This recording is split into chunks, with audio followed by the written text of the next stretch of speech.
Well, hello. Hello. Welcome on in, both on Twitch and on YouTube. This is literally my very first time multi-streaming at the same time. I hope everything works. I don't know. I think I had to change my little chat thing here to be able to kind of accommodate. So if anyone's watching on YouTube, put anything on the chat. Say hi, say hello, say whatever. Because if it works the way it's supposed to, we should get basically everybody's message in chat. And it should pop up on screen. At least that is the current hope. I basically and also I'm hoping that the stream kind of holds out. I don't know if I've never been able to test the quality of. Hopefully both are just fine. I'm using a plugin that I've never used before, but I've heard many good things about. Basically Ada multi-stream. All right, it does work on YouTube. Yay! Thanks, Cobalt, for testing that. Hello, Darkling. Hello, Cobalt. Thank you so much. And yeah, so and Martin, hello. Welcome on in. Hello. Yes, so it is working. Yay, cool. Yeah, so today is a very special day. We're going to be reminiscing over basically 10 years of Blind Gamer on my YouTube channel. So if you're watching this on YouTube, this is the channel. This is the channel that started all. Technically, I think I can't remember if it still works, but there is a YouTube channel, or basically there should be a URL that says, if you type in youtube.com/snowball, it should also go to this channel. I think that because that was my original username here on or at least on YouTube.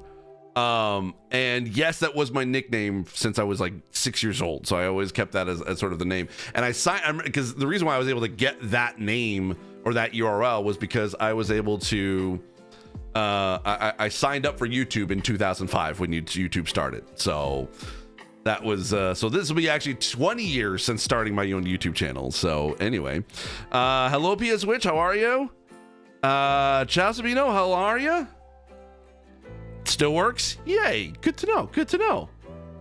Very, very cool. Okay, cool.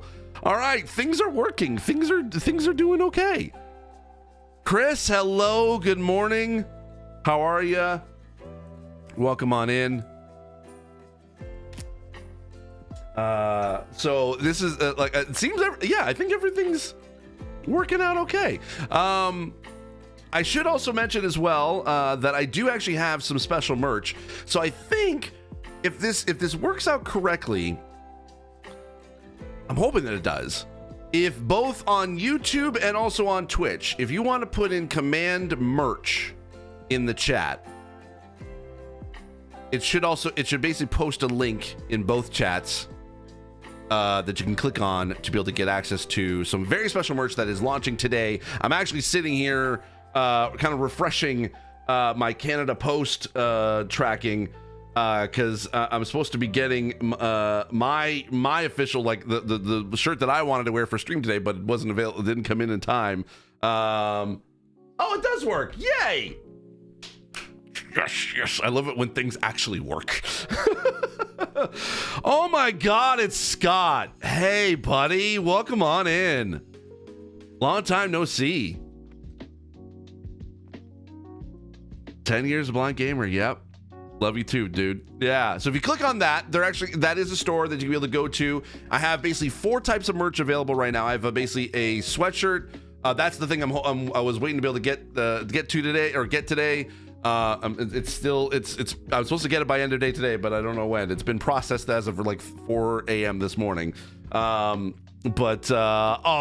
dude, Thor, welcome on in, buddy. Thank you so much.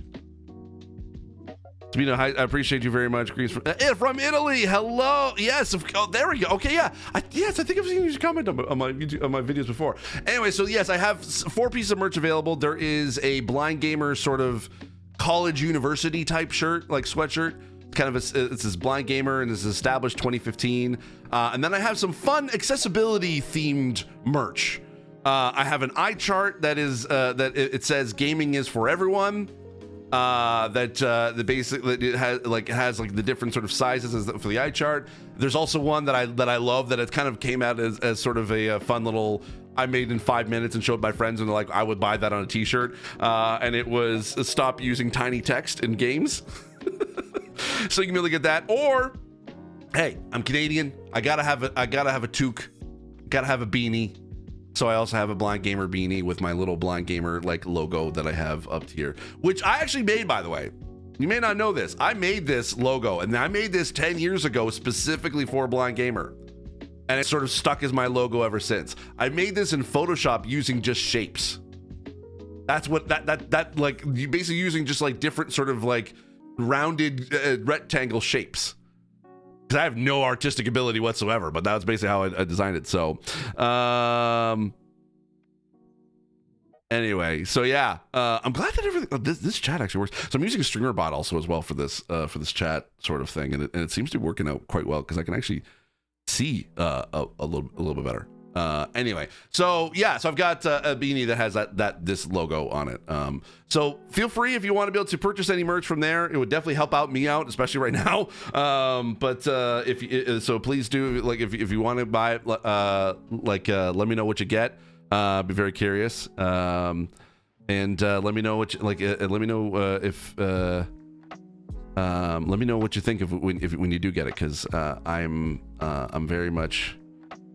I'm looking forward to getting mine because I've used it's done through a site called Fourth Wall, so I know I've used I use it for Dungeons Disabled, and the quality is like really good quality. I've had literally a Dungeons Disabled t-shirt, or 2 t-shirts that I've had for literally over a year now, and they're still good. The print is still great on it, hasn't faded, hasn't chipped or anything like that, even in the wash.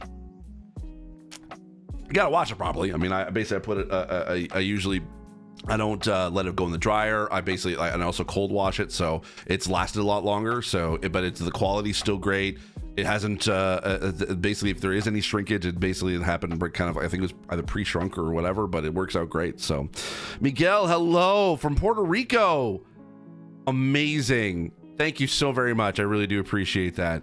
Oh, that's awesome. Fourth Wall beanies are tight on the head. Oh, they are? Okay. I did not know that. Good to know, because I didn't. I basically just chose one that looked cool, so I basically just went with that because I was also able to get the embroidery of the blanket. So it doesn't have the same kind of like beige or kind of color, like skin color that I wanted. And I basically had to choose white because that was the only color that could work with it. But anyway, I did not realize that it was going to fit tight in the head. So hey, if that's okay with you, then by all means get like. And I think it's supposed to be one size fits all, but. We'll see. Yeah, anyway. So we're just gonna kind of wait for a few more minutes to kind of let some folks kind of come in, both on Twitch and on YouTube, and then we're gonna kind of get started. We're gonna go back to the very beginning. We're literally gonna go back to the very beginning of Blind Gamer, and we're gonna watch through not all 10 years. I went through the past 10 years of videos. Of just videos I liked a lot and videos that I loved to make, and we're gonna watch at least a good as many as we can. I have a playlist of 87 videos. We may not get to all 87. We may skip a few here and there, or we may not even watch all 87 because there's a few that are longer, like really long videos. So we're not gonna watch them all the way through. But there definitely is a few that I wanted to sort of highlight and sort of reflect on them and kind of talk a little bit behind the scenes of kind of how they kind of came about and everything. So I'm very excited to be able to kind of dive back into memory lane. I have not watched them. I've just sort of went through my YouTube sort of like studio, found the base of the videos that I remembered liking a lot, and then just basically just putting them into a playlist and that's it. So I don't remember really much. I'm going to be reacting to them almost as if I'm watching them for the first time again. Same for many, but it keeps my head warm. Also harder to hear. Oh, okay, good to know. Cool. All right, cool. I'll look into the merch store when I'm home at the desktop. Congrats on the 10 years straight. Thank you so much. It does work on mobile, by the way. The store does work on mobile. just letting you know. Anyway, no, I get it. It's fine. And if you have any ideas for any potential merch ideas, I could definitely add them to the store, because this is the first time I've really done merch in probably, this is the first time I've done any Blind Gamer merch in the 10 years since I've started doing this. So this is kind of also special for me in this regard. So Mike, hello buddy, how are you? 10 years. Yeah, it's definitely it's how are you, bud? It's been a minute. It's this is great. I love seeing like old friends in here. This is awesome. And this means a lot that y'all are here just to kind of help celebrate this fun little milestone. I was reflecting on it. So if you watch my Gaming Insight Daily podcast that I've been doing every day, today I put up an episode or a video essentially kind of reflecting on the past 10 years and kind of what this 10 years has meant to me in doing this thing, because this is what led me into the career that I have right now. When I first started this 10 years ago, I was working in radio. I was working at a radio station in Toronto, and I was sort of midway through my career in radio. That was the dream. That was what I wanted to do for the rest of my life as my day job. I did not think that being a YouTuber was, or even just beyond that, was going to be a thing. And so to see where I'm at now 10 years later, where I'm working in the video game industry, I have this amazing platform of promoting accessibility to all different studios and stuff. It's been a real pleasure, and it's the thing that's been the most impactful in my life since starting this series. So it has been yeah. We should get together sometime. We're coming out of the woodworks for this special. Yes, we are, Scott, for sure. Yeah, this is great. We have a Blue Sky post linking it in case I lose the URL. Merch store, that is. Yes. Let me put this up on the. I'll put it up on whatever the going live chat. I'll put it as a reply. I'm basically typing it out now.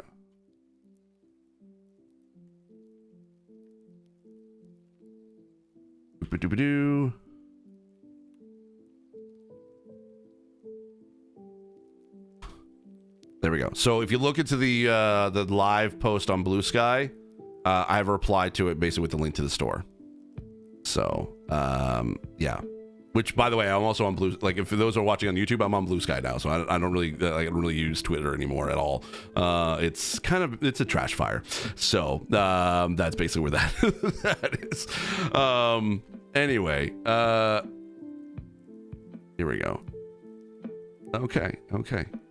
You know, hey, we're this is pretty cool, not gonna lie. And also it seemed like how on YouTube, how is this sort of like, does it look okay? Is there any like loss of quality at all? Because this is the first time I'm doing both Twitch and YouTube, so I'm kind of curious as to see like how's the quality, is there any audio issues? Because also, by the way, I don't recommend this. I don't recommend upgrading to a new operating system like the day before you're supposed to do a big stream. The Ferengi in the gorilla suit has to go. Olma Livers just followed. Hey, let's go. Thank you so much for the follow. I appreciate it. I don't have the alerts for YouTube, sadly. So if you subscribe or I think I've got it where you can send super chats. I think that's also still available. Yeah, I think that's available. Yeah, you can send super chats. I think that also works. But anyway, unfortunately, the alerts are only for Twitch. I was trying to figure that out. So anyway, yeah, don't upgrade an operating system, but the day before you're supposed to start streaming, you should have a big stream, because not a good idea. Not a good idea at all. So I found out that apparently when because everything was working fine. Like I was actually able to, because there was a whole big thing about TPM, like 2.0, whatever, like it's some security hardware, whatever, built into the motherboard. I was able to do all that because I did that on this. This is upgraded to Windows 11. That was relatively easy. It was just changing out the BIOS a little bit and then just updating it to Windows 11, and it worked perfectly fine.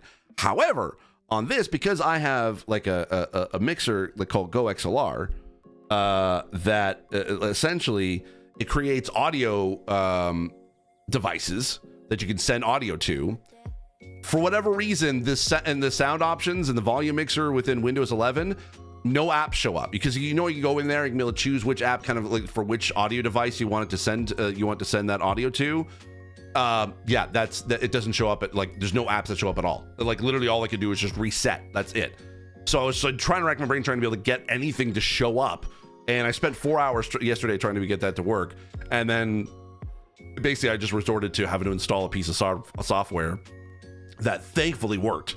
That basically all I had to do was just kind of right click the app that was open and select the device that I wanted to. So that way all of my audio was back to the way it was. So, oh, my hi, Steve. I'm a software engineer with a focus on accessibility for front-end applications and just stumbled across your channel. Congrats on 10 years. Thank you so very much. I really do appreciate that. Looks good. I didn't even know you were double streaming until you said anything. Oh, cool. Yay. All right. Awesome. So yeah, I'm multi-streaming. Quality is great on YouTube. No audio or video issues. Nice. T. Finally got my merch sorted. Good. Hey. Awesome. Love that. Love that. Oh, thank you so very much. Okay, good. Cool. Everything is working. Everything is working. Love it. And I'm gonna.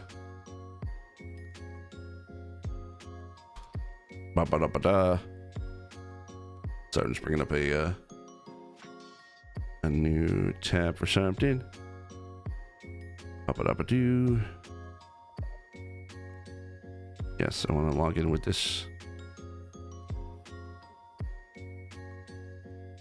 Oh, yay.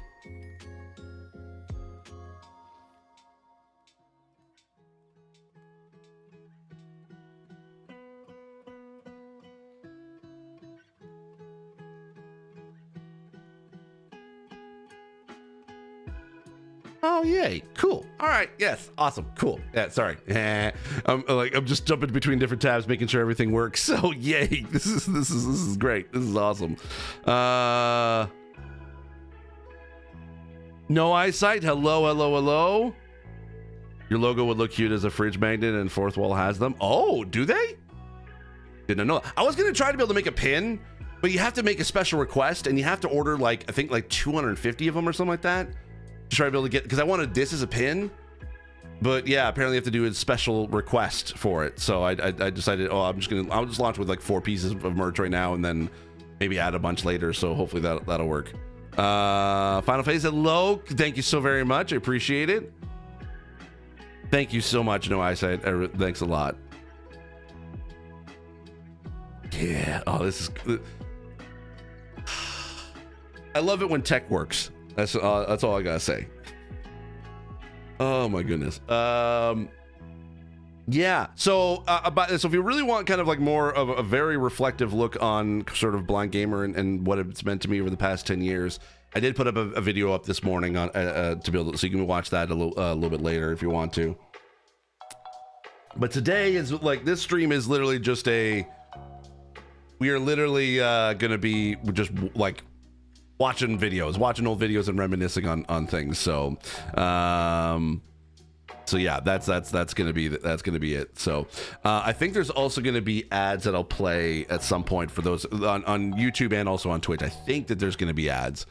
I think I could be able to time up so that the ads play at the same time both on Twitch and on YouTube. So I may try to be able to do that. So I apologize. It's good. It may happen. Basically, what I'll do is I'll just go into be right back whenever. And so yeah, I've got basically 5 minutes until the ads start on Twitch. So I'll delay that on YouTube as well. Can I do? What can I do with delaying? Okay, I can delay it by 10 minutes, but then I'll just insert an ad. Basically, it'll go be right back. And so once ads start, then we'll go to be right back, and then we'll start watching some old episodes. Are there actually, I'll take a request. Is there any particular video that if you've ever watched my YouTube channel that you want me to kind of go back and rewatch? Let me know. I'm kind of curious to see if I've pulled the right video or the right videos, or also if there's ones that are missing that you think I should bring up. I would love to be able to see that. Oh, Spirits. I was double dipping on Twitch and YouTube. Thanks, T. I love that. Actually, streaming on YouTube and on Twitch is so far, at least with they've made it super easy now. Using this ADAM multi-stream plugin, it literally was just setting up my YouTube. I thought that I was have to set up because I was scheduled my YouTube the live stream on YouTube. I thought that I had to get like a special like streaming key in order to connect to that specific live stream, but no, it was just basically just as long as it's scheduled, I just open up like the live stream in studio, and then basically just like it's the same streaming key. I just gotta basically just like on ATEM multi-stream, I just gotta set it up in there, send the signal to YouTube, and as long as I have the right bandwidth, which I do, everything seemed to be working okay. It's pretty simple, honestly, and so far as I know, I don't think it's like there's any like resource hogging at all. So Keen, hello. Steve, wait, what was it? Steve drives a car, hands down. That one is definitely on the list. I have that. Any video where Steve gets scared. I don't know how many I have of those, because I never really did like a lot of like scary videos, even back in the day. I'm thinking maybe they've done a few, like, so I've only just really started doing that on YouTube, so or like on Twitch. So that you've been a front seat to that. You know, you got me with this one. It has to be the flamethrower day. The flamethrower day. What was the flamethrower one? I don't remember that one. Hello, Cypher. How are you? How was MagicCon? I was so jealous seeing everyone like having so much fun there. I hope you get back safe, okay, and you're able to get some rest. I like how the on-screen chat shows messages. Yes, yeah, me too. So so this only happened whenever I have this sort of saved in OBS, so I can be able to bring it up at a given point. If I do, I'm not saying I'm going to do this all the time. Maybe like on special occasions, basically both on Twitch and YouTube. We'll see. I don't know. If so far it's been pretty simple, so I think I may just continue to do that at some point. Good morning, everyone. Hope you have this weekend was great. This weekend was good. Minus had to upgrade to Windows 11. That kind of screwed me over. When they gave you the flamethrower, but you didn't know how to put it together, I think it was they had a gas. Oh, that was a stream actually. I don't think I have saved a video of that one, or maybe I do, and I have it saved in like on an archive somewhere. I forgot about that. Yes, I actually have it set up I have it still like on display in my bedroom. I find it was here. So oh, that's right. Yeah, there we go. Perfect. That's right. Oh man, I love it when conventions and conferences are like that. Like it's just so great just to do. The Blind Gamer line that lives rent free in my head is from Spelunky. I'm gonna haunt the shit. Yeah, the shit out of you. I've got that video loaded up. That's for sure. Hello, there's no hello to Windows 11. I know, right? Yeah, Windows 11 kind of sucks. At least for right now, anyway. Like I had to do it. Like it's weird workarounds. That's all I gotta say.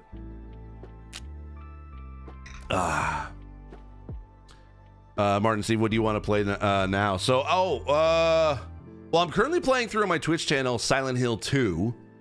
I've been doing that on the Silent Hill 2 remake. I've got that. I've got some videos I'm uploading to, like, because I have a second channel on YouTube, Steve Saylor Plays. If you go to that, actually, I can probably be able to put that in both chat. Wait, maybe both chats. I got a chat box. I can be able to do this. YouTube.com/@Steve Saylor Plays, where I basically, I've been putting all my. This is where I've been putting all my VODs from Twitch. I'm basically in the process of uploading a whole bunch of them right now. I've got a whole bunch that I still have to do. One is basically I played Still Wakes the Deep, the entire playthrough of that in one stream, which was great. And then the other one was I've also basically Silent Hill 2. So I'm gonna start because I started streaming more on Twitch. I've basically been playing a lot more games on like long form games on Twitch. So basically once I'm done the playthrough on Twitch, then it's gonna go, the entire VOD is gonna go up on YouTube on that channel. I'm good. It was a great time. Didn't get to really see Theo, but got to spend some time with Sam and a lot of friends. Spent way too much money, so I'll cry about it later. Got some really good pulls from Innis. Is that color? Oh, love that. Oh my gosh. Oh man, it just seeing all the D&D stuff that was also at MagicCon too. I was like, oh man, I really want to go. I gotta go someday. MagicCon seems to be like T. Think about us going to MagicCon next year. If it's possible, put the link on Twitter or on X. It gets more views like that. Honestly, it doesn't. Antelope, hello. Welcome on in. Putting the link on Twitter doesn't get views. It does not get any more views, like, to be honest. So, Silent Hill 2 Remake is in my backlog. I have so much less time to play game with Williams later, but I hear you that one for sure. Honestly, playing games on Twitch has been my only way to play games mostly. All right, so I'm gonna go be right back, and I'm gonna run an ad also on YouTube as well, and we'll get started on watching some videos. So BRB. Here we go.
All right, I am back.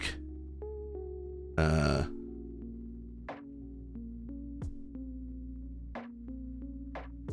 good video, the document I made about Alcatraz. That was, oh, you like the video about Alcatraz, huh? I could probably pull that. Actually, you know what? Let me pull that up, because that wasn't necessarily a blind gamer video, but it was kind of like an experiment that I tried. That I wanted, that I didn't like. Yeah, it's not gaming related, but it was kind of like, it was still like a really cool moment for me. So yeah, let me go back and add that.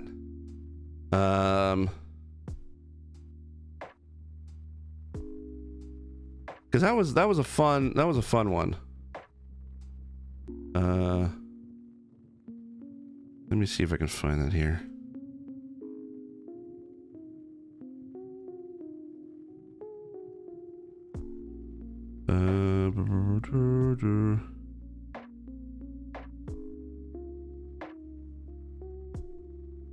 Playlist, here we go.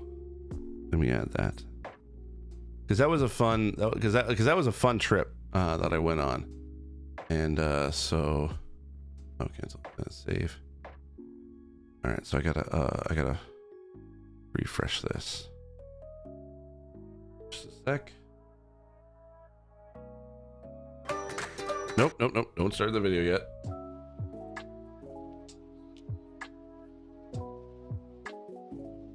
All right, so it should be added in. Yeah, there we go.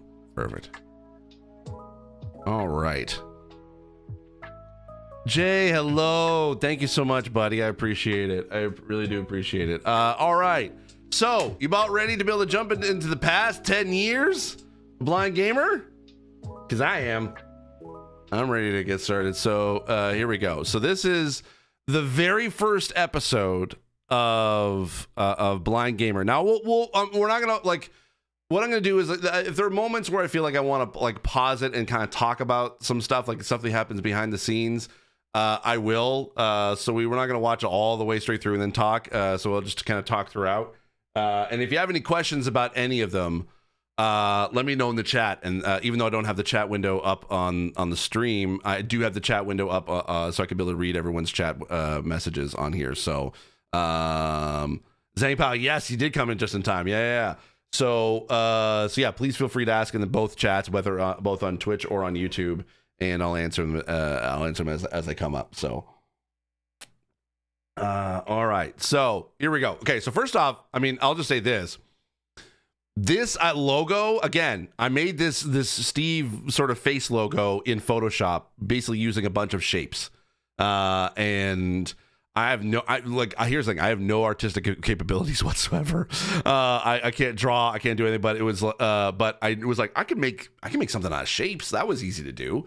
So I basically just went in and I can't remember how long it took me to be able to make this, but I don't even know. I think I still have the original Photoshop file of this, but this logo kind of like I just liked it so much that it stuck. It's one of my emotes on Twitch. It's been the logo for pretty much as long as this channel's been around, and even on this stream, it's like I literally use it all the time. So it's that, and then this whole eye chart kind of thing. Yeah, it's not exactly like a way that eye chart really looks, because it just I wanted it to kind of be simple and easy to sort of understand. But in retrospect, it's like, yeah, okay, it's not the best. Like I look back on this now, it's like, yeah, it's a decent logo for what it was, but and especially like kind of like worked for the time, but.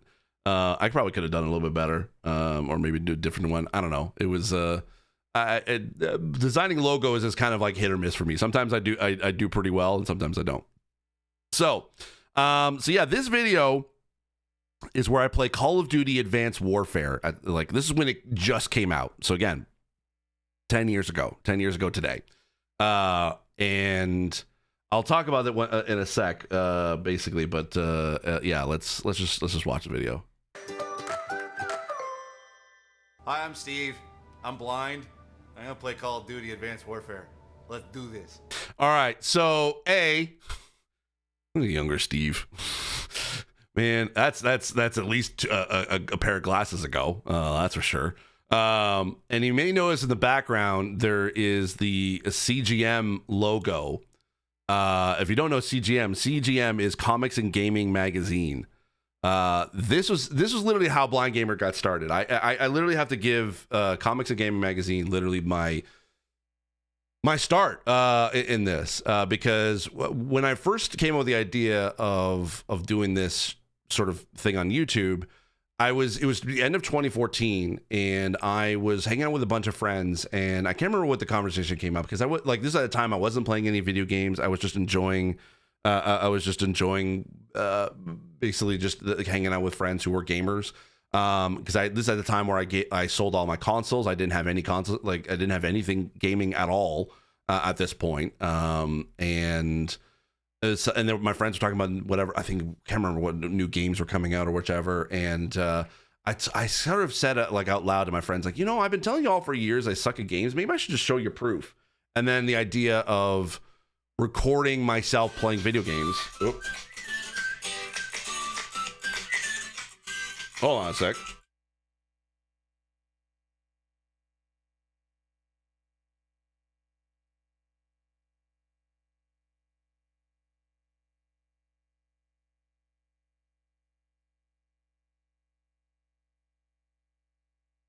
I love spam. Oh man.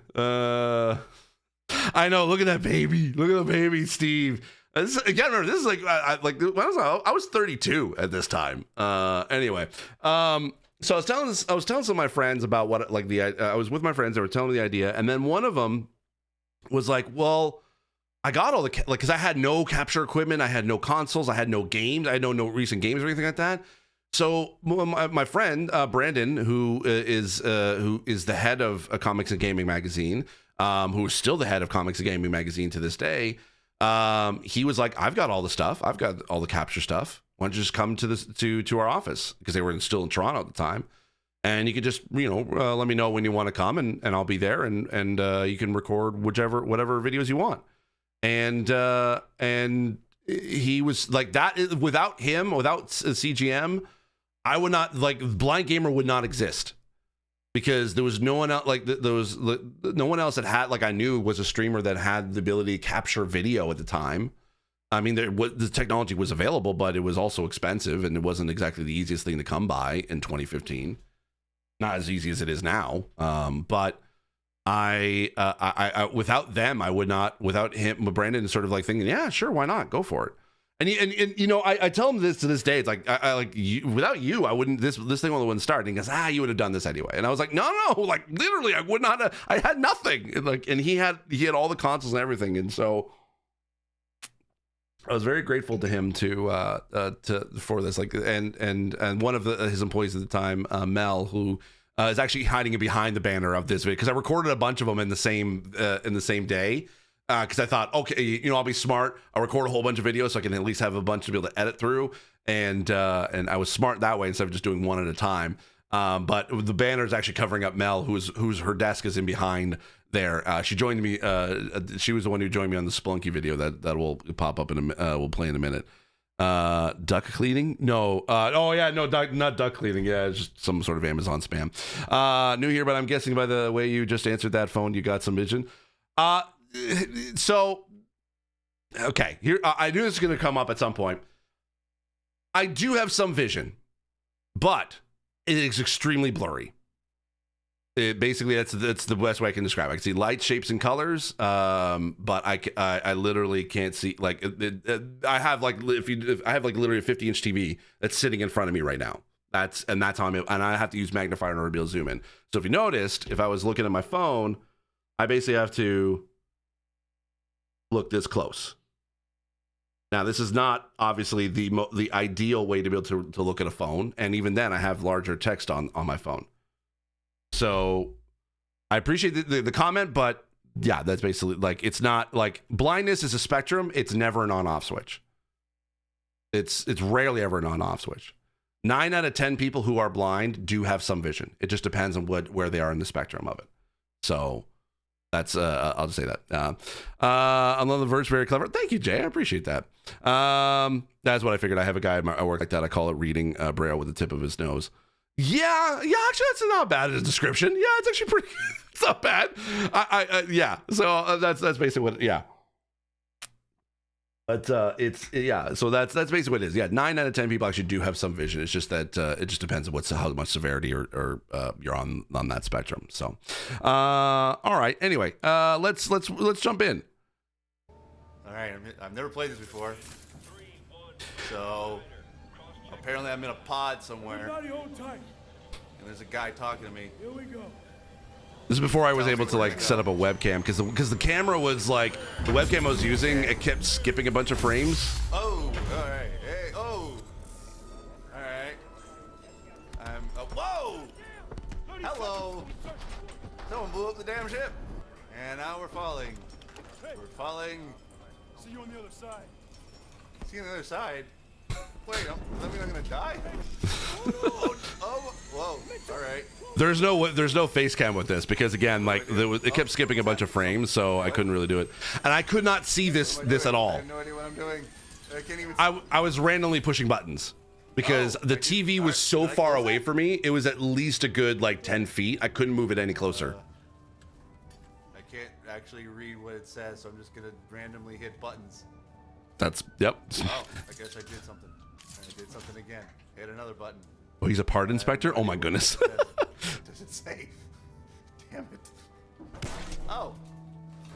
Keep doing that. All right. Whoa, hello. No idea what weapon I'm using, but I'm gonna shoot stuff. Oh, hello. No, hey, oh, wait, no. No, die. Did I ever tell you about a time I met a dentist and he died? He was my dentist. All right, now. Okay, all right. I gotta acknowledge that was a stupid joke, Steve. I think I watched like some, like it was either like Markiplier or Jacksepticeye, and it was like I didn't know what I was doing with Let's Plays, and so I was just mimicking them. Like that's literally what it was. I thought when I first created Blind Gamer, I thought, okay, like I was gonna be a Let's Player, but that was like being a blind gamer. That was my niche. That was the thing that would sort of separate me from a bunch of like people like Markiplier or Jack. Like that was the two people I sort of emulated at the time. So I think I probably heard that joke from them, and I just sort of created that, like try to recreate that in this. So anyway. Uh-oh. And I died. Right. Oh, hello. Already shooting at them. Yeah. Good to know. Don't jump Make off sure you the press ledge. F to pay your respects. Yeah, basically. Oh, wait, no, I'm gonna die. Hey, hi. No. Come here. I want to kill you. Hey, I made it! Yeah! That took me several tries. I edited that out. In the game that they told me to do. That took me at least 5 or 6 tries to be able to like figure out what the heck I was supposed to do to kind of slow myself down. Eyes open. You just hadn't done, buddy. Whoa! Wait. What was that joke? Everyone, keep your eyes open. Keep your eyes open. All right, yeah, sure. Keep my eyes open. You just hadn't done, buddy. Whoa! I was okay. That was a good on it like blind joke. What the flying fudge? That's what I was trying to be able to be PG. Just not right. Contact. Use that turret, soldier. Oh! Mitchell, get to the front. Keep those Yes! doors Okay. All right, now we're talking. open. Charge up. Okay. Oh, hello! Yes!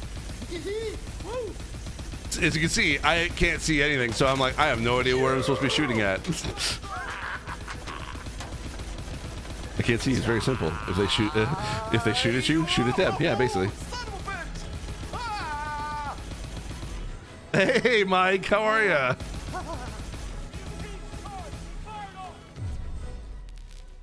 That was awesome. Yeah! No, whoa. No. It's, okay. Note to self. Don't hit that button. Oh.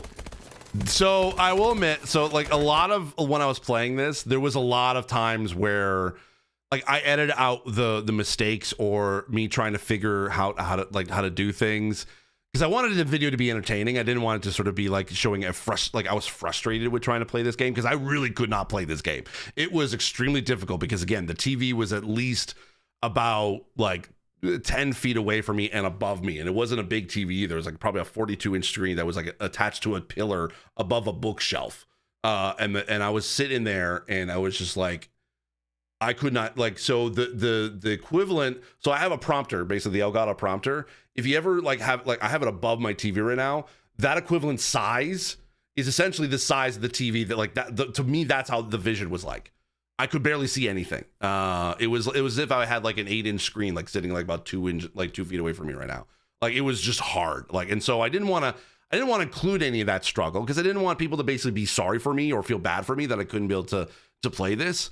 So I figured I'd take the fun moments, the funny moments, the moments I get to laugh at myself and put that into the video instead. I wanted this to be sort of a positive type video. Like it was something that was fun, that was funny, that to watch, entertaining to watch. And I felt that if I tried to be able to show the struggle of me, like as a blind gamer trying to play a game, it really just didn't. It's not fun to me. I just didn't think that was something that anyone really wanted to see. And then also I didn't want like.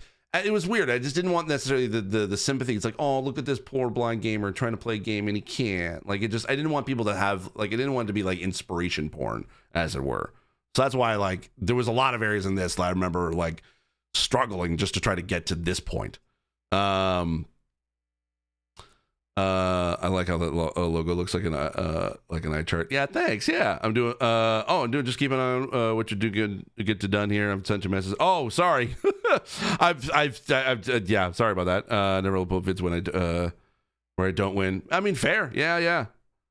Comedy and fun rules. Exactly. So this, you'll see in this is probably the time I was able to laugh at myself how bad I was at this section. You'll see me try to be able to do this section several times. Shooting at me. I don't like it. Ooh. Oh, I can hit that. Oh, I died. Oh, sorry. I almost shot my own guy. Yeah. What? Whoa, what the hell was that? And I died. All right. And now for a story. Once was a guy who walked upstairs, and there was some evil guys who wanted to kill him. So the guy shot the guy, and I died. The end. Who's shooting me? I don't know what the heck that was. Oh, and I died. Goody. And I'll just shoot from way back here. And then throw a grenade. As you can see, yeah. No lessons learned here. It's just, I'm gonna die. Okay, stop shooting me. Yes, I get it. You want to kill me, but just let me shoot you first. Easier said than done, Steve. It'd be the decent thing to do. Hey. Let's all be friendly here. This is when this is before I realized the meta of if I duck for cover, I'll start to heal myself. I can do that. Oh, and I die again. This is so someone was telling me behind like you could throw like a smart grenade, and I was like, wait, I could, or no, it was either that or like you could duck behind cover and you'll heal. And I was like, I was like, wait, I could do that? And yeah, it was just my friend telling me that. So what would you like as an option for vision impaired people? A crosshair or something similar to what you use in Virtual Cop? Big yellow circle that. So there are a lot of things. It's definitely a much larger topic to kind of go over than just there's not one thing. There's a lot of things that'll definitely help out blind players. Case in point, screen reader, high contrast modes, larger crosshairs. Yes, the ability to adjust crosshairs, navigational assistance. There's ways to do it. It's just there's more than just the one option. So that's what I try to do. That's why I'm an accessibility consultant, so I talk with studios on how to be able to make their games more accessible. So that's why I was able to help and consult with The Last of Us, Call of Duty, which again is so surreal that essentially this very first video is me playing Call of Duty Advanced Warfare 10 years ago, and basically like being not really accessible at all, except for maybe the controls. Like remapping controls was I didn't know at the time, but that was accessibility. To go from that 10 years ago to literally last year, I got to work on from the beginning and like from beginning to release Call of Duty Black Ops 6. To be able to say I worked on that, on the accessibility of that. And to see it being nominated for several accessibility awards as well. Didn't win, there's other games that actually did accessibility much better than Call of Duty. I'll admit to that. But it's really cool to see 10 years that come full circle. To start with Call of Duty and to be able to say 10 years later that I got to work on Call of Duty and make that as accessible as possible. And it was the campaign, because this is what I'm playing. I'm playing the campaign of this. So yeah, this is really cool to watch. Yes, the age of the waist high barrier. Yeah. I was away at the beginning of the video. What game is this? Is a Call of Duty Advanced Warfare. This is like when it came out.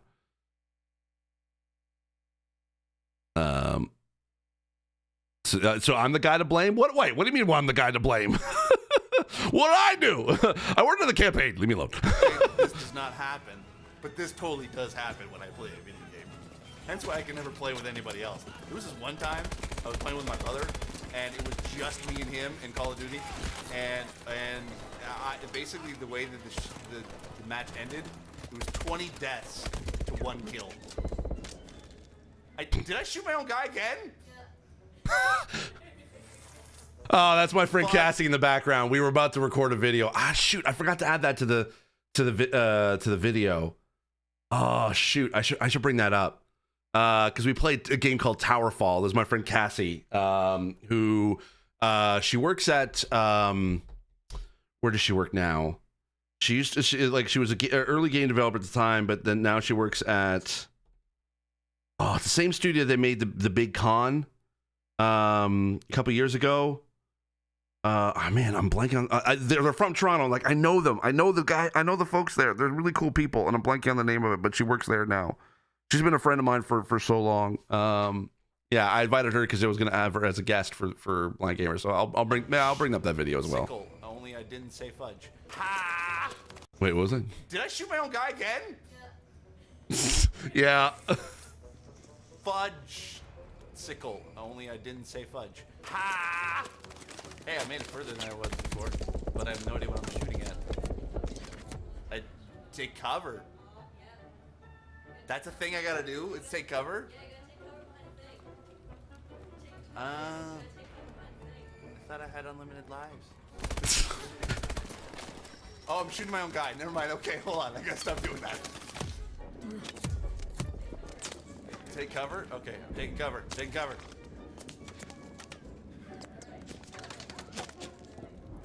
Oh, that's how I boost health. Oh, there's a guy. No, I don't want to shoot that guy. Okay, I gotta take cover again. Stop shooting me! As you can see, I'm not doing so well. Mighty L, thank you. Thank you. That's exactly it. Thank you. Oh, hello, Ninja. How are you? Thank you so much. Where I die a lot. I can't even make. I saw Black Ops 6 for about 20 minutes and went back to COD Mobile on PC. I couldn't put a finger on it, but it felt wrong. Oh, if you played the campaign, there's some pretty good stuff in there. Just saying. Yeah, telling the difference between enemies and allies must have been. Oh, it was extremely difficult. Only found your videos a few days ago. You ruled. Thank you so much, Andrew. Appreciate that. I don't care what. No, wait, stop it. Yes, Salmon, you die. Die. No, I died.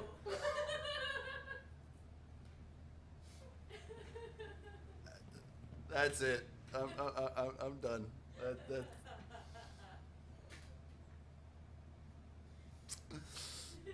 Yeah, I'm done. So yeah, that was the video. That was the very first video. Oh god, yeah. That's when I was like, when I said I was done, I was just like, that's when I was getting. It was the point where I was laughing at myself so much, but then I was getting. Then the frustration of me not being able to move forward got higher and higher to the point where I was like, no, I'm gonna yell at something. I'm gonna throw something. And so I'm gonna just stop right here, and that's basically what happened.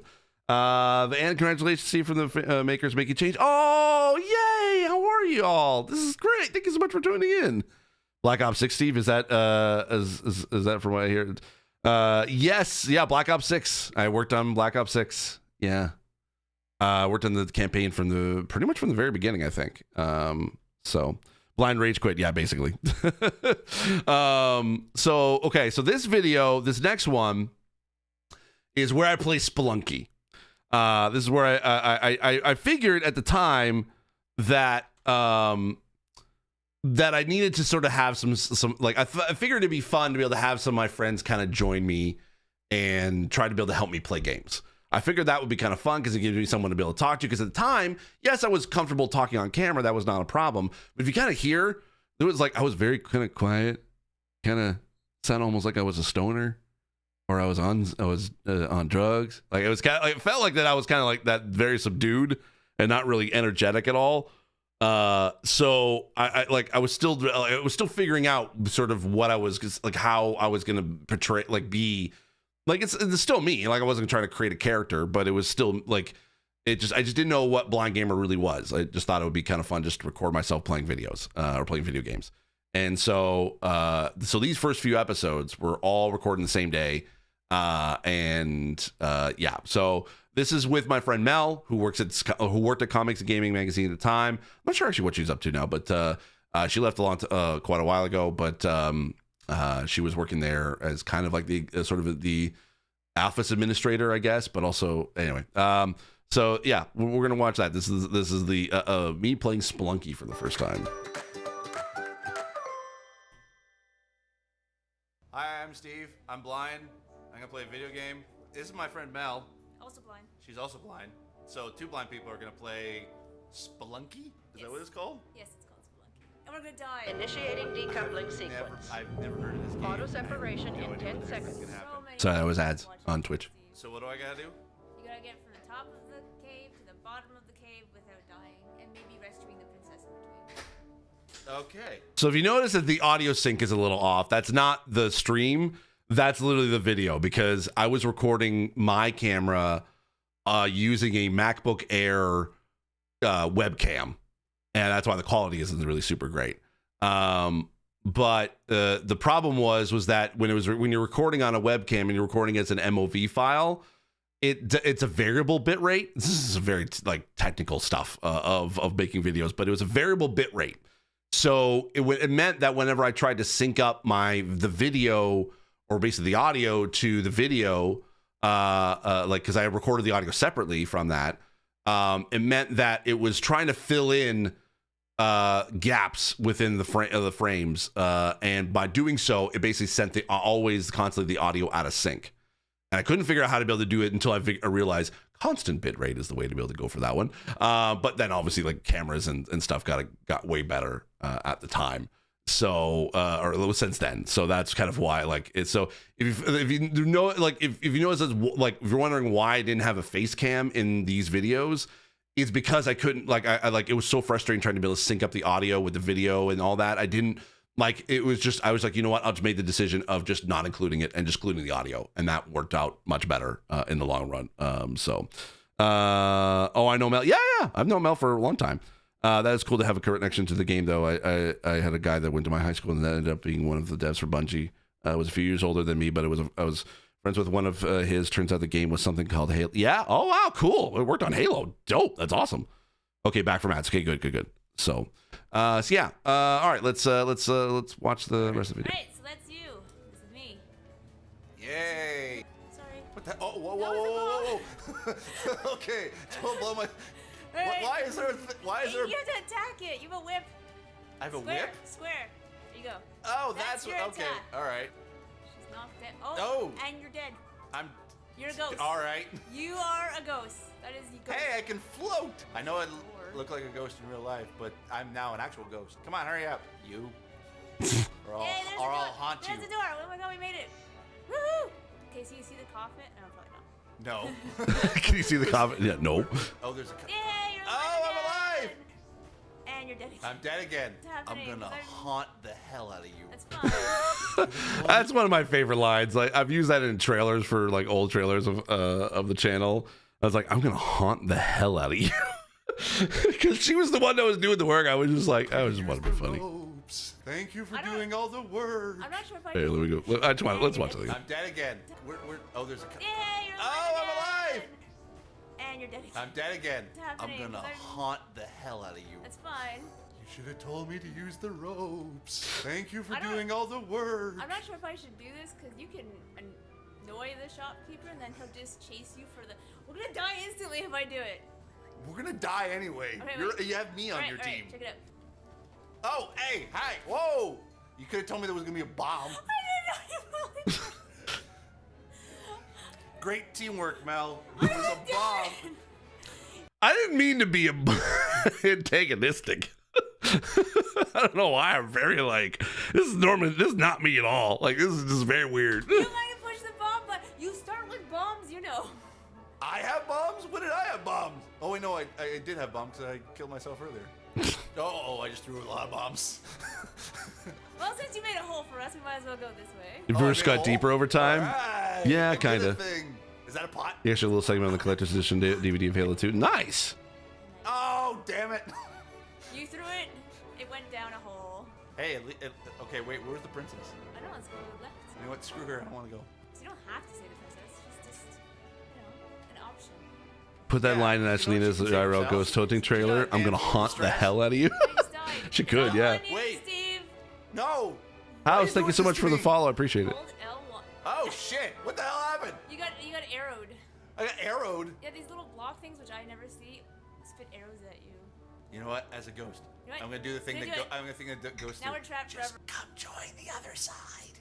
We have candy. Yes. Why did you leave me alone, Steve? We have candy canes. chocolate. You like chocolate, right? Alright, I know it's a pot. Yep. So let's. Don't throw it at me. It won't hurt. Oh, really? Yeah, friendly fire. And It's a- the spider got you. And you threw the pot at me, and the spider got you again. There you go, you got one. Oh And shit! you're dead. Did I die again? You died again. Again, this is still using the same TV. Could not see anything. You gotta think, like, if you think this is small on the screen, like, imagine this, like, basically, the screen is like this big to me. Like, I couldn't see anything. So it was, Ah! What the hell was that? Totally got arrowed in the butt and some claws. And that's a perfect way to end the video, folks. I love the fact this is the time. We basically lasted 1 minute, 16 seconds, which, you know, is better than most. Arrow to the butt. Yep. So if you liked seeing us die once again, come back next time. Like and subscribe. Thanks, Mel. Thanks, Steve. Thanks for dying with me. All right. Still do the same face today. All right, so this is a different one, but I want to pull up the Towerfall one because that one was with my friend Cassie, and this was like in the very first I think it's Towerfall. Yeah, I think it's Towerfall. Here we go. This is my friend Cassie. So we're gonna watch that.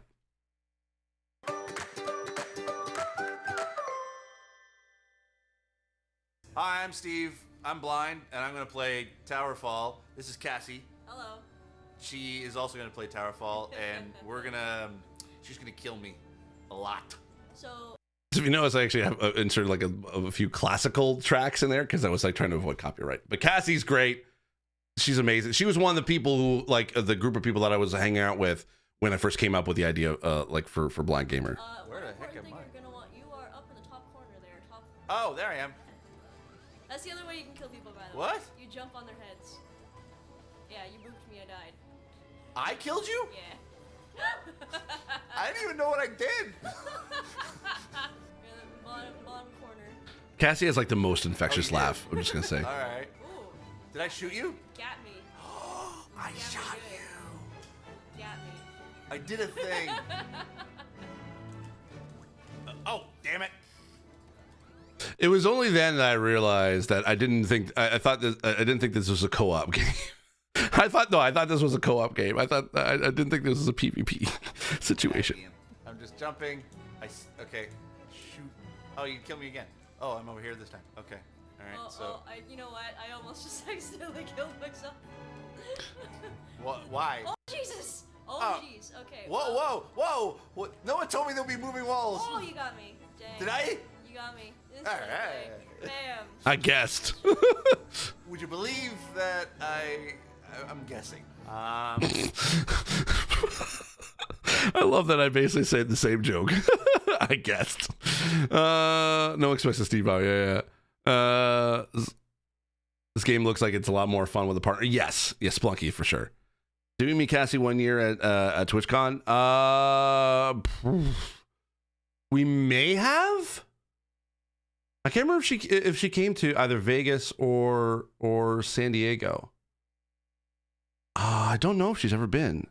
She's been to MagFest. She wasn't there the year that we went to though. I know that. I don't think she went to MagFest that year. I like that it does a replay of my failures. I can't remember if she did come up to Did I TwitchCon. kill you again? You did. This is a game. Why is it dark? Oh no. This where am does I? not help at all. Where did I go? Why is it just follow? Why is the? Whoa. Okay. All right. I died again. Thank you, Cassidy, for showing me this wonderful game. You're welcome. Oh Jesus! Whoa. Wait.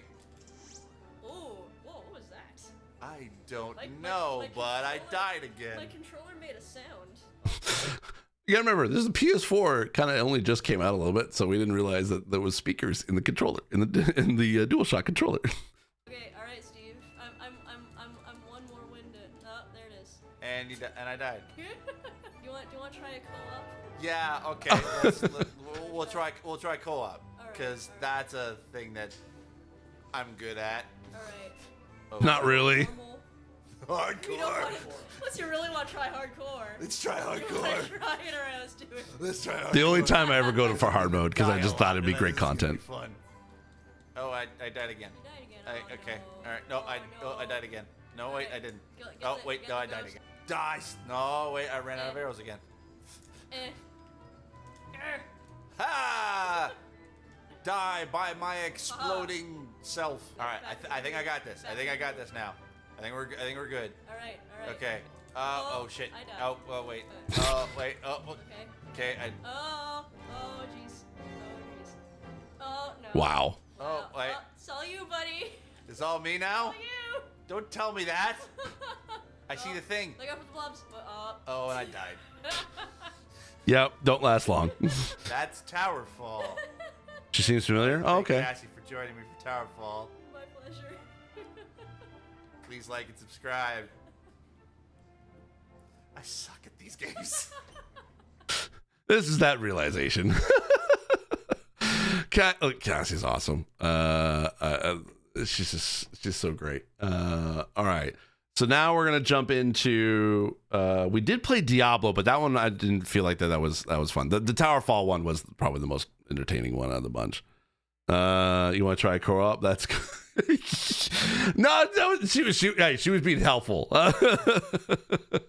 Trash compactor device. Yeah, that's for sure. All right, so this is my first time recording a video from home. I did not have any capture set up, so I had like Steam on my Mac, and I had an iMac at the time. And I recorded my audio via like a Zoom audio recorder, because I didn't have this is before I got my Shure SS7B microphone. This is before I got I didn't have any capturing equipment. I just sort of like, I'll just do a screen recording of me playing Stanley Parable, which is what we're the demo. Yes, the Stanley Parable's that old. And I just set up the Zoom recorder as my microphone, and I just sort of sync the audio to the captured video on my Mac. So this is that video.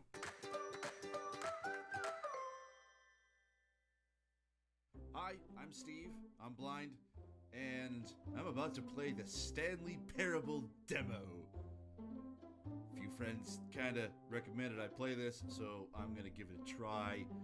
Thank you, and have a pleasant demonstration. Jesus? 21. Jesus. But I want to go in now. Screw this, I'm not waiting. Oh, hello. Welcome to the Stanley Parable live demonstration. Thanks. Can you be my dad? One of these buttons to press, and we'll see what your choice says about you. But there's too many choices. This one. How fascinating. We all start from the seat of our pants setup. All Yep, people basically. who select that particular button are sexual predators. What? You see, our choice is really No. That's just no. That's no. But fine. How's the anticipation? Still feeling it?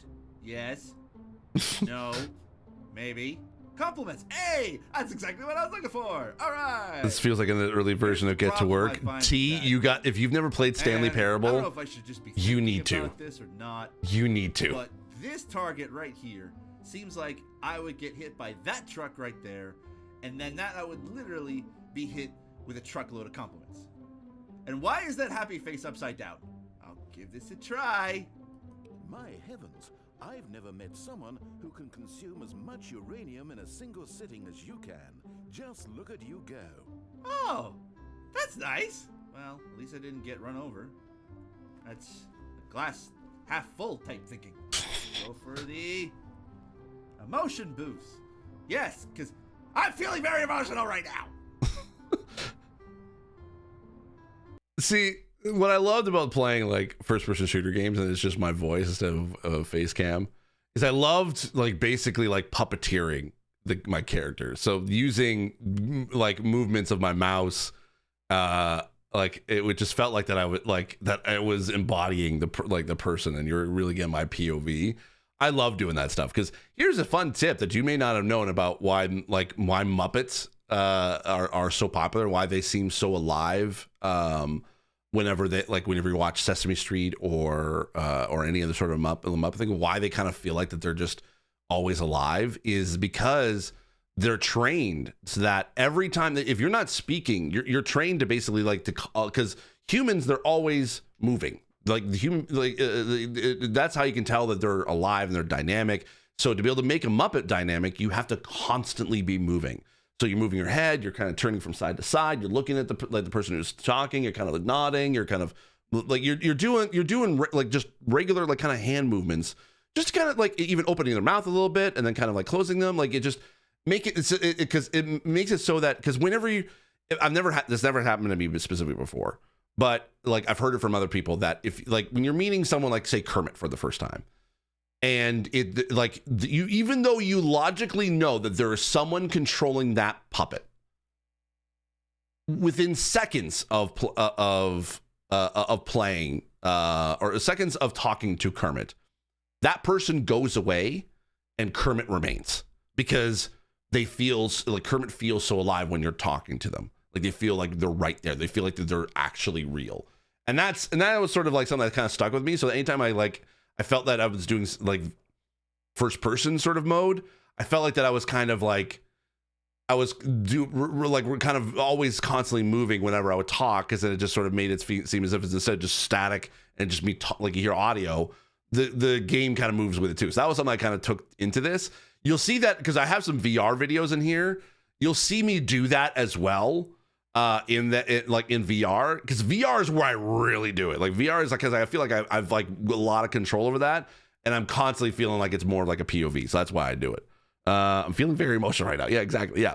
Yeah, it seems like a T game for this. 100% is a T game. Yes, T. You need to play this. It's a good game for gamers because they mess with you by responding to your inability to follow the plot or instructions and do your own thing. Yup. Yeah, my first gig as a pro actor was a puppet show, and I got some incredible training in how to make people forget I was there. Yep. Yeah, I saw Frank Oz clip with Monkey Monster recently, and it was awesome. Yep, exactly. Can't wait to see the VR stuff. Yeah, the VR stuff is fun. Anyway. Decipher through times what? Change what? It wanted to be. Sneezing yourself to death? What the hell was that? Listen up, wannabe Shakespeare. You know what? Screw that. You'll have plenty of time to decide later. I'm beginning to hate this guy. If I had to choose right now, I'd say no. I don't like the Stanley Parable. Freaking get out of here. Freaking out of this thing. Oh, can't go that way. Fine, you know what? I'm gonna go for the exit. Exit works. Possible negative side effects of playing the Stanley Parable. I'm beginning to see some of the side effects now. The demo. Is this like one of those terms of service that I didn't need to read? It is Yes. All right. at Yes. last. No. You Finally. prepared for Yes. the Yes. Yes. Yes. Yes. Yes. Yes. Yes. Parable. Yes. Yes. Yes. Yes. Yes. Yes. Yes. Yes. Yes. Ah, it's the Matrix room. Where's Neo? What the hell? I've been here before, buddy. And we already established you're not Jesus. Thank you. And have a Jesus is pleasant nicer. demonstration. I don't care. This is fun. gone Eight, horribly eight, wrong. eight, We need eight, to get you eight, out of eight, here before eight, you start eight, forming eight, impressions of the eight, Stanley eight, Parable eight, based on eight, whatever the eight, hell eight. this is. You know why 6 is afraid of 7? Because 7, 8, 9. Ah, I screwed up that joke. Go pick up the cup. But Pog why was would I quickly to pick up a say cup? congrats. Thanks so What's the much. cup? What's in the cup? What's in the cup? Thank you so much, nerd. I appreciate it. Freaking screw that guy. Yeah. Is the Stanley Parable? You responded.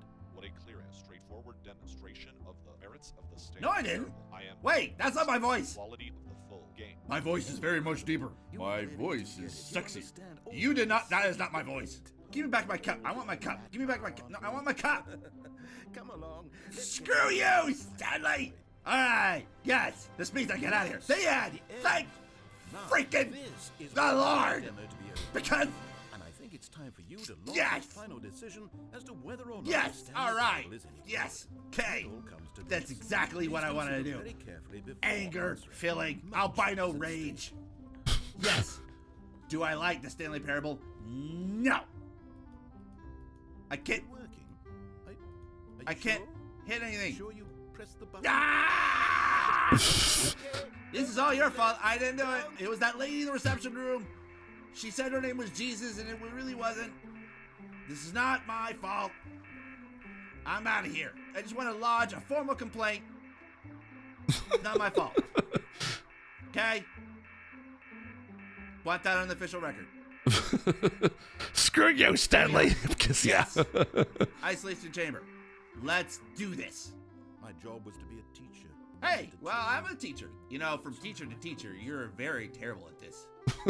I'm just saying, if I had to evaluate you, I'd give you a B- at best. And then when we I know, it's like it's a whole different, Well, like it's I did win the you're not cup, playing a yes, portion of I the did game, win you're the playing the cup, demo I didn't of the have portion of the two game. girls to do it. climbing I and won. flight after Wait, flight after wait, stay. flight, that it's worth the try. We weren't But here then at least before. it would be an adventure. Uh-oh. Got inside, Um, rode the elevator. I'm in the elevator with a crazy guy. End was You know, you're picking on a blind guy. This isn't fun anymore. We were free. There was No, we're not, because I'm stuck in an elevator. I want out. I want, why me? so singularly. I want alcohol. I want some scotch. Where can I get some scotch? Isn't it here? I would prefer some scotch right about $4.29. That seems like a good number for scotch. No. Wait, what happened? The Stanley Parable. Wait, is it over? Does that mean I get scotch now? Out now. I guess that means that I'm done. And that's it. That's it. All right, well, that's it for the Stanley Parable. I'm Steve. You can't play the blind card in the computer. I can if I want to, Zing Pal. Like and subscribe, and I'll see you next time. I guess. Ooh, okay, so this is the Alcatraz video. So this is a completely different type of video, but Tanji, hello. I'm going back to the chat here. So you're definitely, yes, the Stanley Parable. That's what you need to look for, T. They released a new. Yes, they did. They're at Stanley Parable 2, I think, but you can play the original. You can, Scotch tapes are in the stereo. Oh yeah, Steve. There's an ultra deluxe edition released in 2022. Yeah, if you could play that one, that was sort of like a director's cut, basically. So you don't have to necessarily play the original, but yeah. Okay, so this video is a little different. This is not a blind gamer video. Apparently, this was actually the next video that I uploaded after the first 4 videos that I put up. I don't know why that was the case. Because I thought that I thought I had more blind gamer episodes when I first made this. Because I was looking through there, because I was trying to find, I went through basically old videos, and literally it was, so there was only one other that I didn't show you in this one. There was Diablo 2. I played Diablo 2 with Cassie again. Didn't really want to choose that one for this one because it didn't really hit as much as the other ones did. But the Stanley Parable was the next one, and then I also did Blind Gamer. Oh, I actually played Mike Tyson's Punch Out. Shoot, I forgot about that one. Hold on, I did not. I missed this one. Okay, so hold on. Let me do this instead. I'm gonna play. Let's Mike Tyson's Punch Out. Same deal. Recording it from home. And same, yeah, here we go. Hi, I'm Steve. I'm blind, and I'm about to play Mike Tyson's Punch-Out. I have never actually played this game before. Yep, never played it. Believe it or not, and I'm probably gonna suck at it, just comparing everything from what I've seen online. All right, thanks, pal. Have a good one. Thank you so much. Let's give this a go. Okay. Let's keep, let's keep it clean. Alright, so who am I? I am Little Mac, and I'm against Glass Joe. He looks like Larry Bird. Doesn't look too intimidating. I never made it to Tyson either. You'll see how far I get. I don't get far. Round 1. Alright. Hey, it's Mario! At least, where's your plumber's outfit? There's a lot of people here to watch me fight. Okay. Alright. Fight. Okay. Punch. Foot. Wait. Alright. Okay. this seriously all you do? How come I can't? I'm not hitting him. Wait. No! Oh, come on, punch. I want to punch. Oh, yes, there we go. Ha ha. Glass jaw. There we go. Hey. Boo shakalaka. Oh, wait. Hey, come on. That's not fair. Why is he punching me? This is before I realized how how easy my punch. Glass Joe is Yes. supposed to be. Oh, and around 1. 1, 2, 1, 2, punch, man. Easier said than done, Carl Winslow. Oh, shoot. Come on. There we go. All right. There we go. Now we're talking. Punch. Yeah. I was on the whistle too, very Eureka. Oh, yeah. In his turkey neck. Wow, Come 2 on, years away yes, from 40th anniversary. Wow. Hey. It was an attempt to basically to jump into the retro scene, yeah. I don't condone punching.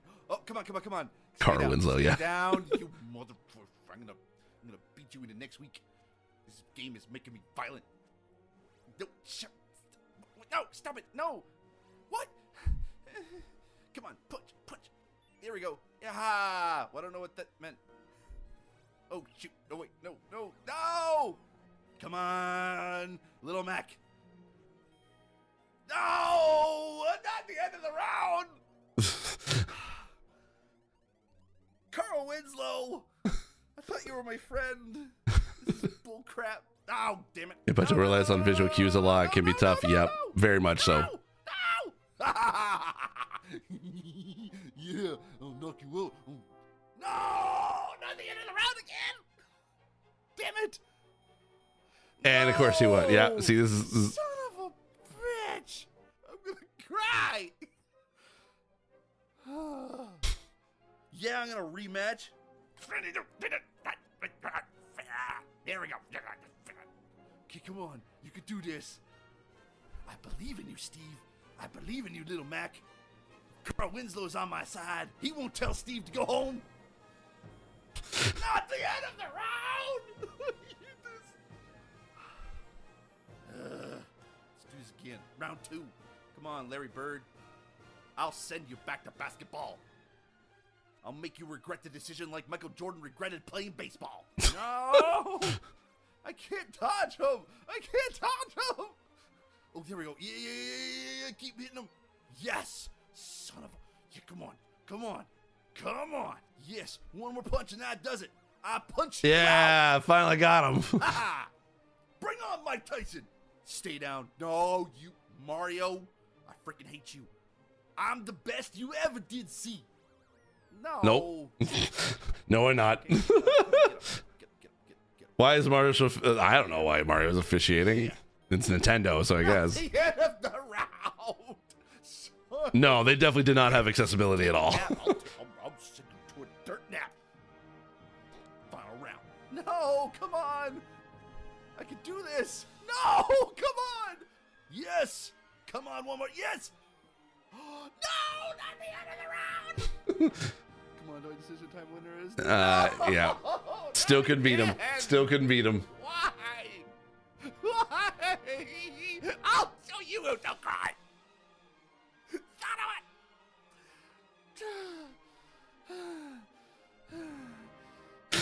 a... One more time. No one knows vengeance like albinos. I don't know what the that... albino fury. All on right, your Mike. ass. I will Take care. Have a good one.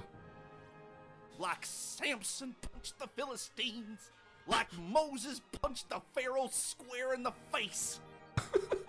Yeah, the 1812 overture works for this, Albino yeah. vengeance. We albinos have suffered enough. You know not to hit a guy with glasses, right? I'm just saying. Yes! Stay down. I've got this. TKO! Yes! Son of a bitch! I win! That's it. Done. You know what? Great fight. Yes. I won by TO. That's it. No, I'm done. I don't care. I'm out of here. This is it. No. Game over.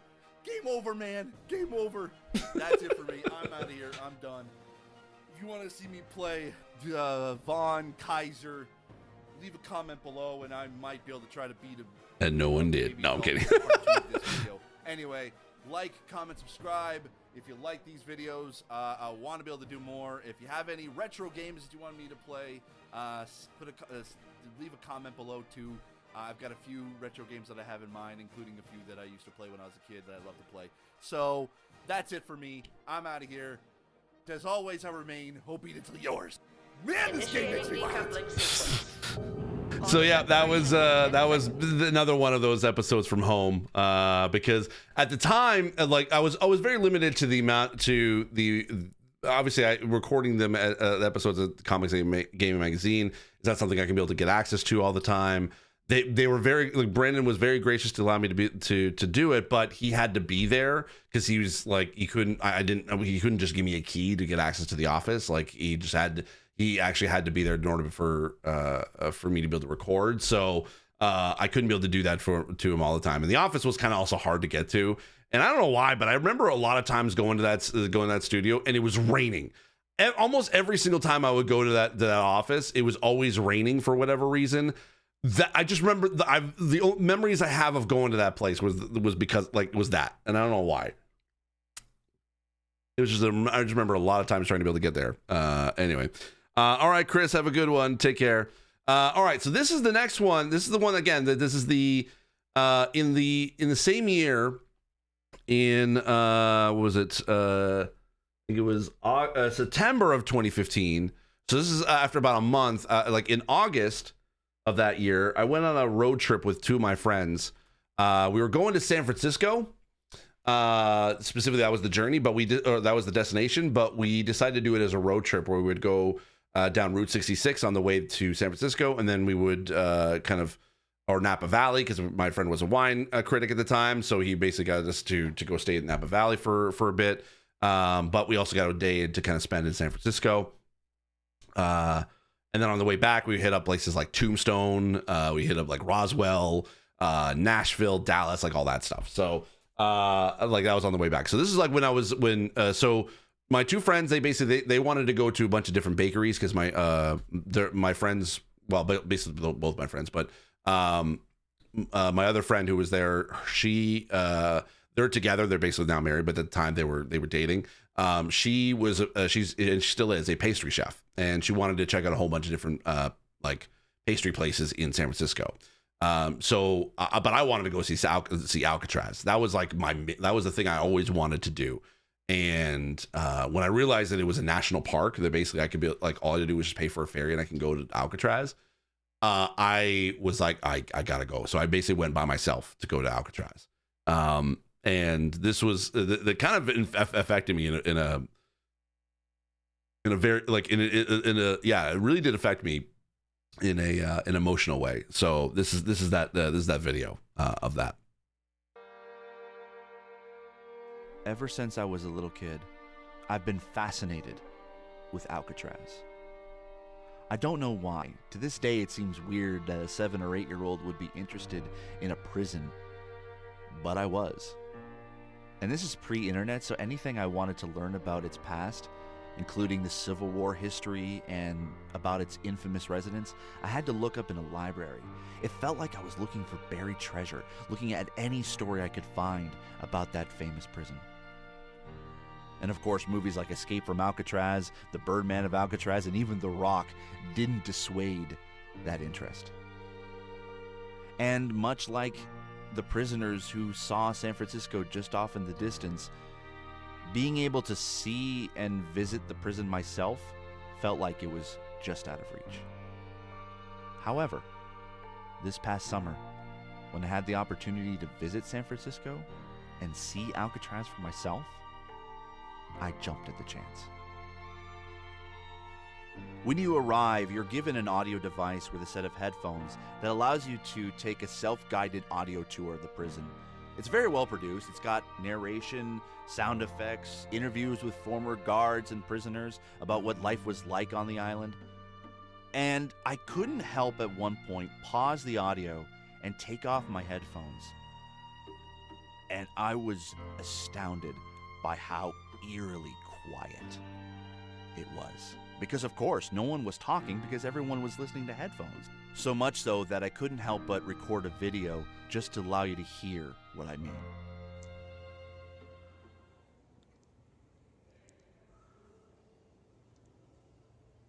So this was cell block A. This is they blocked it off from tourists to be able to go to, because it was the prison was kind of like so it sort of started to decay so much that it became unsafe for any tourists or anybody to kind of go through. So they blocked off. I believe this is cell block A, because I think B and C are the ones that are the two sort of blocks that basically are still like available to be able to walk through. You couldn't go into, say, like Al Capone's cell. They have it there, and you can sort of see it, but it's on the second floor. And again, because it just wasn't safe for people to be able to go up to the second floor, you couldn't actually go and see it, which was kind of disappointing, because I really wanted to see Al Capone's cell when he was in Alcatraz. But I think I do show a little bit of when basically the famous story of escape from Alcatraz, when the two prisoners kind of, or a few prisoners, they kind of recreated themselves in and kind of made it into bed. They kind of dug a hole through the central wall that allowed, and then basically kind of like it's kind of almost like Shawshank, where you dig through a wall and then you kind of go through through the pipes and to kind of get in and out over the roof.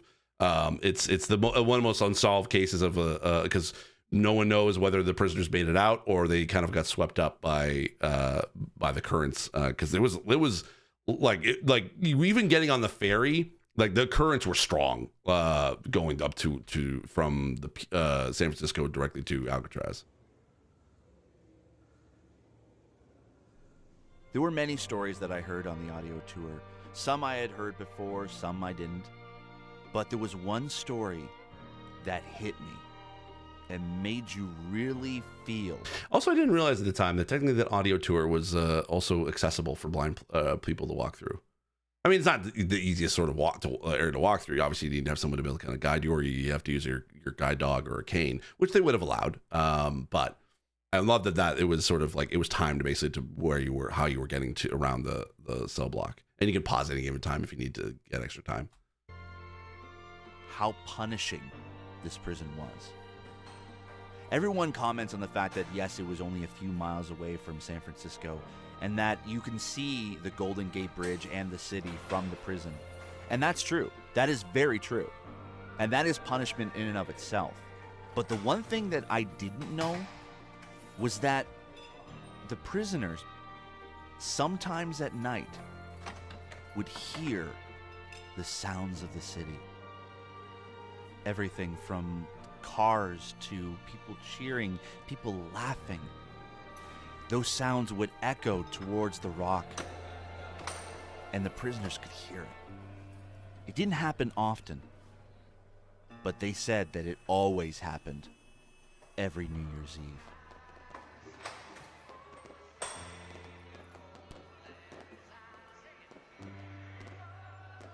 That's one of the prisoner cells. That's the one that they dug out their way to escape.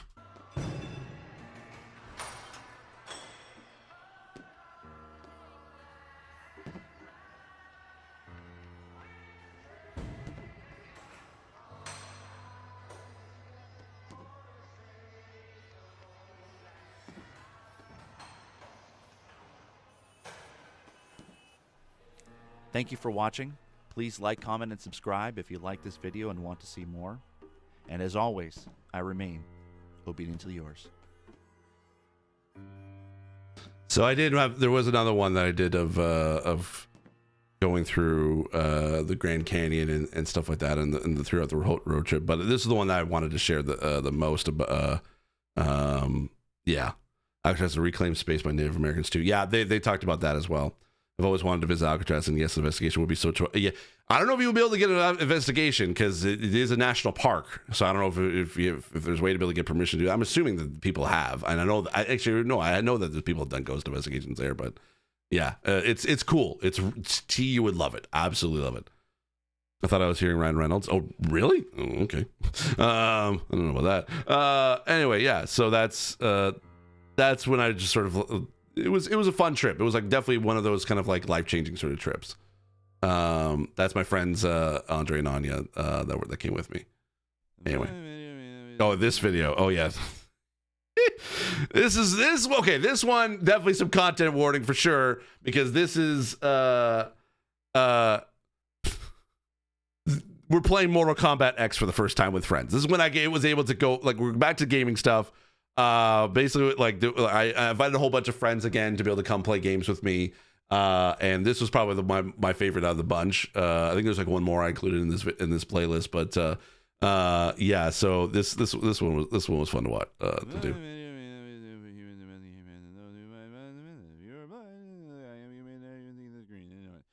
Basically, if you're blind, you probably shouldn't watch this if you got kids around. Just saying.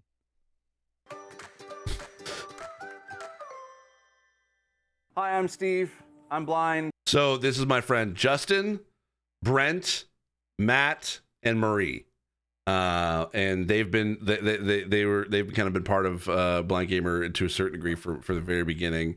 I'm still friends with all of them, but the one I still keep in touch with the most is Marie. Like Marie and I have been friends for well over 18 years now at this point, I think.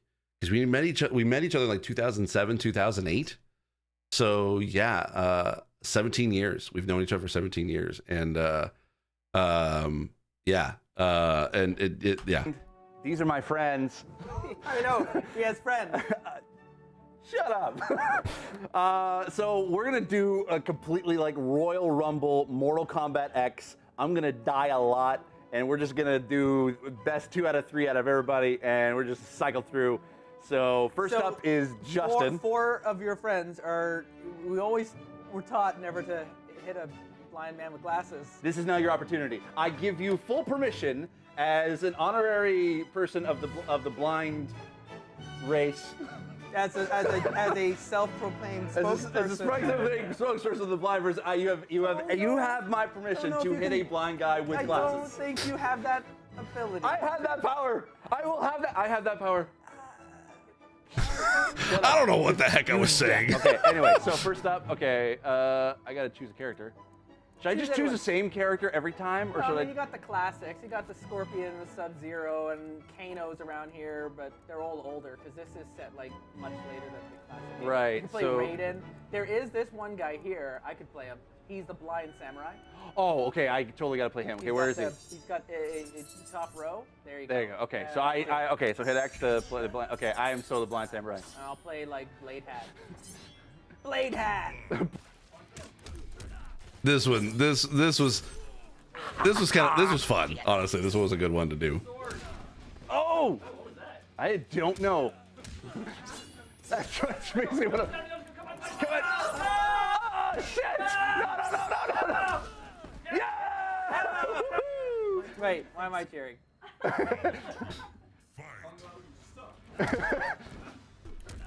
I gotta learn how. Well, I can't block. When did blocking not become a thing anymore? Oh no! So many face punches.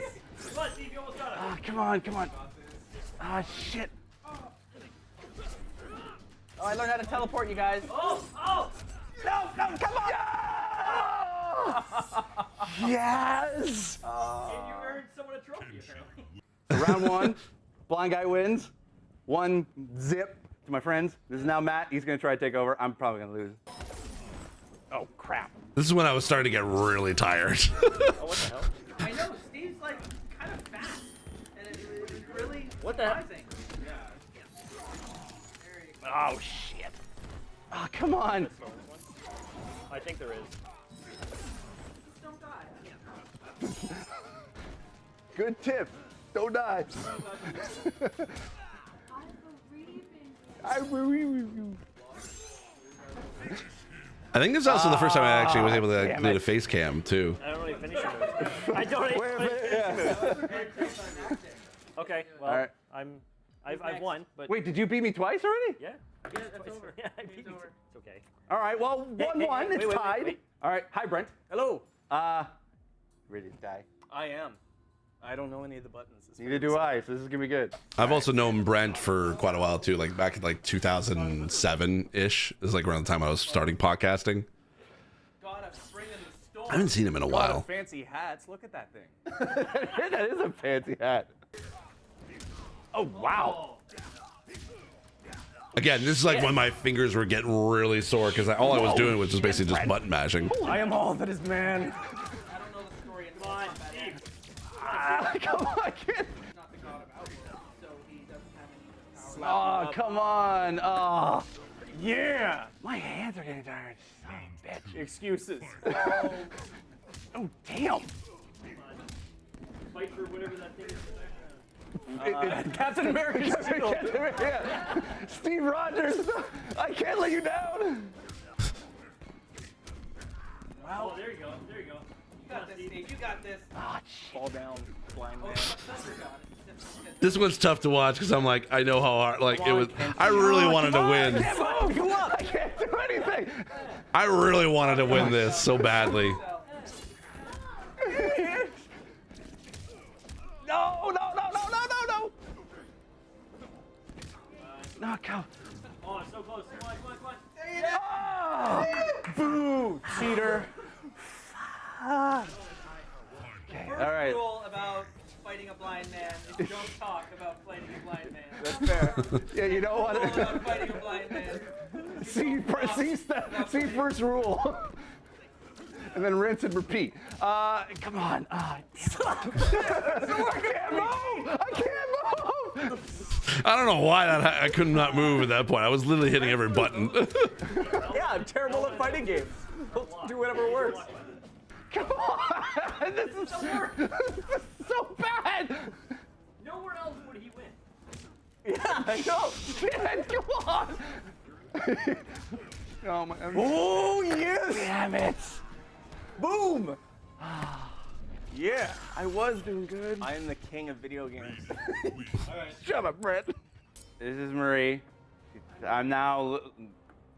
Yeah. I can't even speak anymore. So I'm what, like 2? You beat me. I beat you. So 2-1 against me. Considering I haven't, the last time I played a PlayStation, I was probably 19, maybe? So 3 years ago? Yeah, thank you. 5 years, I'm good. actually. It's been a while. Oh, right. Come on. I had that already unloaded. Come on, Steve, you're winning. Yeah. Oh, wow. Oh, that was the nut. That was. Oh, Marie's a ball buster. Throwing boxes. Hitting me in the box. That's what he's doing. No, come on. I don't know what, like, again, my fingers were so sore after this. Oh! There you go. I did that for you. Oh, you let me win. All right. Okay. I see how it is. Yeah. Thank you. I appreciate that. You know. Yeah, I'm gonna learn how to use this. Maybe next time. It's so funny to be able to see like how far we've come, like, because if you look at this, like Mortal Kombat X versus Mortal Kombat 1, I know it's not very practical. it's like so night and day as far as accessibility is concerned too, which is great. So if you're looking for an accessible Mortal Kombat 1 is that. Who are these folks that I was playing with? So these, if you missed it before, these are my friends. Who I'm currently playing with right now is my friend Marie. I've known these folks for like so many years now. So it's my friend Marie, and then the one in the top left is my friend Matt. The one in the middle is Justin, and the one kind of in behind me is Brent. So these were my friends I invited to come play games with me. This is like the second block of like recording at CGM at the Comics Game Magazine office. Excuse me. Oh! Steve, you won. I win! So who do I play now? Like, it's now 2 wins, 2 losses. I need to. Well, why don't we do like a 4-way rock paper scissors and find out Yeah, we could do that. how that works. I don't know how 4-way Rochambeau. rock paper scissors Rock, works. paper, scissors. So you're definitely, Scissors. Oh shoot. Rock, paper, Oh, that's through the mic. I'm definitely, Definitely, so do I. Rock, paper, scissors. Oh, I beat him already, so this is gonna be good. Mind reading. Mind taking. By the way, this was like the last episode of of the recording. So we had just like, because I basically recorded an episode with each person. I'm not playing all of them because some of them are okay, some are whatever. But this was like the most fun one because it's all of us. This one's for all of us. All the able people. I did not ask for this responsibility. I can do this. I believe in myself. I need like that halftime coach speech. I don't know how to block! You can do it. All right. How the hell do you I can do block? this. It's not an Thanks, F1 coach. button. I don't know what you were saying earlier. Oh, there it is. Oh, that's the block button. I got the block. Ah, damn it. Oh, that's kind of cool. That's a good Okay. hack trick. All right, I can do this. Huh? Come on, Justin. Yes. I think there's like a special move coming up. Come on. Either that or fatality or something. I think it's a fatality coming up. Yeah. No! That's my favorite move. Damn it. There it is. Oh, shit! Okay, Oh confirmed my it. god. I don't know what I did. I don't know what I did either. Oh my god. I really don't know what I did. Oh, I don't know what button combo I did to be able to make it happen. I don't know anything. Wow. Magic button mashing, my friend. Yeah. Oh, they were just friends. I thought they were All right, coworkers. final Nope, round. nope. This is it. This is for all the marbles. This is for all the I tea even in heard your buddy China. say he has This is friends. for That was a all joke. the It was a apples. joke. Yeah. I'm putting all my eggs in this one round basket, and I'm almost dead. Ah, come on. Come on, Steve. I need to read again. I would need to read like I don't know, but I'm almost dead. I'm like terrible at not that. really. Come on. You still have health. Somebody on board on it. No. Yeah. what Come are on, these no. players ruining this game, this passion of mine? I never said it was good. Okay. Oh, it's so close. Oh, come on! No! No! Oh, come on! Yes! No! All right. Well, actually, that was fun. Thanks, guys, for A little playing. adrenaline going there. That was good. I heart lost. pumping for sure. I lost. Bad at this. We don't have a trophy. Ah, there's no trophy. You can have some chicken wings. Yay! So, like, comment, and subscribe if you want to see more videos. You want me to do another round of Mortal Kombat with friends? Or with like talented Mortal Kombat players. Comment below and let me know if you like. Subscribe if you want more. Thank you to all my friends for playing. Thank I you for having appreciate us. Hashtag LPF. And as always, I remain obedient to the Lord. Bye. So reason why I say like hashtag LPF, that was brutal. It was definitely brutal. Yeah. Like, comment, subscribe. Yep. For more snack-based vlogging. Yep. Exactly. So the hashtag LPF. So this is around the time that actually, what year was this? This was what day? Yeah, this was October of 2015. So at this point, I was doing Blind Gamer like every once in a while. I wasn't getting to a point where I was consistently like doing this like on a weekly basis because I wasn't able to record a lot. Also as well, like again, I was limited to I could only record those kind of like one-off sort of things at home, like playing on my Mac and being able to capture like just screen capture on through my old iMac. Because I also didn't have any consoles at home. And also I worked full time. It was very difficult for me to be able to keep going and making these consistent, but I did the best I could. But what had happened was in September, October of that year in 2015, there was a YouTuber by the name of Leon Pep. He's a Greek YouTuber who I can't remember how many, I think he had like 30,000 subscribers at the time. And he was a Let's Player, like a Let's Player just as much as I was. And he actually made a video specifically saying that he found a new channel that he thought could use some love. And because at the time, you gotta remember, at this time, I had 100 subscribers. Barely over 100 subscribers. And that was after trying to build up my YouTube channel for 10 years at this point. and I was starting to kind of gain a little bit of momentum. I was starting to kind of gain a few, like some people were interested in watching it, but it was really still just a very, very, very small audience. So when Leon had made this video, I did not know what the heck was going on. All of a sudden, I just happened to notice that there was so many comments of like Leon Pep sent me, like Leon sent me, LPF, hashtag the LPF. Like I was like, who the heck is Leon Pep? And it took me a while to try to find it. And that's when I realized like he made this video, and it was all I had to basically try to get a translation of it because it was all Greek. He was talking in Greek, and I was like I can't speak Greek at all, so I had to kind of get a translator to kind of see what he was saying. And he was just basically saying like, this channel is like Blind Gamer is like, he's great. He's playing games while blind, and it's funny. It's like, it's entertaining. Go show him some love. That's what he told his audience. And I went from just over 100 subscribers at that time to over 1,000 within 24 hours. Now, you remember in 2015, that was kind of very rare. I mean, it still is actually rare today to be able to get 1,000 subscribers within like 24 hours. And it kept growing. It kept growing. Like I think it went up to 1,500 by the end of after 2 days of just one YouTuber that was like, hey, this guy, you should check him out. And so that's why, like at the time, I was using the hashtag LPF because it was Leon Pep Family. That was the sort of the little thing that he used as video. So I had like a lot of people from his channel that essentially were watching. So I was like, all right, I want to acknowledge him in that. So that's why I wanted to at least acknowledge him in this today, because he was, if without him, oh goody, my Blind Gamer shirt is out for delivery, so I should get it hopefully by the time the stream ends. I would love to be able to get it before the stream ends.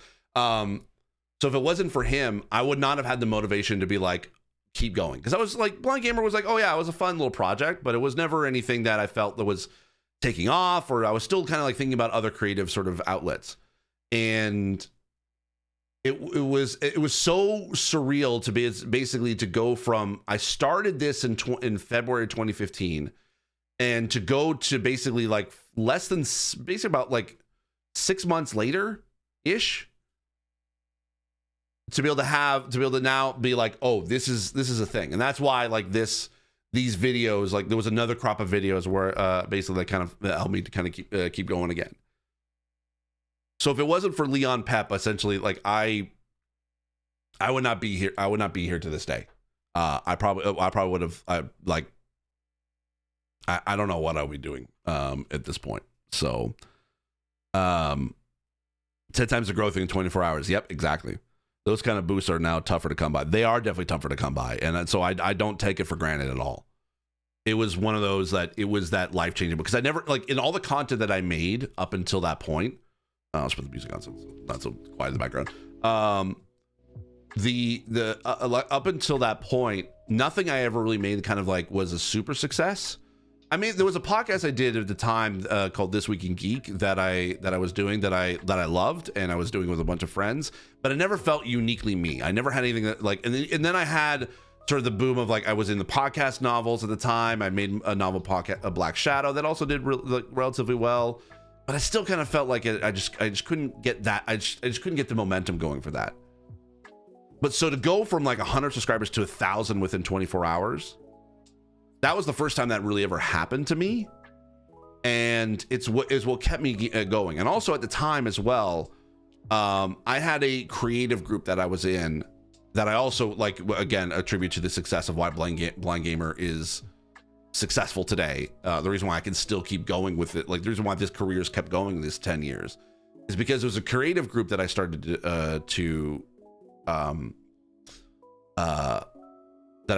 kind of do every once a month, and we just get together once a month. We call ourselves Masters of the Universe, or we call it MO2 for short. We have a bunch of my friends, creative friends, who are different fields of creative work. So I'm the sort of the YouTuber / Twitch streamer / gamer. Then it was my other friend, Drekken, who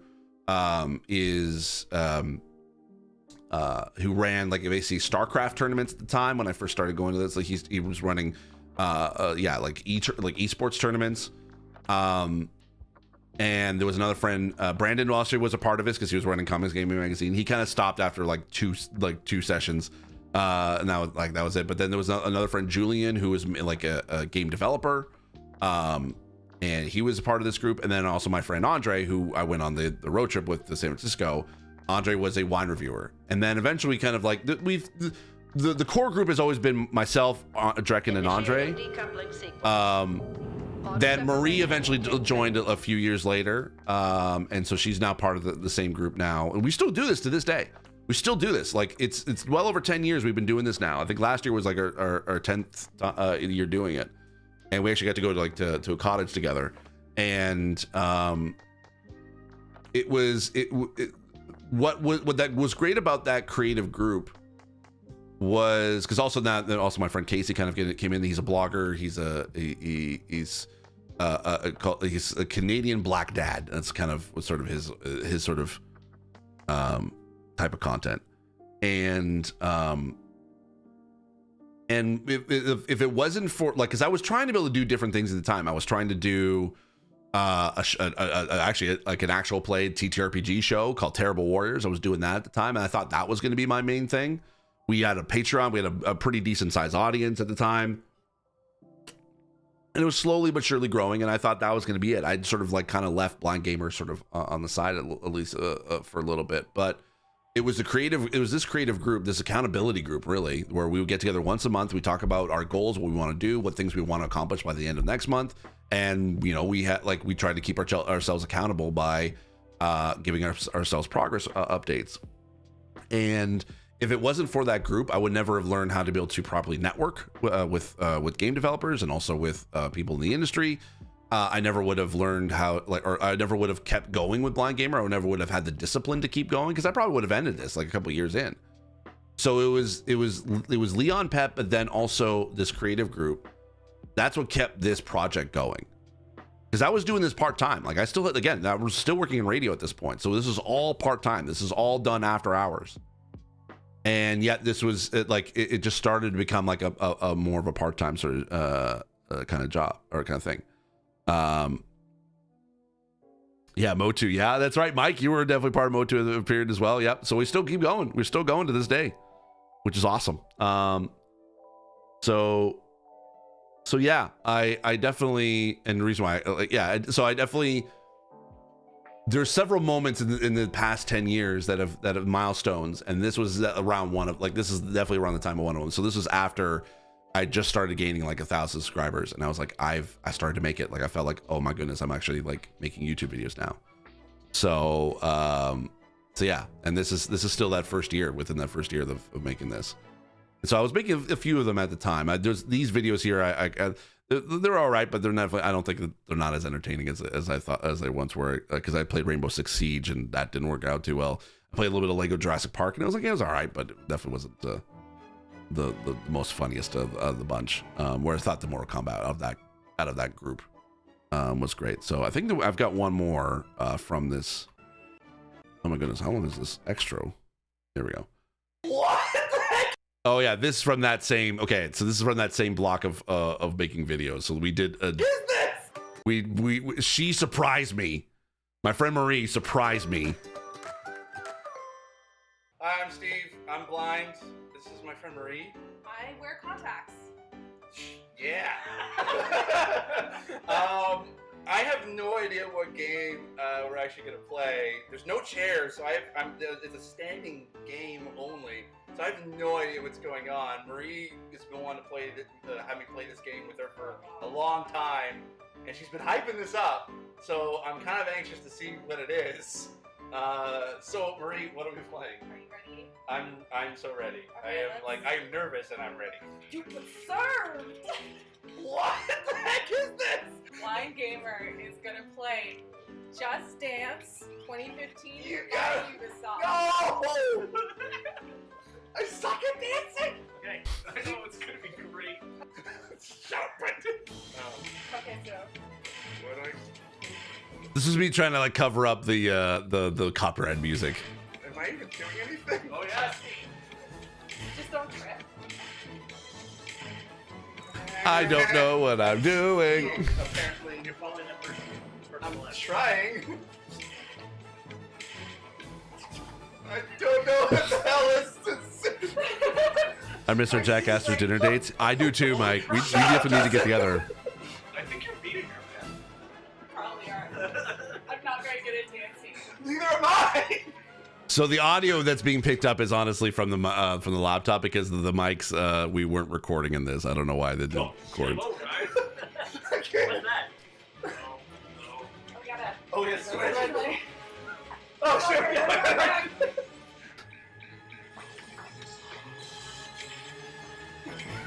As you can see, no idea what the heck I'm doing. I can't see what's going on the screen, so I'm guessing. Oh, God. You're good, Steve. Just keep your energy up. Oh, this is so going for me. Oh, I can't. We need to use upstairs. Yeah, Steve. That's what I'm talking about. I have no idea what the heck I was supposed to do. Matrix, man. No idea what I'm doing. No idea what I'm doing. You're doing really well, Steve. Grand thing about the bad audio kind of adds to it. Oh, thanks. I appreciate that. It does. So great. Oh, it's 100% all visual cues. Oh, God. Okay. I can barely see it all. You are Neo. I play video games so I don't have to do this shit. Oh, that ain't gonna work. Oh, that is so not gonna happen. Yeah, no, that'd be bad. Yeah, it? You did it great. You did it great. Good job. Alright. Alright. So who won? You did, Steve. I did? Whoa! By like 1,000 points or 100 points. Alright. Yeah. Did you? Yeah, You're that's- funky. Of course, we can't do a high five. One more round, fuck you! Take a break. Thanks for watching me dance like an idiot. Thank you. I'm done. Like, comment, subscribe if you want to see more. Thank you, Marie, for showing me this awful, awful game. I forgot they did like webcam recaps. Oh, God. I look like a turtle. Oh, damn it. I don't have any moves whatsoever. Alright, thank you very much for watching. I'm so out of breath. Hashtag LPF, as always, I remain obedience to yours. Bye. So there's that. So I will say also as well, the reason why I use the phrase "as always I remain obediently yours," that is actually a phrase that I sort of took from Orson Welles. Orson Welles used to do radio shows back in like the 30s, and one of the shows he used to do called The Black Museum, which is actually pretty cool. You should go look it up. Where he kind of is a narrator for these little vignette stories of basically like his whole idea is that the Black Museum is this sort of museum of death is what he calls it. It's where it's in London. It's like in the Tower, or no, it's on London Bridge. I don't know, whatever the heck it was. But it was basically there was artifacts in this museum that were used as murder weapons, and Orson Welles would kind of go to this one sort of seemingly innocuous object, and he would sort of narrate the story or kind of talk about the story of how this was used for murder, and you would hear the radio play of the investigation from Scotland Yard, and one of the things, and what he would always say at the end of an episode was he would say, "As always, I remain obediently yours," and I love that phrase so much. I don't know why. It was just like, it just seemed like so cool. Like it seemed like so like the coolest way to be able to like end basically like it just to sign off. Like it was a cool radio sign off. So I adopted that and kind of became sort of part of the history of why I sometimes say. I don't say it as much anymore. I should bring that back. But yeah, I used to always say, like, as always, I remain obediently yours. So yeah. Steve, I'd like to introduce myself to you. I'm a YouTuber and I post videos about games. I also music artist and visual. Oh, cool. Awesome. Well, hey, thank you so much. Welcome on in. It's a good line. Yeah, I think it's a good line. Yeah. It's one of my favorites. So and then let me see what is the next video we got. Oh, this one. Okay, so this was, I think, the beginning of, when was this? This was January of 2016. So this that year for oh god, it was, so I think it was around, I can't remember, I think it was Black Friday. There was a special sale going on for the Uncharted PS4 bundle. And I felt like, because at the time I was teaching, so I had a little bit of extra cash on hand. And so I decided, because it was on sale, it was at Walmart, I decided to go and get myself that PlayStation 4, the PS4 bundle.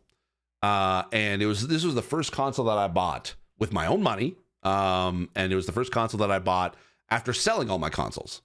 And I realized, because you can record, or at least no, sorry, I could capture also. This is when I was like starting to kind of, I had a little like, now I had some folks watching me. I had definitely a pretty good subscriber base.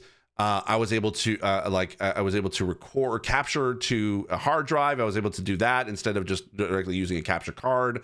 And then I would still record the video separately. And I was like, and then so by January, or basically it was the end of that year. It was Christmas. I got a few other games as well for PS4.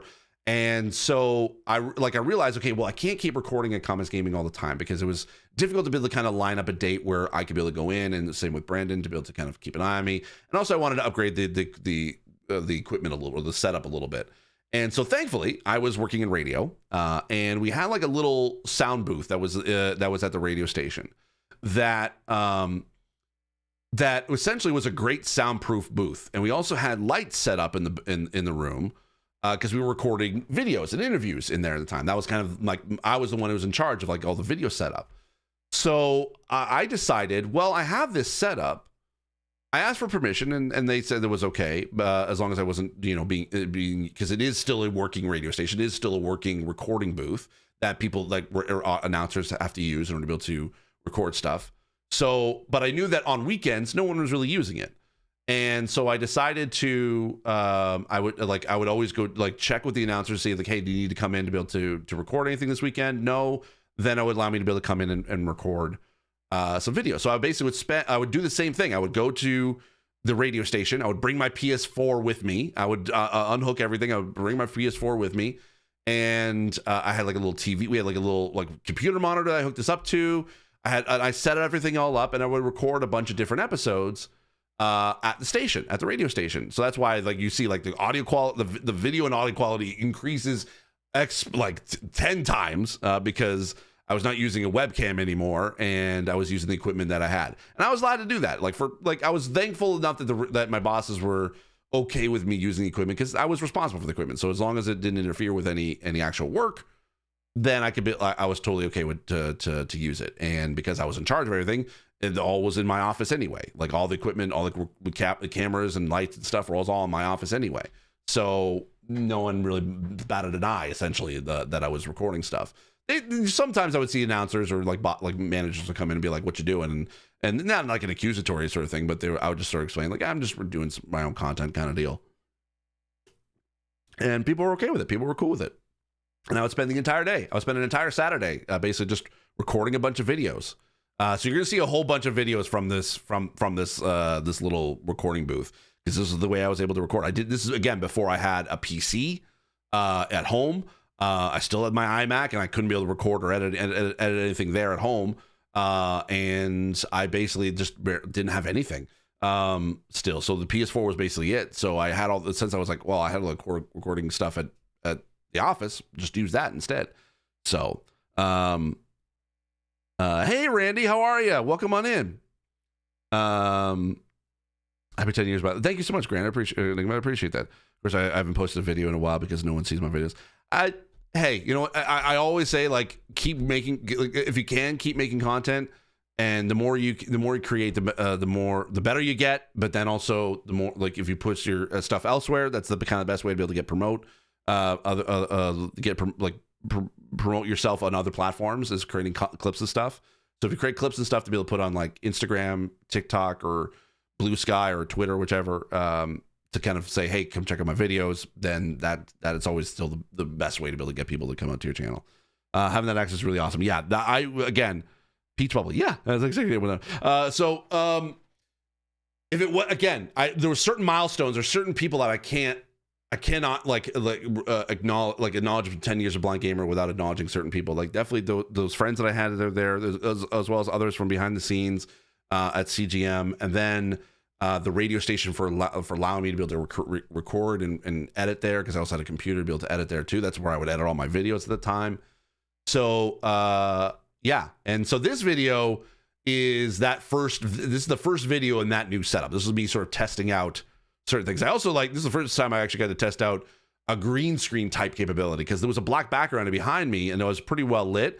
So I figured I could probably actually create sort of a green screen, even though I didn't have a green screen. We eventually would add a green screen in the studio, which wasn't I always had struggled with to be able to light properly. And because a lot of the times the green screen was very wrinkled, it was casting a lot of shadows, and it took a long time to be able to get to that point where it was actually a pretty decent, I was actually able to do proper green screen effects. But you gotta remember, we had we barely had a budget to be able to get any equipment. Like we only had enough to be able to get like a bunch of cameras, like DSLR cameras and some lights. And like basically we just bought like a green sheet from Amazon, which is what I bought, because I had this in my, eventually I bought this and set up on my own, for my own office, essentially a little bit later. But yeah, so this is the first time that I'm actually recording in this new setup.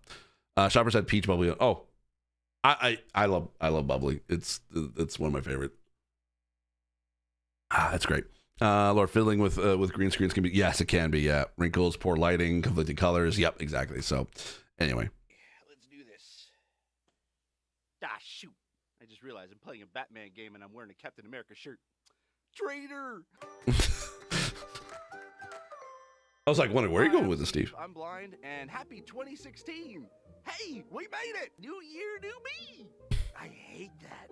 Why did I even say it? I feel so dirty. Anyway, I hope you had a great... This is when I was also trying to figure out audio too, because this mic did not work. It barely worked at all. We eventually got like lapel mics, but this was the only mic that was picking up, and I couldn't get it to work at all to record, so it was difficult. Even say that, I'm not even from the hood. So I hope you had a great... Wait, what was it? What do you mean from the hood? Anyway, I hope you had a great holidays and New Year and everything's good in the hood. Why did I even say that? I'm not even from the hood. So I hope you had a great holidays. I hope you had a great New Year's. I was lucky enough to get a PlayStation 4 over the holidays, so I've got Batman Arkham Knight. I love the Arkham series, but I hate the Batmobile. I feel like I do more damage to Gotham than the Rogues Gallery themselves. There's one mission that the Riddler has you go on. It's completely optional, and it has to deal with these obstacle courses that you have to go through with the Batmobile. But I can't drive through this one last mission, and it sucks. So I'm gonna play it, and I'm gonna show you what I mean. But this is my finest work, detective. My masterpiece. This is one of those oh my god, I can't believe you, buddy. I hate you, Riddler. I never hated you so much. I didn't realize it also as a time, like also, just as a heads up, I didn't realize that people also struggled with the Batmobile in this game too. So I was glad I wasn't the only one, until much later. But I thought it was just me. Thank goodness it wasn't just me. Let's do this. This is Dark Knight. Your Tudover. Yeah. Your Bay of Pigs. Your ultimate defeat. Yeah, well, you know what? I don't like you very much. No. Dang it. I explode the Batmobile. So my setup was basically that there was the reason why I'm looking down is there's a monitor kind of in front of me that I sort of set up like in a little makeshift sort of table. The camera was just pointed above me. It's kind of like how I have it right now, where the camera's just above my monitor, and that's why I constantly looking down. And I basically had like two lights that were kind of shining on both sides of me. Then that's how it was. And then I had a laptop. My laptop basically was. I think it was capturing stuff for my PS4 or PS4 at the time or something. I remember I was using my laptop for something. I think it had like a capture card at this point, or it was just capturing. I just recorded directly to a hard drive off my PS4 because you can capture like, but I don't remember at this point whether which version, which setup I had for this. I have to turn my head in order to be able to see because I can't see. No, dang nabbit. No, wait. Stop. Stop. Okay, here we go. All right, now I'm back on. Okay. See, the first lap is usually pretty easy-ish. But yeah, this was tough. Like having to be able to like drive and also like see. This probably looks like a stupid thing to do. Okay, all right. So, first lap, done. Where's a bat shark repellent when you need it? I don't know why I needed a shark. Yeah. No. Yeah. No. Come on. Stop it.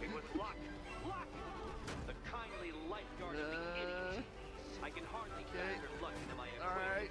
See, I'm doing. See, only when I'm recording am I actually doing okay. No.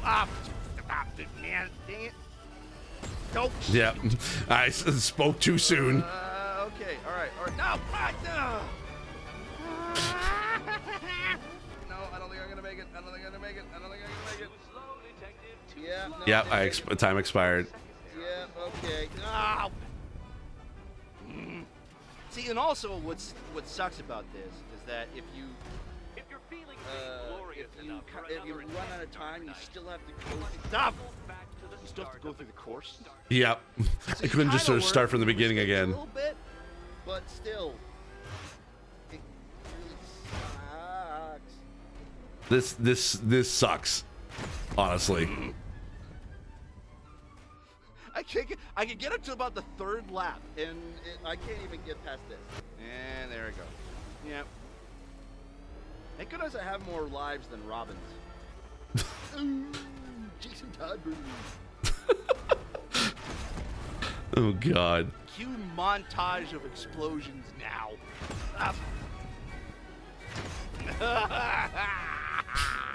Son of a bee with an itch. Riddle me this, Riddler. Why do you have to suck? Oh man. And I hate the fact that I have to turn my head in order to see, because if I look at it straight on, I can't tell which is left or right. Yup. All right, I made it. No. Son of a... okay. I think that proves, like, once again, never put a blind guy in the Batmobile, because I will destroy things, and it with me. That's it for me. I'm done. Happy 2016 again. If you like this video, give it a thumbs up. If you want to see more, click the subscribe button. I got new videos coming out every Friday at 10 a.m. Eastern, so expect more coming, and I've got tons of great plans for this year, so I'm excited to be able to share that with you. Hashtag LPF. Thank you very much. As always, I remain obediently yours. I hate you, Riddler. I hate you so much. Yeah, it's probably why I should not realize. It's probably why I kept the volume pretty low, because there was a lot of like background hiss that I couldn't. It was a broken microphone. That's kind of like why it was sort of in there. It wasn't the main microphone that people use to record. So I just had like, that was what I had at the time. So, but yeah, rest of the game was okay. But this, yeah, this is just way too hard. Yep. I want to know who even decided we should have driving challenges in the Batman game. Yup. Because I think I get it, because like it was the first time you get to drive the Batmobile in an Arkham game, so they obviously had like a bunch of challenges with the Batmobile. The reason why I've never been able to actually physically finish Arkham Knight was because there was the one mission near the end where you're driving the Batmobile in the sewers, and I just could not get past it. It was one of those, like, you couldn't continue on with the game until you, like, it was one of those force sequences. Like, it wasn't even a Riddler thing.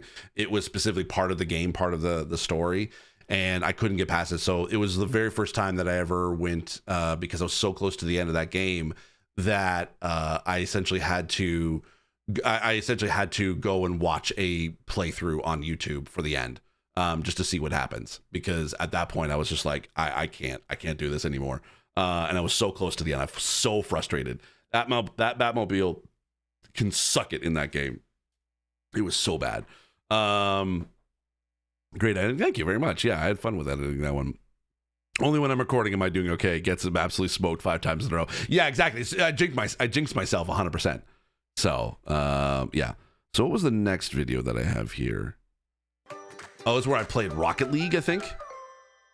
Hi, I'm Steve. I'm blind, and I'm about to play Rocket League. Never played it before, and I am not even going to attempt to try to play online yet. Although that could be a funny episode. If you think that that's a good idea, leave a comment down below, and I may just do it. But I'm going to play it at least locally.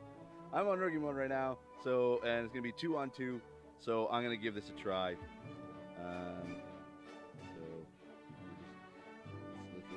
Let's give this a go. I am terrible at soccer. I'm terrible at any sports game. So this is when I was still trying to figure out the balance of the mic and the music. Boom! Come on, buddy. Where's the ball? Oh, there's the ball. Oh, jeez, went past me.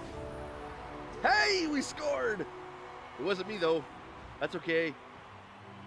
I may have had an assist. Oh! That was definitely not me. That was unassisted at all. No, I missed it! Even though I got the actual assist. Oh, jeez. I got hit. Oh, stop hitting me! Got hit by my own person. Stop! And that was unassisted again. I am literally doing nothing. I'm actually hindering my own team. I did nothing.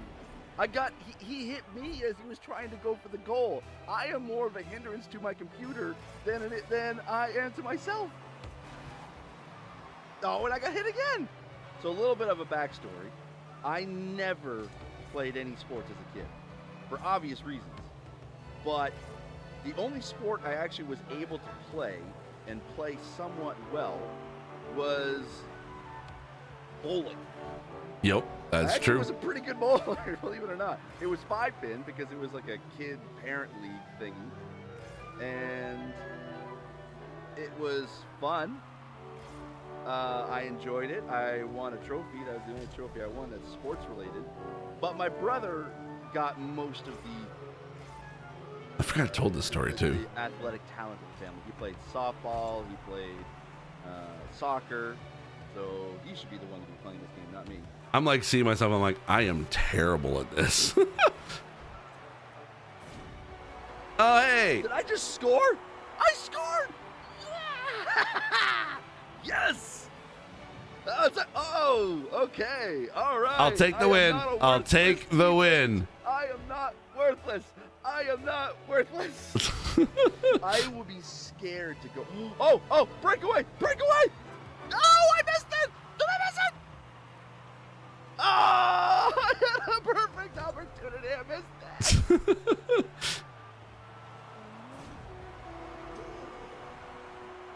Did we just score? No. As I was spinning around, the other team scored. Yep. I was literally the kid in the center of the field picking up grass and eating it. Shoot. No. Again, this is like on that same sort of like dang it. That same day of recording. Okay. I actually had like a bunch of different outfits that I would wear too, just kind of make it seem as if I wasn't recording anything that same day. I can't believe I missed it. All right, almost. Did we win?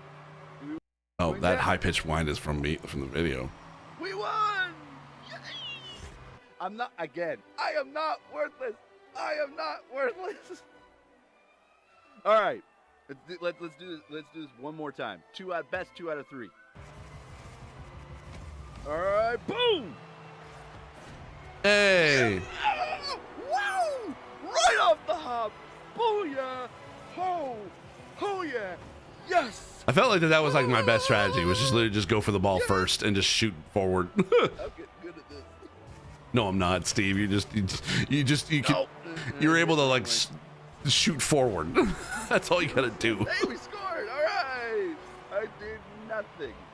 I did absolutely nothing. Look at me. Look at me. Oh, and I'm over there. And then I'm in there.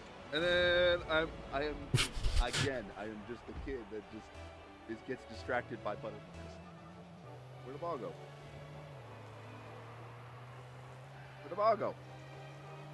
Oh, it's way over there. No. Whoa. That was a close one. No. Get over here. Knocking to my own player again. No. No. Yep, I'm terrible at this game. All right. You know, I gotta give him at least one. That's fine. You know, good sportsmanship and all that. It's fine. I mean, I'm not going to shake hands with him after the game. Initiating decoupling Oops, sequence. sorry, there's ads. Auto separation in 10 seconds. Gotta keep the lead. Gotta keep the lead. All right. Yes. Keep pushing it down the field. Get it away from our goal. Oh! Son of a! Yes, baby! I can't believe that was like, I actually did that from way back in the other end. All right. Oh, the guy can. The blue guy kind of like just knocked that in. He kept going. Remaining. All right. Got to maintain this lead. I didn't realize that. Ow, no.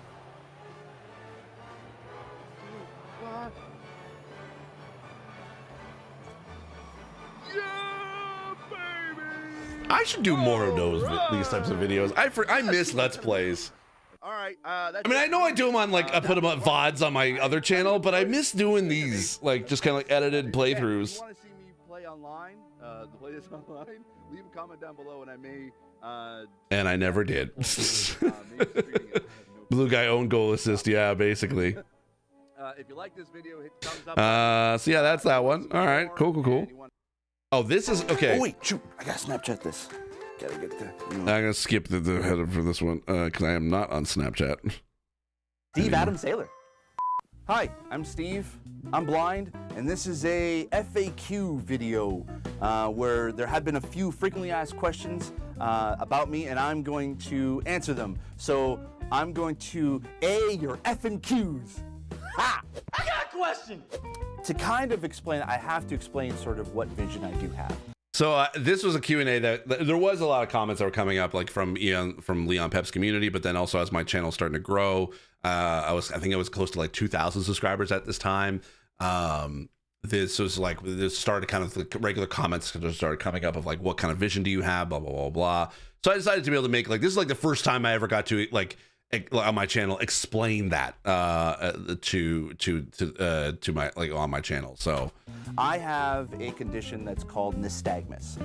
It is an involuntary movement of my eye. There are muscles that are in my eye that basically jitter back and forth, but if you can see that there is eye movement, essentially that is something that I can't control. And because of that, my vision is super blurry. I can barely see the camera in front of me, and it's less than 5 feet away.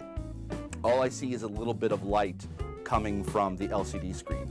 My glasses, they are super thick. I don't know if you can kind of see that, and all my glasses do is just clear everything up. Hey, yo, Steve, I see a clue. Normal vision is 20/20. And to describe that, it's like, so something that is 20 feet away to you looks like it's 20 feet away. For me, my vision is 20/200, which means that something that is 20 feet away, to me, looks like it's 200 feet away. Oh, did you see a clue? Yes, Steve!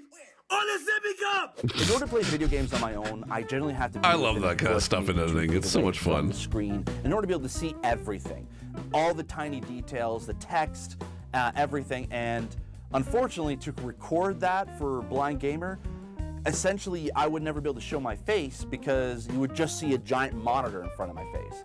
So I have to have the monitor at least within about 5 feet away from me, and that makes the screen to be like really big to about roughly this size. And when you're looking at something that's this size, you lose a lot of detail. You can't see the words that are on the screen. So a lot of the instructions on how to play or how to be able to do certain moves, I can't see, and I have to generally get up, get closer, and then sit back down to be able to play. The topic of why I call myself the Blind Gamer came up yesterday. And it's part of the reason why I made that video, to be honest. I'm not gonna lie, it came from someone who was a bit of a troll, someone that mentioned, you aren't really blind, you can see. I look at your photos and you say you go see movies, you take photos, and by saying don't use blind as a publicity stunt, when there's people that are more blind than you. I am not using the blind gamer moniker as a publicity stunt. Yes, there are people that are more blind than me. It's taken me 32 years to adapt to the vision that I have. And I am very proud to say I am a graphic designer. I am a video editor. I am a web designer. I do a lot of things with the web and taking photos. It's because I was doing this all the time. You don't that see was my job. how I work with it because it's something that I've adapted to. One of the proudest moments of my life was going on a Toronto subway and seeing one of the ads that I designed and I created on there for all to see.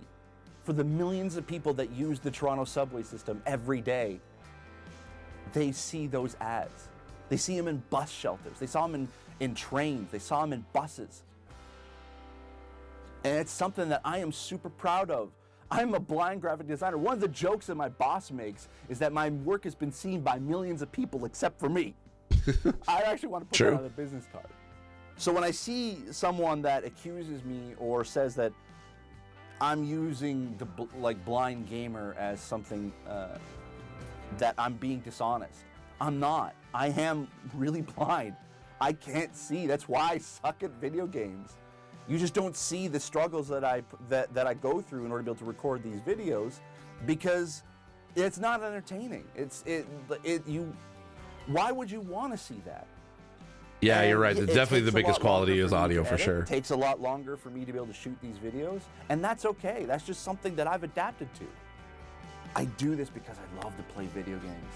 I always have, and I felt like it was a struggle to play them and play them properly because I couldn't see. That's why I love watching Let's Plays, because I get to see how a game is properly played.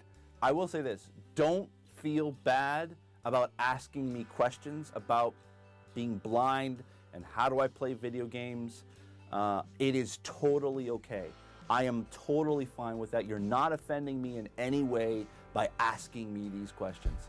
I am very happy to respond to the questions that Still true to this day. I've never had any problem answering any questions, even if it seems like potentially like you might be like offending me or whatever. I'm always happy to be able to answer as best I can. If you're coming at it from a good place, like really, like if you're coming at me to troll with me, then no, I won't. I'm not going to give you the dignity of a response. But if you genuinely ask a question and you're unsure how to ask it, I'm okay. Like however, if you're watching this on YouTube or whether you're watching this on Twitch, that's why I have on my Twitch channel, I actually have like a whole like channel redemption. Like if you can ask me an accessibility question, and part of that is you can ask me ask me any questions about myself, about my own disability, because unless you have the same disability as I do, which is very rare, even even someone I know who has the same disability as I do, we have two completely different types of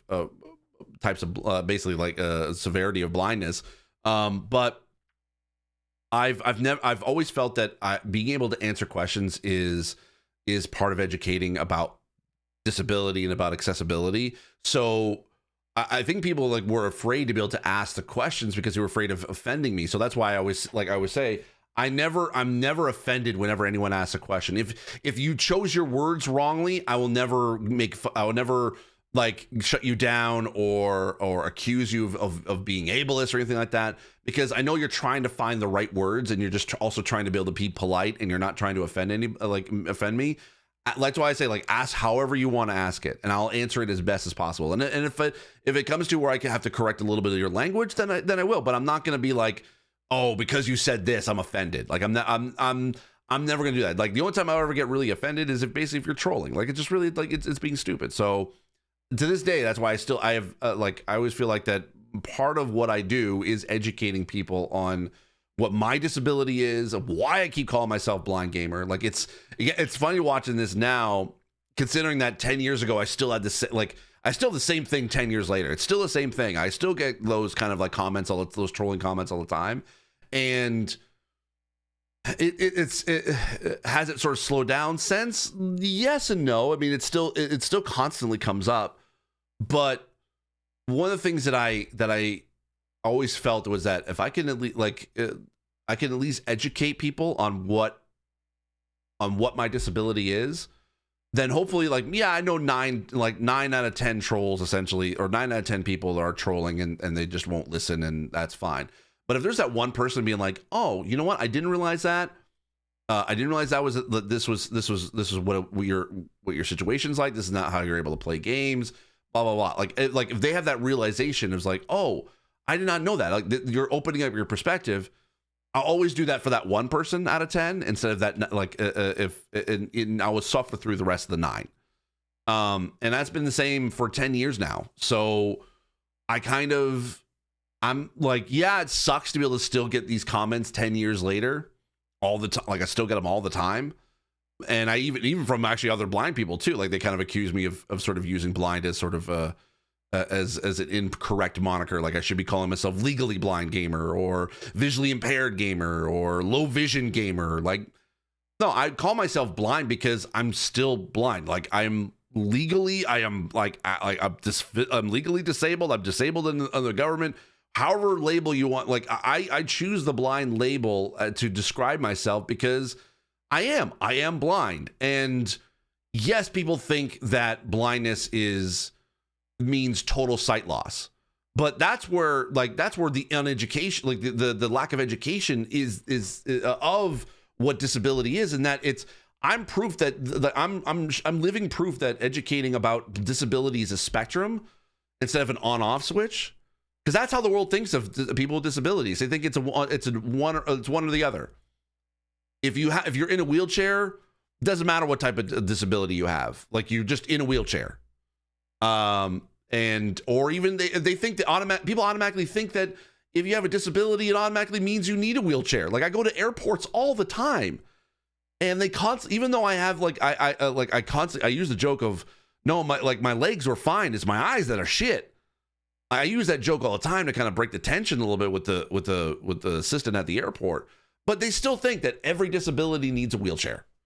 And so I'm trying to be able to like educate people. It's like, no, it's a spectrum. It's never an on-off switch. And honestly, people who have total sight loss, that's more rare than anyone else on the blind spectrum. Because not like, again, I talked about before, 9 out of 10 people who say they are blind have at least some vision. And so I'm just trying to educate on that aspect by saying, yes, I'm blind. And blindness is a broad definition for people who are on the blindness spectrum. That's basically where it comes down to. And people disagree with me all the time. Like I have people who are actively pissed off that I call myself blind. That they think I'm deceiving developers by what actual blind. Well, they say this: what actual blind players need. I need the exact same accessibility as they do. The fact that like a screen reader, okay? Yes, it helps totally blind players, but it helps me too. It's something that I could use so I don't have to read the text. It can be read to me. Yeah, I advocate for larger text size in games, and I always will still do. But only because in lieu of that, I would have preferred a screen reader. I prefer a screen reader more than larger text, but that is very difficult to include in games. It still is to this day. 10 years later, I've been doing this, and it's very rare that we'll see a game that actually has a screen reader in it. So, is anyone who's ever had any like ill will towards me about how I sort of, I'm going to conduct myself as being as nice of a person as I possibly can, as being as kind of a person as I possibly can. I try to be able to educate as much as I possibly can. And if you don't see through that, if you don't see like, I'm actually trying to do good, and you're just stuck on the fact that I call myself blind and the negative connotations that you think of that, I don't know what else to tell you. I've explained it so many times on this channel. Even this video is 9 years old. And I'm still to this day explaining it all. I would have thought that at least I would have been able to say, to like, it would have slowed down a little bit, but it's still like, it hurts sometimes.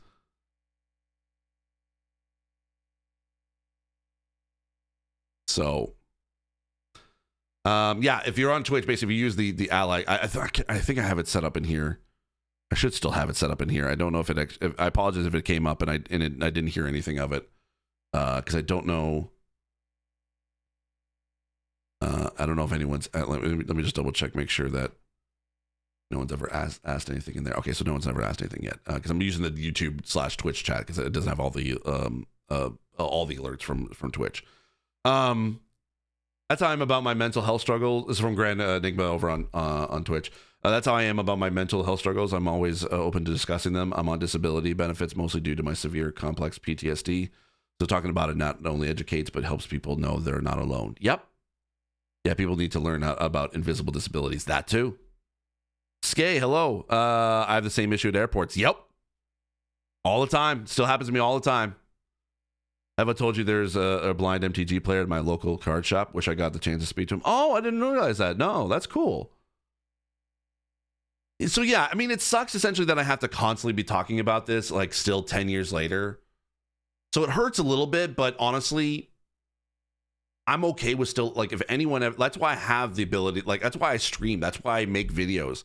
So that I'm like, people can ask me these questions. Now, there's people ask questions in the comments of my YouTube videos, and they're kind of like, I don't mean to offend, but how are you able to see and play video games? It's a visual thing. Like, when you're coming at it from a combative sort of way, no, automatically, like, I'm not going to give you any time of day because you're coming at it from a bad place. But if you're coming at it from a very, like, you're actively curious, I will 100% try to be able to answer as best I can. That's why I have, like, I have in one of my videos, like this playlist, I have the video that I use all the time to kind of show what it is I can see, because that has done more for me on this channel, like on what I do, than any other video that I've ever done to educate on what my blindness is like. I've constantly always explained what it was like, but having that video, and I'll show that, actually I will show that in a little bit. It is in the playlist, but that video has done more for my channel than any other video that I've ever done. It doesn't get a lot of views, but it is the one that, like, I get told a lot that seeing that video of what it is I actually can see when I'm playing games with the blurriness factor, I would love to be able to make another one. The problem with being able to make another one is there wouldn't be much change in what I actually do see, like what I actually can show on screen. The only difference is because my eyes move back and forth, there is a constant flickering of my vision. So I didn't want to include that in the original video because I felt that people would get motion sick, and I didn't want to make people motion sick by watching my video. So that's why I was like, I took that shakiness out of it, and I just kept the blurriness of it. And people still look at that and be like, well, you can still see. I'm like, you try living your life with that's all you can see. That's not just video games. That's not just like adding a blur filter to the screen. That's my entire life. That's my entire vision. All day, every day, 24/7, 365. So it's a lot more difficult than it is than watching it for like a 6-minute video. I'm legally blind too, and starting streaming to show people from Brazil. Sky, that's exactly what I love to see. I love seeing that because, especially if you want to be able to get into, like, people have often asked me, I'm going to switch over to the screen right here. People have often asked me, how do I get into accessibility? How do I get into consulting for video games? And I always say, start streaming, start making videos about you playing playing games, because not only is that great feedback, or that is like a great perspective showing how it is you can play games, but also it's great feedback for developers to see exactly how you can play and seeing how you can adapt to the systems that are in this, like in a game. If you can't play a game and you're trying, sending that video footage or providing that feedback to the visual feedback to developers does more to help them to understand what it's like for a disabled player to play games than being able to just explain what it's like. Every single time I consult with a studio, and I play a game, whether I'm doing it remotely at home or I'm at a studio, like if I'm doing it at home, I'm always recording my gameplays. I'm always recording them to send to my, that's part of the services I provide. I send those recordings of me playing the game as authentically as I can. So it's a bit like my first reaction to it. I'm doing literally a Let's Play video, and I'm sending that to the developers because that also that shows what I'm trying to build, what I'm struggling with, what I'm actually doing well with, and everything in that sense. So Bruce Miller 176 just followed. Thank you so much for the follow. I appreciate that. So I always send that, but also whenever I go to a studio to basically to play play a bit of their game, you know what they're also doing? They're also recording that captured gameplay. They're recording my reactions. They're literally recording those videos so that they can take to the teams to show, hey, this is what what Steve is experiencing playing this.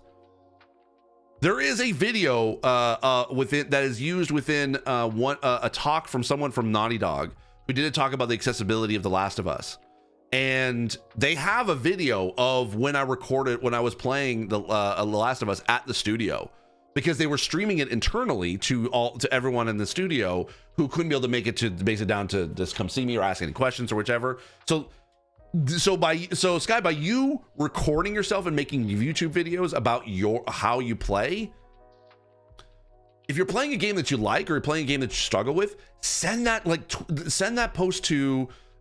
video to the studios. Like, tag them on their official social accounts. That is how I got started. That is literally how I got started. I just started making videos from different sort of different video games, and then I would sort of start sharing it online, and that's what got me in the door as far as being a consultant. Does it work all the time? No, not all the time. Actually, I would even say right now I'm in a bit of a if in regards to the roller coaster that is freelance, I'm in the downturn of that. I am right now struggling to be able to find gigs. It's just basically the way the industry is right now. I could use the money. That's also why I have the merch. So please buy my merch. Please buy the merch because I need the money. I really do need the money. But it's it's just the way the industry is right now. There's a lot of layoffs. There's not a lot of money to go around. So accessibility consulting is kind of put on the back burner for a lot of studios. That's kind of why I'm just trying to be able to survive. Essentially, is what I'm trying to do. Until I get more gigs. So I'm in the works for that. Like, don't worry about me. I'll be okay. But it is the easiest way to be able to kind of get started with accessibility, or because you start with, here's my perspective on playing video games. Here's how I play video games with my disability. And then over time, as you're creating this content, if you start to reach out and start talking to other people in the space, you start to learn more about other disabilities, what they need, what they struggle with. And that's how I've been able to learn how to be able to become a general accessibility specialist. Yes, I do accessibility consulting with the vision that I have. That's my disability, that's my own lived-in experience, and that's that. But I have a general accessibility knowledge from other disabilities that I'm able to point stuff out, be like, here's what you like. I always will recommend anybody to developers who to be able to talk to if you want lived-in experience, but I can at least give a general of here are the main sort of universal things you can be able to fix or be able to change. Oh, we got a raid. Hold on. From Jermaine. Hello. Raid alert. Raid alert. Jermaine Plays has raided. Raid alert. Raid alert. The clown can stay, but the Ferengi. Let's go. Thank you so very much. Appreciate it. Thank you for the follow too. So if you're on YouTube, this is what's happening on Twitch right now. I got a raid. How are you, Jermaine? Good to see you. How are you, my friend? Congrats on 10 years. Thank you very much. I really do appreciate it. It's 10 years of YouTubing.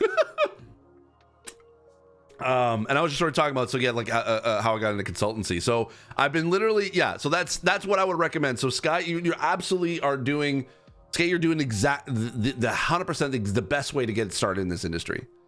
Sun Peanut, hello, thank you so much. I appreciate it.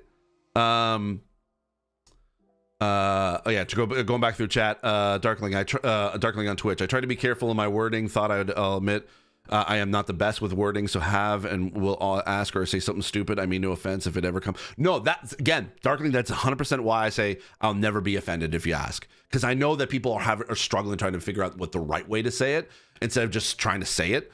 So I just always recommend just say it, and then I will, if I need to correct you, I will. But I'll do it in a way that don't worry, I'm never offended by anything like that. That's why I'm never really offended by ableist language, because sometimes people just don't know. Like, it's fine. It's my educating people. That's where, like, after you're educated, like, hopefully you don't use that kind of language again. But that comes up, and it happens because it's a lot harder to be able to understand what being ableist is than necessarily, like, say, being like a racist. Like, racist obviously makes sense. Like, you don't be racist against anyone of color, of anyone other than yourself. But being ableist, it's a little bit more difficult to sort of, it's a little bit more nuanced. Again, like disability, it's a spectrum. So I'm told, like, Darkling, I will never be offended. I will never be upset if you if there's no offense taken at all if you ever ask any questions, and you have to ask as bluntly as possible. Grand Enigma on Twitch, I like your explanation video that shows the simulation of how you see games. So yeah, there is that. We'll watch that video in a little bit. So I do have that. Also, Grand Enigma, I love your developers who have been breaking ground in hardcore accessibility, like Naughty Dog and others. Yep, for sure. Scott, I never thought of sending this recordings, but thanks for the tip. I will definitely do that. Yes, 100%. And if there's a clip that you feel like that best symbolizes, or several clips from a video that best symbolizes what you're struggling with, take those clips and put it up on social media, like whether it's through Twitter, Instagram, Blue Sky, what have you. And if they're on, but if basically wherever that studio is, like their main social platform that they're on, tag them with those clips, because then they can be able to at least take your feedback and hopefully be able to do something with it. Abby Forth on YouTube, thanks for that tip to start with accessibility. I've been emailing gaming companies with absolute radio silence. Yeah, unfortunately, I mean, even for me, like I will say this, like I've never been able to cold email anybody unless I knew that person ahead of time, or like before I email, like, and I got their email because we're friends or we've worked together, that kind of thing. Because it's very difficult to be able to kind of like find a time when they need accessibility help, because you never know where they are in their project, and because unfortunately the way how secretive the video game industry is, you never know what studio is working on what. So it's hard to be able to tell at what point, where in their journey, with whether in their production cycle, whether they were thinking about accessibility or whether they were already had considered accessibility and just need the help. Like you never like. So that's why I'm like. That's why I keep doing my videos and streaming, so to kind of always be top of mind, so that when studios do need help, they would reach out to me to be able to do it. And I'd say I'm trying to be the be all end all, because there's room for every consultant in the industry. There's a lot of studios, a lot of games that are created, so I can't do them all. I would that's why I encourage people to do it, because we need it. So we need more people to basically to provide that feedback to developers. So unfortunately, cold emails just never, like I've never had any. I've struggled with that too. I've never been successful at that. But my videos, they reach a lot of people, and but that's over time. Again, I've been doing this for 10 years now. It's taken a long time to be able to do that. So it's very much, you have to be patient with it. But the more you keep doing it, the more you send out clips, the more you get online, the more people are interested, and then the more developers will be like, oh hey, what is your perspective on this? What do you think? And then, hopefully you'll be able to get to have someone be able to pay you for it, which is exactly what works. Thanks, Jermaine. Yeah, nice to see you too. Keep up the good work. Thank you very much. I appreciate it. And you keep up the good work, my friend. You're doing amazing. What did you get all? Sorry. Ignorance is not always bad. It's willful ignorance that is problematic. Exactly, Grand Enigma. 100%. I got likes from companies' social medias when I shared it on Twitter. Exactly. Yeah. Because you never know who's watching. That's the thing, is that you never know who's, like, if you have one view, you never know that one view could have been Neil Druckmann from Naughty Dog, right? I had a video. I can't remember which one it was. It was a review I did for, I think, an Xbox game. And it did relatively well. Not a huge amount, but average for my amount of viewership. About a few months later, I was at an event. Can't remember which one. I think it was the Game Awards. It was my first time going to the Game Awards. And Phil Spencer came up to me and we chatted, and he said that I saw your video about whatever game. I can't remember what it was. I saw your video about what game, and you were, and I appreciated how fair you were. And I started to apologize with that because I was like, oh no, like I knew that video, I knew that review wasn't great, and I started to like apologize. He goes, no, you don't need to apologize. You're absolutely fair, and that's exactly what the kind of feedback I wanted.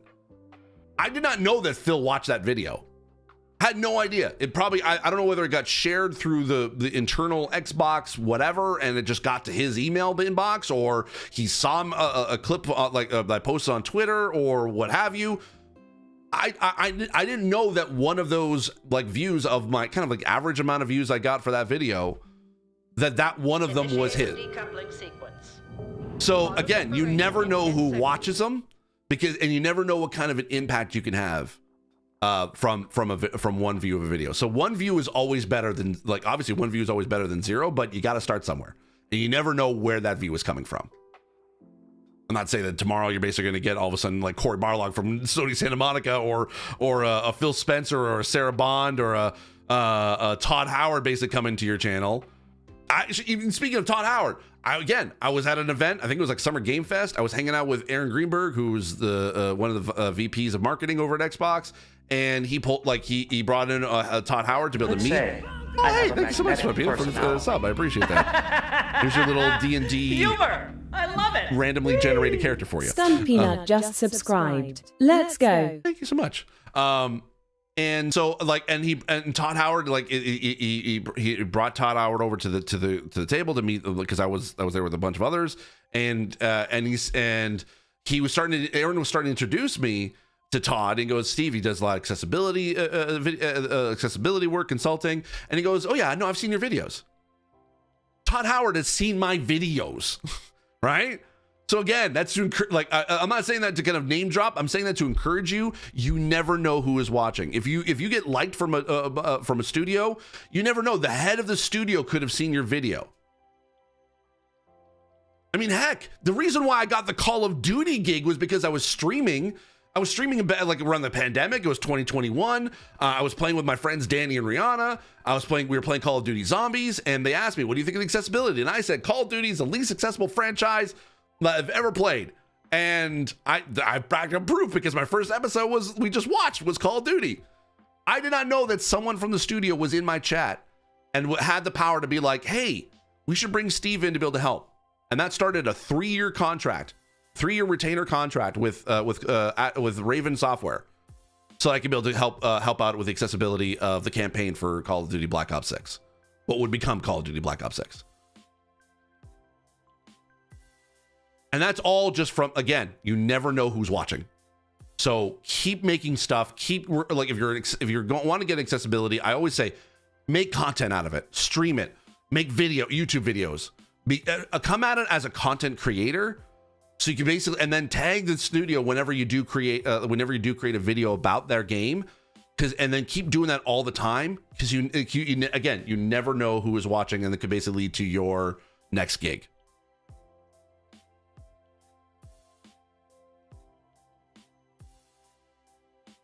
Yeah, fully agree with this. You never know which action will catch someone's attention. Yep. You never know who is lurking, listening, who sees. Yep, exactly. Because I know I've got, like, right now about almost, I think, just kind of looking, just ballparking views right now. I mean, we're looking at basically like around like 30 people that are watching this stream specifically right now at this particular moment. I don't know who's watching right now. I could go look. I could basically look at to see how many people are lurking, but I don't do that. I don't actually like, so don't worry. If you're lurking right now, I'm not going to see, ooh, I see you. No. I'm not, I'll never do that. But I never know who's watching. And I also never know whose account it is. Like, it could, like, they could have burner accounts for, like, all I know. So that's hopefully that encourages you to start. Because I started this blind gamer journey from just I was wanting to be able to make, like, showcase how bad I was at playing video games. Little did I know that I sort of stumbled on a format that essentially kind of led to the success that I've had in the consulting career that I've had. I mean, you gotta think, again, the franchises that I've been a part of Small part, again, but I can say that I've worked on The Last of Us Part 2. Worked on basically The Last of Us series with regards to Part 1 and also Part 2 remake. Or remastered, sorry. But also worked on Assassin's Creed Valhalla. I've worked on Guardians of the Galaxy. I've worked on Call of Duty Black Ops 6. Actually, there's a whole, there's literally a whole, there's a site that's called Moby Games, where you basically can track your kind of like your credits. Let me see if I can look it up because they've got all of them. Most of them actually pretty much in there. Here we go. Let's see. Yeah, Call of Duty Modern Warfare, Call of Duty Warzone, Watch Dogs Legion, Assassin's Creed Valhalla, Marvel's Guardians of the Galaxy, Last of Us Part 2 Remastered, Star Wars Outlaws, Call of Black Ops 6, Life is Strange Double Exposure, and then there's like there's like a few others as well, and then some that haven't even come out yet. So I've been blessed to be able to be on, like, to be a part of this industry, and to be a part of this amazing sort of journey that I've been on. And to be honest, it's just, that's why I say, like, we need more people we need more disabled people creating content. We need more disabled people like showcasing what it is how they can play, because that is the best way for developers to be able to understand what disability is like and what they need. They can analyze that. They can analyze those videos and stuff like that. So I always, please do it. Fascinating stuff. Thanks, Mike. Yeah. Also from YouTube, Shadowfox. Hey, Steve, this is the first stream I was joined in on with you. And speaking of accessibility, I'd love to see more games try to give more options for cognitive autism since I'm high functioning. Oh, okay. Actually, if you want a good game that has been actually pretty decent for, like, it's not perfect, but one that I would very much be able to, like, get hear your opinion on is for cognitive, is actually the Avowed. I don't know if you've checked that out yet. The new one that just came out from Bethesda, or Obsidian, I should say. Sorry. They're definitely not a part of Bethesda anymore. But there's some interesting cognitive stuff, like cognitive accessibility in there. It may not be perfect for you, but there is some interesting accessibility in there that I kind of was impressed with. Like the best accessibility I think that is part of that game is for motion sickness and for cognitive disability. So I would definitely recommend checking that out if you haven't yet. Also, I pinned your merch link. Oh, thanks. I appreciate that. I'm playing Horizon Zero Dawn Remastered now. I wish it had high contrast mode. Me too. Actually, like, that was another game. I worked on Horizon Forbidden West. I consulted on that too. Unfortunately, I didn't have all the things that I wanted to, including a high contrast mode, but, you know, I wish they included it. But anyway, besides the point. So I got to work on some pretty awesome projects. Actually, technically, I got to consult a little bit on the very beginning of when Sony Santa Monica was working on God of War Ragnarok. It was just after God of War 2018 came out. I had a very productive phone call with the team there, basically explain like what I struggled with, what I had trouble with playing the game. Now, did they inspire the entire accessibility in the game? No, there was a lot of other factors that came into play in that. But the main producer that essentially that started the initiative of that phone call was because they saw my accessibility review of God of War, and which was my very first accessibility review on my channel, by the way. She saw that and pulled me in, and then she became the senior UI UX designer for God of War Ragnarok, and that's what led to the accessibility that's in there. So little beginnings here and there. Shadowfox, I haven't tried it yet, but I know it is on Game Pass, and I have to free up some storage on my Series X. I think you can play it cloud streaming. If you have a pretty decent internet connection, you should be able to play that cloud streaming without having to install it. But I get it, if you prefer installing games instead of cloud streaming, that's fine. I understand that too. Ivy Forth on YouTube. When a majority of sighted people don't even know blind, people can use the internet. How do you expect them to want to implement accessibility in games? Sighted people don't even know blind people can use the internet. How do you expect them to want to? Yeah. So that, again, yeah, you're absolutely right, Abby. So it's the education aspect that needs to happen. We need more people, and right now the people that can be able to explain it are also working in studios, and they can't talk publicly about that stuff without the studio thinking that they're representing they're representing the studio and explaining what they have. So really, there's very few content creators that are disabled content creators that can talk about their disability or showcase what their disability is like. And there's some that have like invisible disabilities, and that helps out too as well. There's quite a few. I have many of my friends actually on Twitch are disabled streamers to a degree, but there's very few disabled creators out there that are making content. So we need more. We absolutely need more, because then it helps sort of normalize it.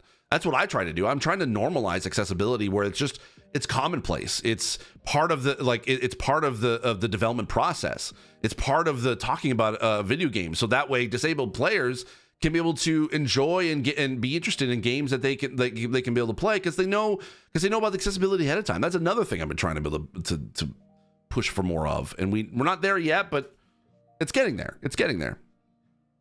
Agreed. Did you help with Forza 2? I feel like I caught a video you did, or was it just a testing out? So I did help out with Forza Motorsport, yes. I think technically also Forza from... say, I have a magnetic personality. Mike! Speaking of disabled streamers, friends on Twitch. I love it. Mike the Quad has resubscribed for 8 months. Thank you for your amazing support. Thanks, You Mike. happy 10-year celebration. Thanks, buddy. Yeah, so I helped out with a little bit of Forza Motorsport. That was not me though. It was actually more Brandon Cole. He was the one who helped out a lot for the blind accessibility in Forza Motorsport. I think I did some work on Horizon 5, maybe. I can't remember. I know I did a review of it, but I can't remember what type of. Maybe I did. Maybe it was just Forza Motorsport. The most recent Forza Motorsport, basically. Yeah, I worked on that too. Yeah. The visual accessibility on God of War Ragnarok was great. As you said, doesn't have everything, but is a great step forward compared to God of War 20. Exactly. Yeah. You're lizard folk. Yes, that's right. Oh yes, gay. It was great. Yeah. I mean, it's been like, I'll say, if you collectively over the past 10 years, yeah, I've done amazing work. I'm proud of the work that I've got to do. But we also need more folks out there, because there's a lot more games that are being made that don't have accessibility. I'd say probably like if for every accessible game that's out there, there's probably like 20 to 30 that are not. Out of the thousands of games that gets released every single day, I'd probably even say like one out of every 100 has at least some sort of accessibility considerations. So that ratio needs to change, and that's kind of what I and others are trying to be able to do.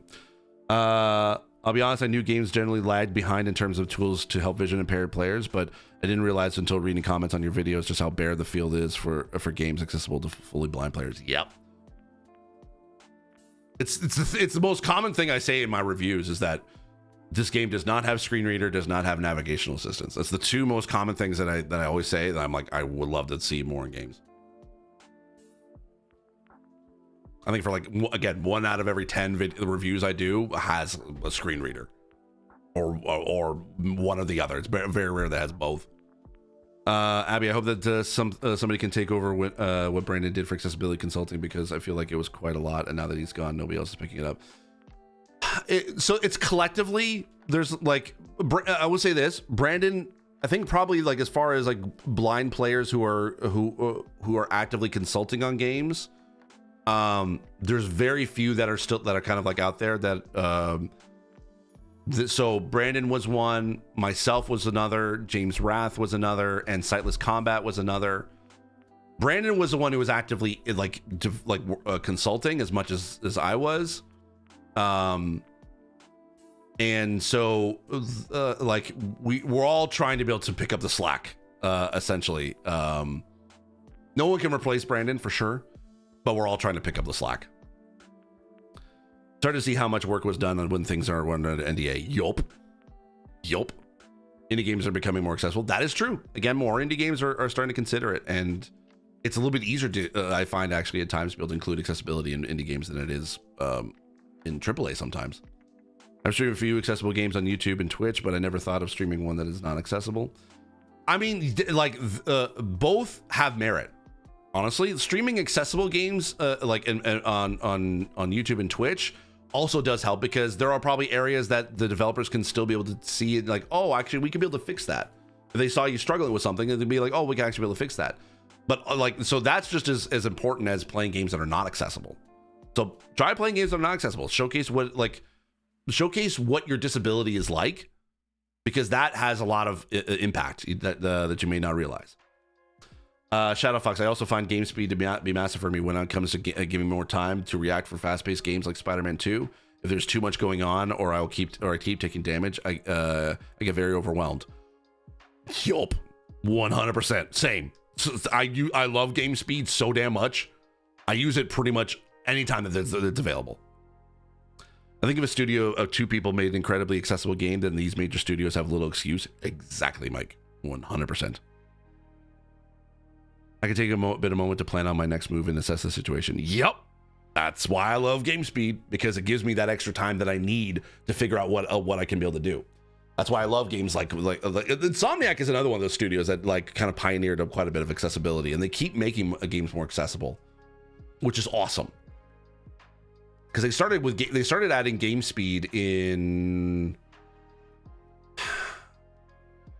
I don't think it was Miles Morales. I think it was definitely Ratchet and Clank Rift Apart was probably the one that did it.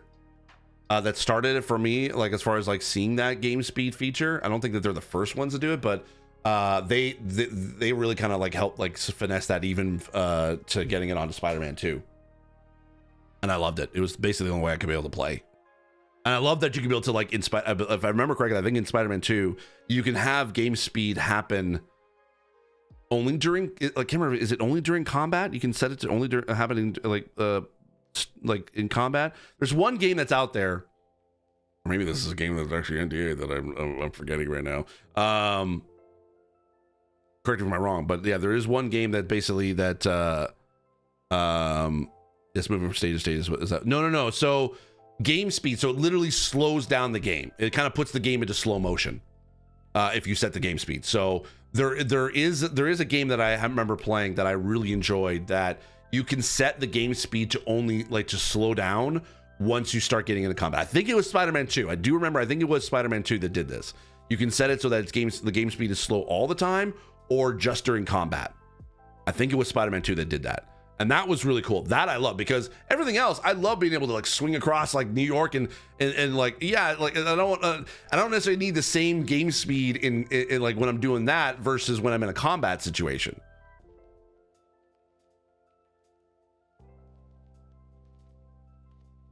Doom the Dark Ages? I don't know. Oh, they do. It was that accessibility menu that they showed. I think they talked about it in the developer direct. Yeah, I think I remember seeing something like that. Yeah. Does anyone here have like Crash Bandicoot and Spyro? Crash is my favorite game. I wish Crash actually was a little bit more accessible. I think the fourth one did have some accessibility, but I can't remember what. Rift Apart has something called assigned speed. Yep. Now you had to toggle it with the shortcut on the D-pad, at least for how I had it. It wasn't like Jedi Survivor where you can also... That's what it was. It was Jedi Survivor that did that. That's the game that had that, where you could basically, it would just automatically start during combat. That's what it was. I somehow thought that was Spider-Man 2, but because I remember game speed in that. But you're right. It was basically, I had to do the shortcut of D-pad turning it on and off manually. That's what it was. It was Jedi Survivor. I like that. I love that feature. I think that's a great feature, and it should have in more games. Game speed in Spider-Man combat is so canon. Yeah, honestly, for me too. It works great. I love it. I love it.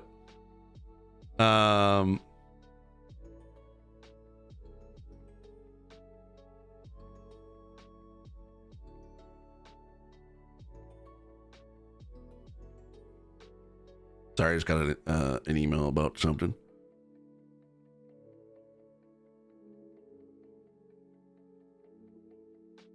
Oh, sweet. Yay. I just got a code for a game. Yay. Sorry, because I just saw a whole bunch of emails come through at the same time, so I'm like, what broke? What happened?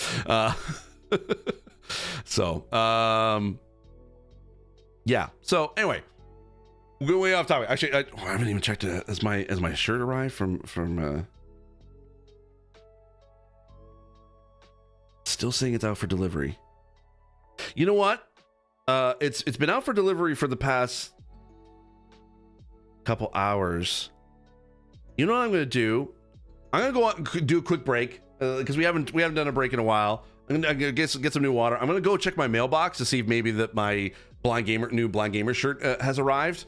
And I'll go check that because maybe the tracking thing hasn't updated, so it could be here and it just isn't updated yet. But I do wish I could set the shortcuts and swipes on the touchpad for. I know, right?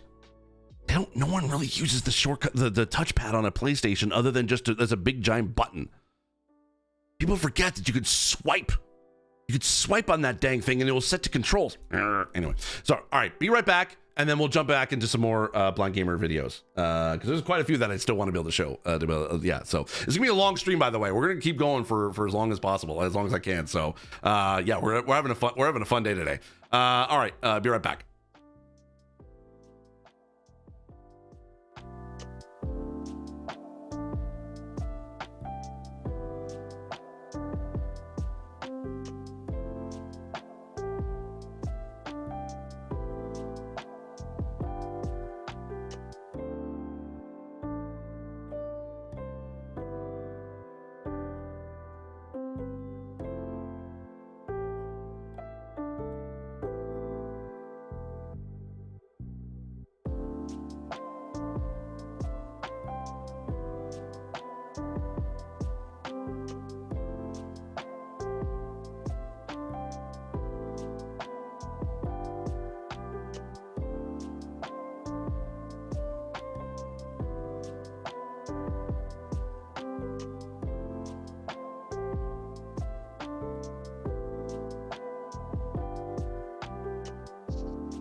Okay, so the shirt isn't in yet, not here yet. But I also, because I haven't checked my mail in a couple of days, I actually had a check for a gig that I did back in October that I forgot that I didn't get paid for. And I'm like, yes, because I really do need the money. So now I got to go to a bank account to be able to cash it because it's a U.S. check. So I'm like, all right, okay, but hey, it was great.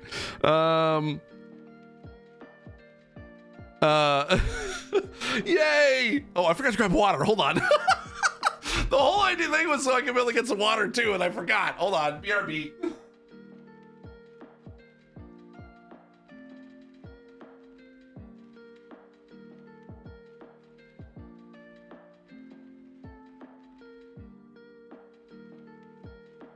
There we go. I'm back. Just had to get it from the fridge. Oh, there we go. Yeah, if you didn't know, normally I actually would have ended stream about half an hour ago, but today is special, so we're getting an extended long stream today. I don't know when I'm gonna end it, but we're gonna keep going as long as you're all here and as long as you want to have some fun and just reminisce and watch old videos. That's what I'm here to do. Oh, I just came back. Nice, cool. All right, so let's move on to the next video because I went on to this one. I forgot about this one. So hold on. So this video is this one actually was with my friend Danielle. We both we literally have the same birthday. We're both literally born the same day. I think not the same year, but basically we're both born. We have the same birthday, and she is a part of. I'm trying to remember the YouTube channel. Let's see, which channel? I think I may have put in there. Animal Logic. That's it. Yeah. So let's take actually the Animal Logic's channel. So so Animal Logic has 2 million subscribers. This is obviously that 10 years ago, but yeah. So actually, I think she's Sri Lankan mangroves. These submerged forests of South Asia are constantly in flux.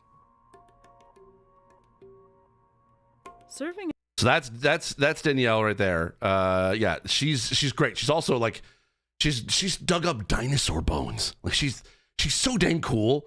I haven't actually talked to her in a while. I've been, I should probably reach out to, because I was like, man, yeah, like we haven't chatted in a while, but we did a video together where we played War of the Monsters from the PS2, and this is like one of my favorite videos that I got to do with a friend. So we're gonna watch that. Here we go. Okay. Sure. Hold on. X is yes. Okay. Sure. All right. If you say so. Sure. Hi, I'm Steve. I'm blind. This is my friend D. Hey, I'm D. She's not blind. Well, no. You have glasses, but not as...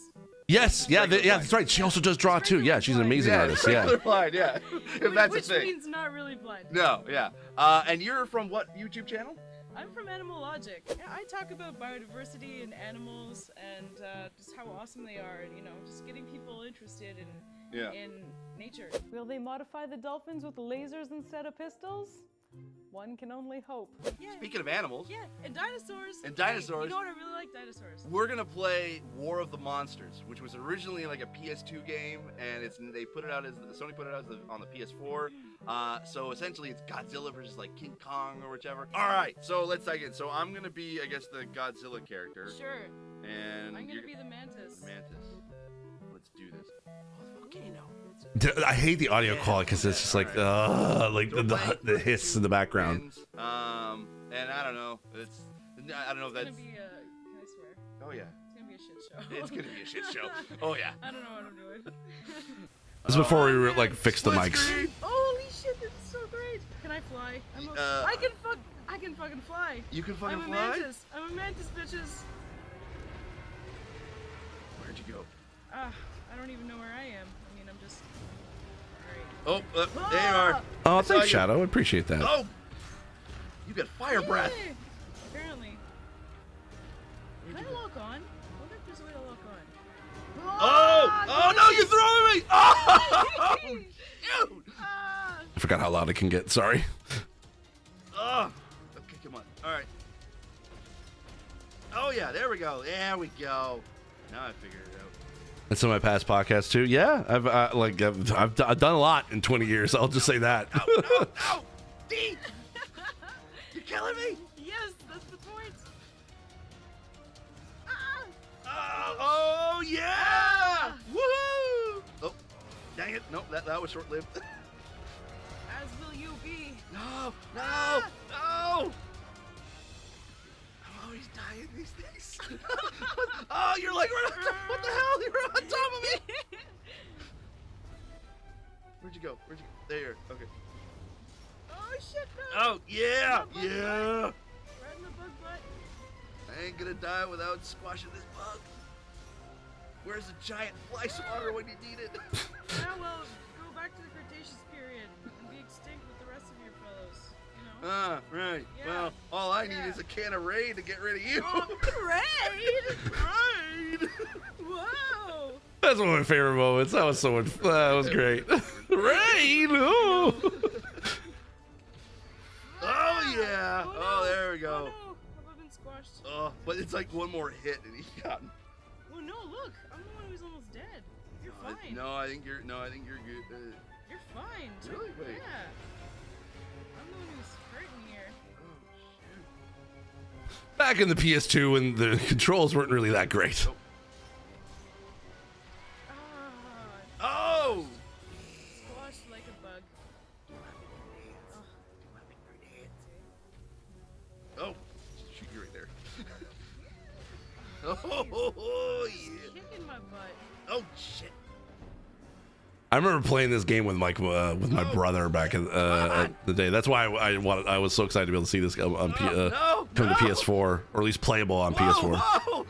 Let me go! Let me go! Let me go! I'll let you go. Oh, dang, have it! Did you die? No, I didn't die, not yet. You ain't gonna lick me! No, shit. Come on! Oh, not again! Not again! Stupid bug! This reminds me of the Godzilla game Angry Joe played on his channel in some ways. Potentially, yeah. I don't know if it was the same game. Alright, 1-1. Whoever wins this wins the whole enchilada. Enchiladas. I love Mexican food. Me too. I haven't had Mexican food in a while. By the way, how much do you hate people who say the word guac instead of guacamole? It's kind of annoying. It is. I never really thought of it, but geez, I know, why right? You say that. Guac. Oh, it's guacamole. Yeah. I don't know why that came up. I don't even remember hating the use of the term guac or guacamole. That's funny. It's funny, like the things you say like 10 years ago. It's just like, what? Fly away. Shoot fly. Don't bother me. Oh no! Not again! Damn it.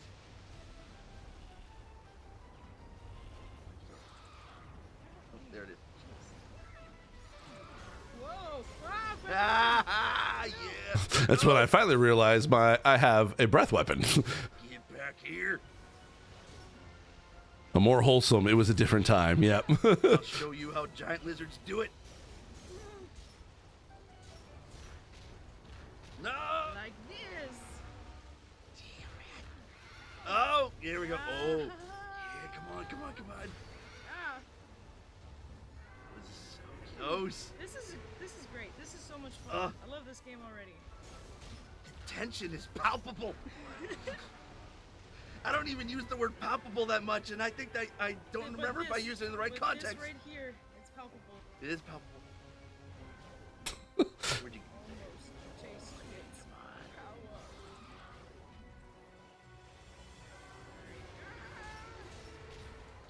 Oh yeah. Oh, ouch. Come back here. I think, yeah. Come on. My thumb hurts. Oh man. Oh, did I beat? You beat me. I won! Well done. Well, I mean, Well done. The thing is about like playing against my friends, it's a win-win for me because if I win, I'm like, that's pretty good for a blind guy. And if I lose, I'm like, you know what, I'm blind or whatever. But it's never really fun for the person playing with me. But I do appreciate you coming. Hey, you have at least maybe one round on me on this, so that's not really an excuse. I'm gonna beat you in this one though. Let's try this again. Okay, all right. So come back next week, and we'll do a rematch between Aaron and I, and we'll see who really is the king of all the monsters. This guy wins. He's a king of monsters for sure. It's because I am one. Yeah. All right. I don't know what the heck I was saying. If you want to if you're brand new to this, I forgot it. That was the kind of the graphics that I made. This is really around the time. Remember when when you could like you do annotations around videos? I miss having to be able to use those because those are great. You can be able to click on to get to our channel. Maybe it's over here. Maybe it's over here. Maybe it's here. Give me a lot to use to edit. Or you can really click on the link in the description down below. All right, so that's it. Did I put the sequel in this one? Yes, I did. #LPF as always. Here we go. This is the sequel to this one. I forgot that I put this one in here. This game looks right here doesn't look a little. It is definitely dumb fun for sure. We're back again. We're gonna play War of the Monsters again. We had a lot of fun last time. If you didn't, kicked my butt. It was great. Yeah. He's stomped my bug. Yeah, I squashed your bug. Yeah, you did. Yeah. So if you want to check out that episode, click somewhere on the screen for the annotation to watch that. But we're gonna play again, and we're gonna. I miss annotations, man. They were so great. It helped out a lot. For the electric eye. You're gonna play electric eye. I think I'm gonna do. By the power of Judas Priest, I'm going to defeat you. Okay. All right. I'm gonna be King Kong because I can usually make a lot of monkey jokes. That was really it. It was that was exactly it. So awesome. Did you watch like Godzilla or King Kong growing up at all? I've seen most of both. Okay. I don't know if I've seen all of the Godzillas because there are so many. Yeah. But yeah, they're great movies to watch with friends when you have nothing better to do than laugh at bad movies. 100%. I love B movies. I mean, look at all these Man, this is gonna bring nostalgia right back. Oh, look like ants. Actually, gonna move this. All right. No more monkey business. There we go. Where'd you go? Oh, there it is. Oh. I can see a little bit of more of D's face. Electric whip. Actually, I have an interesting question. What is your all-time favorite game or like top 3? Mine are Hellblade, the original Silent Hill 2, and the Ori games, but the other ones I got in my list are extensive. So my favorite games of all time are Matrix Online, Destiny 2, Red Dead Redemption, the first one, and Breath of the Wild. That was a good one. Those are probably like my favorite games of all time. Damn you! You blew it up. Oh, shoot! Where's there an EMP if we need one? Oh, whoa! There's your EMP. Whoa! Dang. We'll see about that. Oh, dang! Wow. All right. She's kicking my butt. From behind. Don't you? From behind. Away from me. Yeah, I'm getting my butt kicked again. Oh no! You killed me! Did I kill you? You killed me! Whoa! When'd you get all purple? I don't know. It's a good question. I don't know. Oh! Oh! Oh! Where are you at? Oh jeez, I just got hit by a train. Did that you could really? happen. Again, the audio is like, I know the audio is not so great. Yeah, exactly. It's kind of hard to hear. I had to do that because it gets rid of that stupid hiss. Get over here. Oh! Oh! Oh man, pretty terrible. No! No!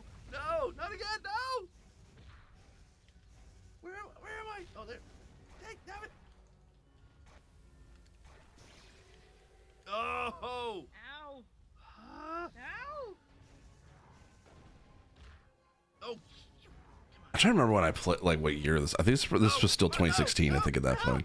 Hi, Keen. Welcome back. Damn it! Where I love the first RDR, but couldn't get into it into 2. I don't like management systems when it comes to open world games. Prefer to have as few restrictions as possible be placed on me. Yeah, no, I definitely hear that. I mean, it took me a while to get back to get into RDR 2, but once you get past that kind of like that long chapter, chapter 2, the game like it just gets way better. But I understand that's a very long commitment to be able to try to get through. I know, it's just Stumble Morty. He actually did his Rick impression last night, and I'm like, yeah, we figured out. Yeah, we figured out that his the only voice that he does is more annoying is his Toad. Oh, have I heard the Toad? It's pretty much Rick. No. Oh yeah! I won! Yay! I'm sorry. Thanks for coming. It's okay. It's okay. You know what? You beat me fair and square. Electric Eye just had no power over the thrall of the superior form that is the ape. I'm high on bananas. That's what I am. I can actually go for a banana right now. You know, even better, a banana split. You're just rubbing this in now, aren't you? You're like, so good. I just beat you. I could just savor this. Oh, I seriously want I want a banana split. That's the thing I want to go over ice cream. Anyway, thank you, Dee, for coming. I'm sorry for beating you up. That sounded weird and awful. What are friends for? What are friends for except to beat them up? So this was February of 2016. So this is like a month after I did the Batmobile video. Wait, what did I say? What are friends for? What are friends for except to beat them up? And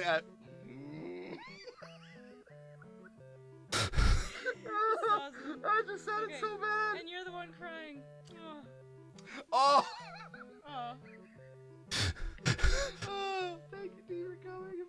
Where do we go to check out your channel? Oh yeah, I have a channel. It's called Animal Logic. You can check it out in the links. Probably down here, I think. Yes, somewhere in the description or somewhere on the screen. Her stuff is far more intelligent than this. I mean, I'm just saying, you're gonna learn. Score one for Steve. Yeah, exactly. Hit the subscribe button if you're brand new. I've got new videos coming out every Friday. #LPF. As always, I remain obedient to yours. Thanks, Dee, for coming. I appreciate it. It's been my pleasure. Bye. Toodles. I like that. That was fun. Oh, this one. Oh my God. Okay. So anyway, yeah, love Dee. Actually, I should probably reach out to Dee. I haven't talked to her in a long time. Probably going on like quite a while. It's probably at least way over 5 years. I think last time I talked to her. So, man, what I'm loving about this is seeing old friends in this, and I'm like, yeah, I miss them. Darkling can't get into RDR2. I can appreciate it, but I get so annoyed at the travel system and how punishing it. Yeah, that's true. I agree with you on that one. Again, RDR2 for me, I felt doesn't open up until you get into really like basic past chapter 2. If you can get past chapter 2, it does the game is still large and it's still hard to be able to play it sometimes, but you do get invested more in the story at that point, and that's kind of where I felt was the strongest point, like at once from there on out for the rest of the game. So I get it. It's like it's a slog just to get through that first little bit of the game. Anyway, sorry, I just got an email. Just double check. Okay, yeah. I'm now constantly trying to be able to check my my tracking for my shirt because I want my Blind Gamer shirt. I've been wanting to wear that all day. It says still out for delivery, so hopefully it says we're supposed to get it by end of day today. And I did tell them to drop it off at my front door instead of taking it back anyway. But this one, okay, so this video I'm excited to show you because this one was one of my favorites. This was kind of like one of those where I've had fun editing this one. And this was basically, I was trying to play Uncharted for the first time. And I essentially, there was one section in the game that was very hard for me to be able to play.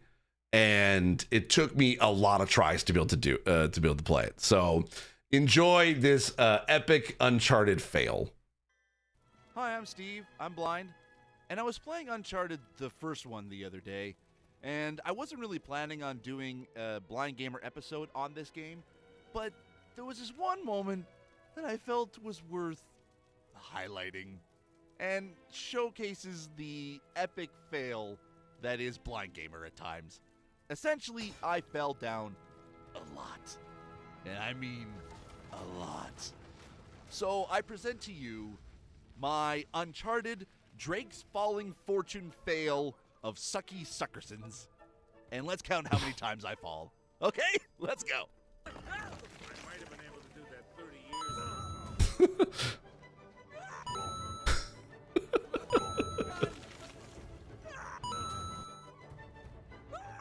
If you know this section of the game, I don't know whether you know my pain or you're just like, Steve, seriously?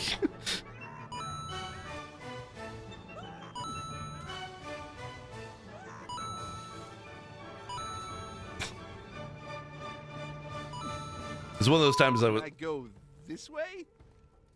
Because obviously, the 13th time isn't the charm.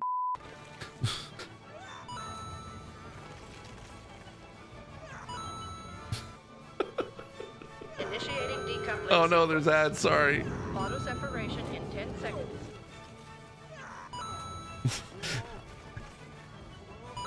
You can see the number getting bigger and bigger. Oh, come on. 20. I don't know what it was about this whole thing.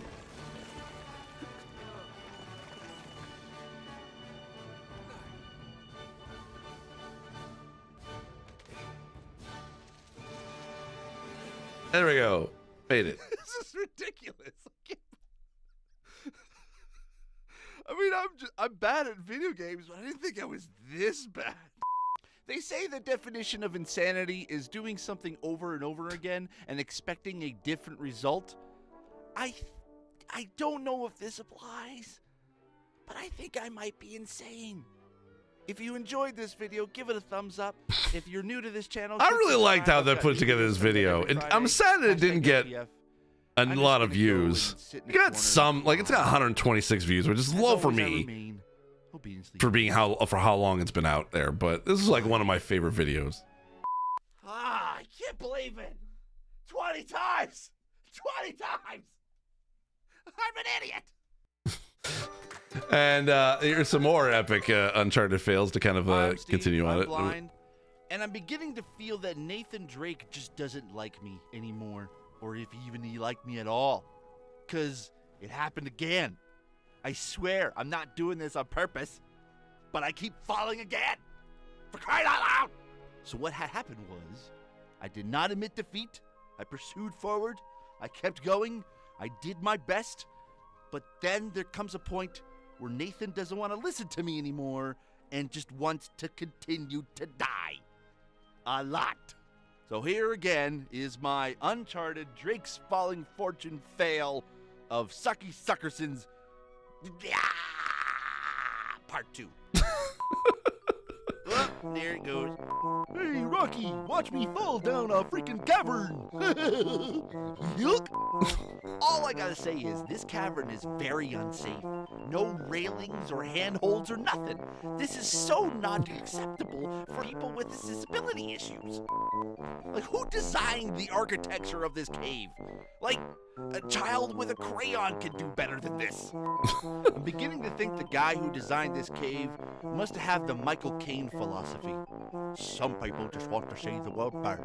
Oh God, that was terrible. Michael Caine. Michael Caine. I mean, I'm all for booby trapping a treasure pit. That's fine. You don't want to have people coming back and trying. This is so stupid, but I love it. But wouldn't a really sophisticated lock do just as well than having booby traps? Yes, Shadow. If only there was a high contrast mode. Like I'm the booby. Here's my question: who's been keeping these fires burning for the past 200-300 years? Yay! I finally made it! Woo! All right. See, hey, I made it. Yeah. All right. Now we can be able to move on, and we can pretend like this didn't happen at all. And crap, I missed the button.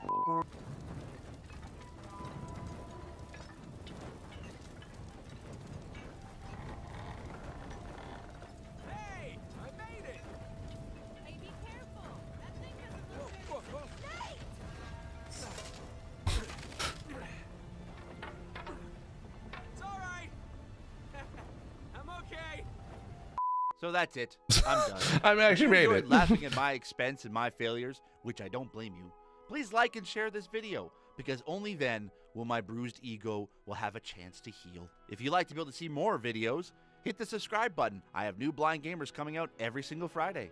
As always, I remain obediently yours. Bye. Yep, that's that was again that's one of those times where I feel like I love like editing sometimes because it's kind of like there's sometimes I have fun making these, like there are times I'm like, yeah, I just edit these to kind of get it out there. And I like, that's one of the things I've realized actually, of making Blind Gamer videos, is that I just don't have the passion to edit as much as I used to anymore, because it was all just me, and having to be able to kind of create videos on a regular basis, it is difficult. And as you can see, like there's oftentimes like I kind of change up my setup, I kind of add friends, I don't have friends, and at the time I didn't have the capability to be able to record any videos at home. And then once that happened, about 3 years later after doing this, it was kind of one of those, I finally was able to do it, and I was able to create more frequency, but I wasn't able to create any, I felt like I wasn't able to create any good quality content. So you're gonna see some of that, like some of the kind of fun content I created over the next couple of years, but this is like when I was starting to kind of wane a little bit and not really put out a lot of videos as at a frequency as I used to. So it gets, it changes here and there. Yeah, music can add a lot to something. Yeah, music also is a huge thing too. Yeah, for sure. Which video is this one? So The Last of Us, this was when I started playing The Last of Us for the first time. This is working on it, actually. So this episode, when did this go up? This was March 18th, 2016. I never did finish the game after this. This is when I started to be able to try to do like multiple, like a long playthrough of a game. Didn't really finish it. I think I got to maybe as far as like 8 to 9 episodes or something like that of this, and then I stopped. But I never did finish the game up until basically I was about to go and actually work on The Last of Us 2. So I felt like I felt like I needed to finish the game in order to be able to at least understand what was going on. So I re-picked up that series again. Yeah, it was just funny that basically, like, again, kind of that full circle moment where I started this in 2016 because I think I got it off of a sale or something like that. I got The Last of Us on sale or something. Yeah, something.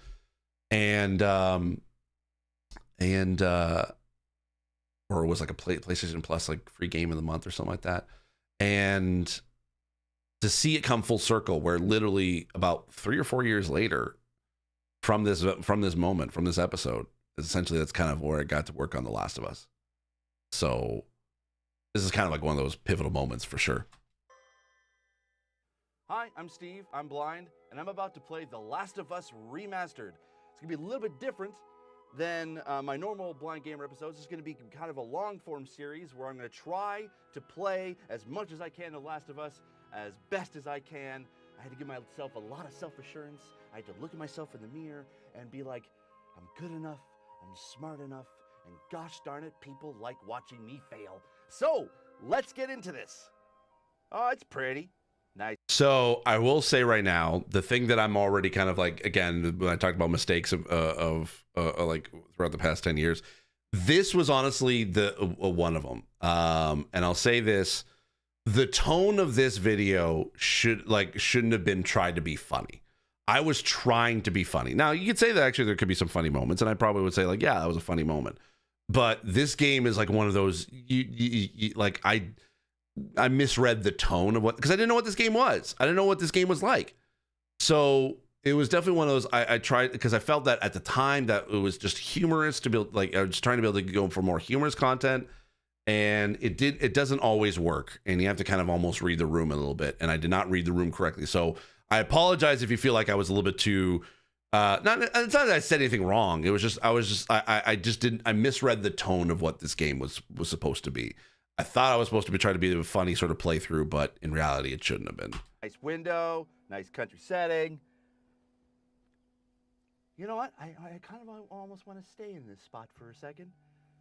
Press any button. I'll do it when I'm ready. There's no stress. Nothing's bad's gonna happen to me in a menu screen. I'm looking at a very pretty Yep, window. for sure. Shadow Fox, yeah, absolutely right. Yeah, the music's nice. I can play Crash Team Racing Nitro Field professionally. I've posted a video about it. Crap. Ah, This is what I like. I hear you, Martin. Let's begin, shall we? New game. Yeah, trying to be funny, discovering that The Last of Us is just emotional devastation. Yep, basically. This is grounded? What does grounded mean? I mean, I get like easy, normal, hard, survivor, grounded, but what the heck? Or easy, hard, survivor, but like what's grounded? Is that like the ultra extreme, like X Games of The Last of Us? We're playing The Last of Us X Games. I'll go for normal. It's the first time I heard about the grounded sort of difficulty. Didn't even know what it was. Challenge, but I don't want to go. Let's go normal. It's all fun and games until you die. Oh, they're fireflies. Or is that space? See, before I even realized what the fireflies was in this game. Particles are getting bigger. I don't like it. I feel like I'm being infected by something. I had no idea about this game at all, and yet I'm kind of nailing it. Oh. I hear a clock. I didn't even have headphones on. I don't think I did. Oh, look. This was also very difficult to see because it was a lot of dark. Like, this is before any accessibility. Again, this is Last of Us Remastered. It was before they even thought about adding accessibility. So all the accessibility that is in The Last of Us now is so not even like. Tommy, listen to me. He is the contractor. He's the contractor, okay? I can't lose this job. See, I didn't even like think to put on subtitles in this. Let's talk about this in the morning, okay? We'll talk about it in the morning. All right, good night. Hey. How long is this? I think did I play through the full thing, or is this? Okay, it's edited down to 18 minutes. What are you still doing up? It's late. Crud, what time is it? It's way past your. So I'm gonna play part 2 even when I paid for the upgrade. My backlog is so disorganized. Cobalt, you should totally play it. I need a beer. Want a beer? You can have a beer. I'll get you a beer. Your birthday? Oh, happy birthday, random guy that I don't know. Oh, very naive, Steve. Little do you know. Figured, you know. I wish I got it. Well, I gotta watch. I'm good. Again, like, one of those things like random guy I don't even know. Little did I know that I actually would become friends with the guy who like who I actually don't even know in this. He's a jerk. He's a jerk. That's what he is. He's a freaking jerk. I sell hardcore drugs. Oh, good. What? Start helping out with the mortgage then. Yeah, you wish. Of course, they're gonna watch a game. Speaking of ground for 2, I found that I can learn what my health and ammo is if I turn on text to speech, since they disabled nearly all the. Yep. I don't know They do anything that. about any of those things. I mean, I'm not a daddy, not that I know of, and I don't have a daughter, not that I know of.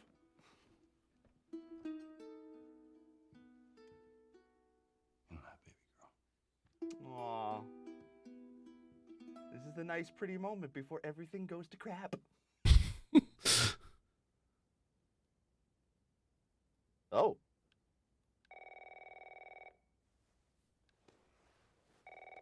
Phone call. Hello? Sarah. Yes, it's Avon calling. Daddy on the phone. Would you like to be able to order a pizza? I can talk to your dad now. There's something. What? Uncle Tommy? Hello? Uncle Tommy? I want a pizza. I want to keep watching this because it's like if you played The Last of Us. By the way, this is spoilers if you've never played it before. Okay. But we're gonna get to that one. We're gonna get to that moment. All right, If you know the so intro, this is a preteen girl's bedroom, huh? Never been in any of those. Cause, I mean, back when I was a preteen girl, I didn't have any of this stuff. Steve, that was just. Ooh, she's got an amp, and she's got a guitar, so it probably means she's very musical, which I never was. So it seems like it's my brother's room. There's a TV, very old TV. Is that a VCR? Kids, if you don't know what a VCR is, See, I didn't. it's a thing that has these black tapes that where you had your movies and TV shows on, and you would See, now I'm looking at this now. I could see the triangle, like looking back at this, because I know where that triangle is. But I know for a fact that I did not see that when I was playing this game. Because I know I'm standing right over it. I would have picked it. I would have hit that button. But because I did not see that triangle at all, again, this is why the accessibility in Last of Us Part 1 was needed during the remake for that. So put it in a cartridge into the VCR, and you could watch movies on it. And precisely, they tested the waters for Uncharted 4, and I'm so glad they designed it with mine from the very start. Yep. Physical things. If TO2 didn't come out, then we'd probably not be where we are now. Yep, exactly. Tape. Yeah. Best I can describe it. I had a lot of VHS tapes growing up as a kid. It was there was a lot of like Disney cases that you would recognize a Disney movie when you saw it because it had the white kind of clamshell case that like smelled like plastic and childhood. There's a stereo. Okay, all right. Well, let's open the door, I guess. Triangle, open the door. All right, I did my first thing and I didn't fail. That's a good sign. I think I have the physical copy of this. I think that's how I was able to play it. Nice house when I was growing up. Wow. I mean, I had a nice house, but it wasn't as big.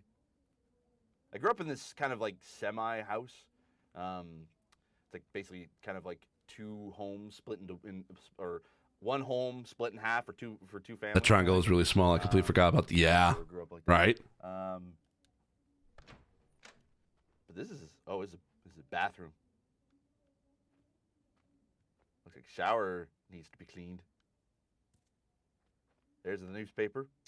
Could definitely, good thing I don't have I'm playing a video game and not having to use the washroom. Hey, look, it's me. Woo, woo, woo, woo, woo, woo, woo. All right, okay. Oops, sorry. That's done in that. Oh, pure later. Hold on. Looking for her dad. Oh, there's some lights on in her bedroom. Do I even want to dare look in there? Because you never know. You in here? Seem to be somehow connected to the nationwide Where the heck are you? We've received reports that victims afflicted with the infection show signs of increased aggression and there seems to be some commotion. Hey, how did he get the nicer TV and I got the crappy one? Whoa, what the heck was that? Whoa! Oh God. Okay. Dad? Okay, that was pure later. That was pure. That's not the package I was expecting. I'm like, apparently I got a package coming tomorrow. I don't know what it is. But they called it, kind of confirmed yeah. So yay. All right, great. Delivery time. No, yeah. Doing the PS4. No, I wish it was merch. Yeah, it's not yet. It was definitely different. Doing the PS4 remaster though, just haven't played it in a long time. Yeah. It's just one giant nightmare of a dream. Wait, did I go through the bedroom? I think to myself, there's an. Oh, I did go through that. Okay, sorry. Yeah, I did go through. Okay. Daddy's missing. Missed 8 calls. He doesn't have a cell phone. He must have left in a hurry. Ew. Rotting fruit. I don't think it is, Steve. It's just this is the way that the game was rendered. What the heck? What happened to the dog? Can I open the door? No, I guess not. I can't go out that way. See, it's again one of those like I have no idea where to go. Like, this is so dark. This game was so dark. Welcome to MTV Cribs, pre-apocalyptic homes. This is my home. I miss my daddy, but whatever. I can't even leave the house. I'm trapped in here. Again, you gotta think of like I'm playing this super dark. It's also like basically kind of similar to this, where I've got 2 lights kind of shining in my face, and the screen was so small. Like it was I think it was like barely like a 27-inch like monitor. It's so tiny, and I was trying to be able to and it was sitting at least about like 2 feet in front of me, and it was very hard to see. I struggled a lot trying to be able to do with this setup. It wasn't until basically I got to be able to build what I've got here at home that I was able to have a setup that was even remotely comfortable. Don't think this is the time or the place to be leaving a 12-year-old girl by herself. I'm just saying. Tone-wise, yeah. What the? Hey. Here you are. Sarah. What the heck happened? Yeah? Does anyone come in here? No. No, who would come in here? Don't go near the doors. Just stand back there. What? You're kind of freaking me out. What the heck? What's going on? What's going on? Something ain't right with them. I think they're sick. Sick? What the fly? Hey. Dad? Honey, come here. Come here.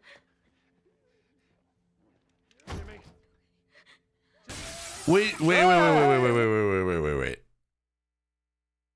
I don't remember that aspect of the. I always thought that the cutscene was the guy crashes through the window, and it's like it happens in front of you. I wonder if that was kind of part of the game, where basically like if you were too close to Joel, there'd be a cinematic to kind of push you back that gets you in behind Joel, so that this moment could happen. Am I right in thinking that? Like basically because if you don't move when this sort of in-game cinematic starts, essentially that guy would just crash through the window, right? Without having to like get behind me, like that moment, right? I just realized that now. If I remember correctly, I think that's the only way to be able to set up That's kind of creepy. This specific cinematic. Okay, hello, welcome on in. I played this 1 month before they announced the Part 1 remake. I finished some people call me resilient for that. I just know I'm really stubborn. I hear that. Oh, you mean brightness? Sorry. Yes. That's what I meant, Shadow. Yeah. All right, goodbye, house. You have any idea what's going on out there? I got so. Oh, I set you back there, even if you stand in front of the windows. Oh, okay. Yeah. Okay. Okay. Oh, you got the Steam Deck. Nice. All right. Very cool.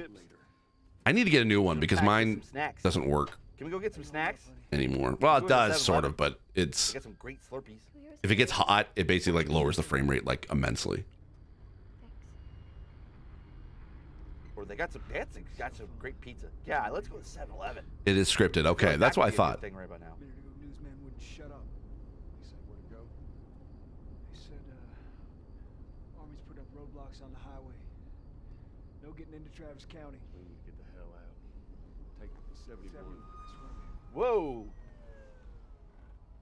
See, you can see like the game is like it's setting a tone that it's like you're supposed to be like, I don't know what's going on. You're kind of a little bit nervous. It's starting to get a little bit scared. This is not an environment to raise a little girl. And yet I'm trying to make it funny. As a little girl, I should know what I'm talking about. Was the Steam Deck worth it? Yes, 100%. Yeah, I love handheld gaming. It's definitely worth it for sure. Not the best as far as accessibility wise, because there are definitely a lot of games that are on it that are very small text. So it is something that needs to change, but definitely I love the Steam Deck. Uber girl in the exact center, she better be wearing her seatbelt. I don't know if she is. And I don't know any grief. Oh, okay. Road trip. Can't wait to get yours. Nice.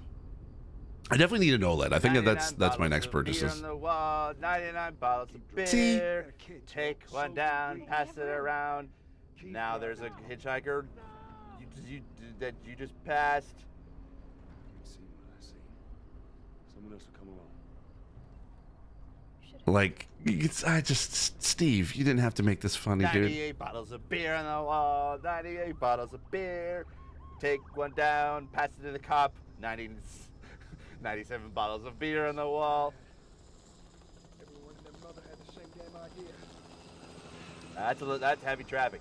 You know what? If they were listening to the radio, they would have found out that the traffic on the I-5 is pretty bad because of the zombie apocalypse. So you should probably reroute to the I-6 because at least the zombie infestation has not hit there yet. So I highly recommend that you just drive away. Use Waze, use Google Maps, use something. This has been KBEZ. Zombie radio. Steve. That's all I knew about the game, by the way. I thought it was like a zombie game. Little did I know they're clickers. And infected. They're not zombies. Whoa! Get out of the way! We're going on a road trip. And whoa! Whoa! I think this is the moment that I realized, oh shoot. I've never been in a car accident. Or what I want to. Hey. What? You subbed? Funny. Okay, cool. Thank you. I appreciate it. I like adding humor into videos, Okay, but all right, now this take over game the was dad. definitely All not right, the one to okay. do it with. I'll just admit. Break through glass. Break through glass. It's so weird watching this now, knowing that like how much accessibility was gonna be added like not even a couple years later. Whoa! Hey, go! You know what? There's such a thing as personal bubble. Wow, I made a personal bubble joke in 2016 before COVID. Gee. Wow. Oh, I don't even think I get to the end of the section. I don't want to run. This ain't no freaking gym. Oh, okay, all right. Or do I get further? Yeah, I think no. Actually, wait. I think I do get to the end. Yeah, I don't think I would have ended the episode of the like here. Oh, Steve realizes this ain't no rodeo. This ain't no rodeo. Yep. Oh, gee, whoa. I think it is a bit later on the prologue past Steve let himself get fully immersed in the story. We all know the part I'm referring to. Yep. This is in the prologue. Yep. Oh, and now the thing's exploding. I'm trying to, but I can't go anywhere. And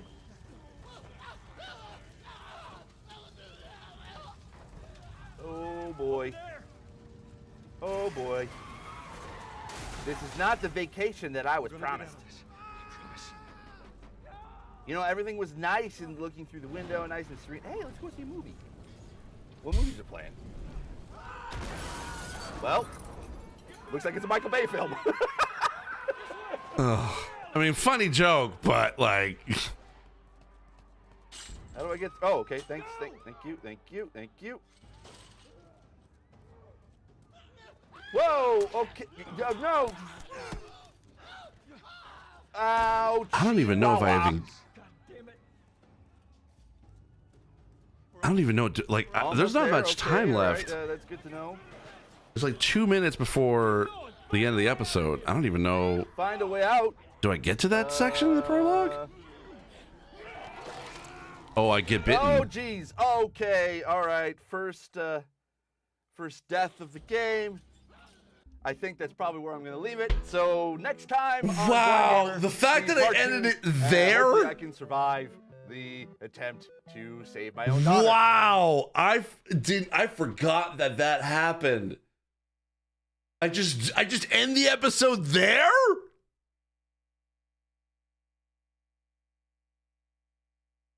What the heck?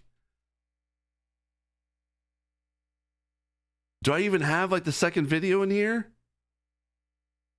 Second part 2?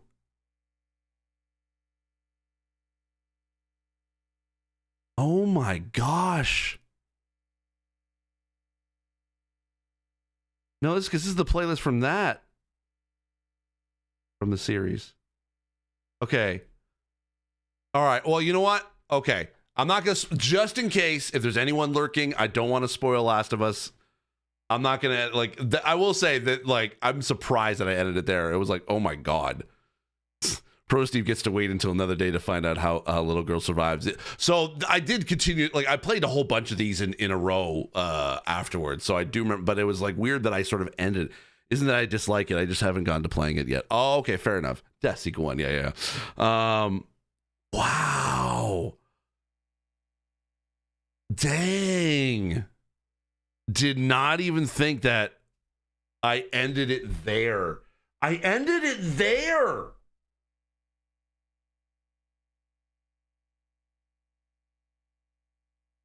I did restart a second playthrough of The Last of Us. I do remember that. I don't think I played the part 1. I do remember because I think I started over when I was just about to go work on The Last of Us 2. But wow, I legit thought that actually went through that prologue. All right, well, hey, I'm not going to spoil it for anyone if you're just watching this for the first time. You never played Last of Us. Definitely recommend it. Go pick up the Last of Us box, whatever set that you can get part 1 or part 2. Part 1, literally specifically called The Last of Us Part 1, because that's the remake that's on PS5, has a lot of accessibility.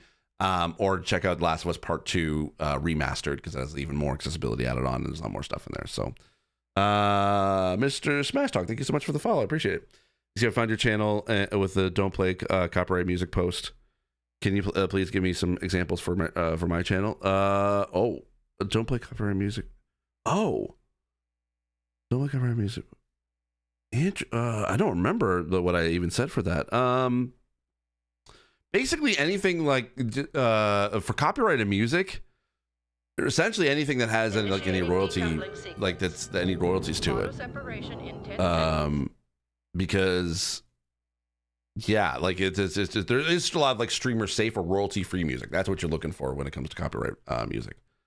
And being very aware of what I say in the chat, just in case. Yeah, that's so. I'm not gonna try to get to the part 2 of this. As much as I would love to be able to see my original reaction to it, I'm gonna pass it just in case if you all haven't played it. So, all right, the next video. This one definitely is like again one of my favorites that I've ever edited together, and a lot of like one of my favorites that I've ever played with a friend. I'm gonna wait till the ads end on Twitch just for those on YouTube.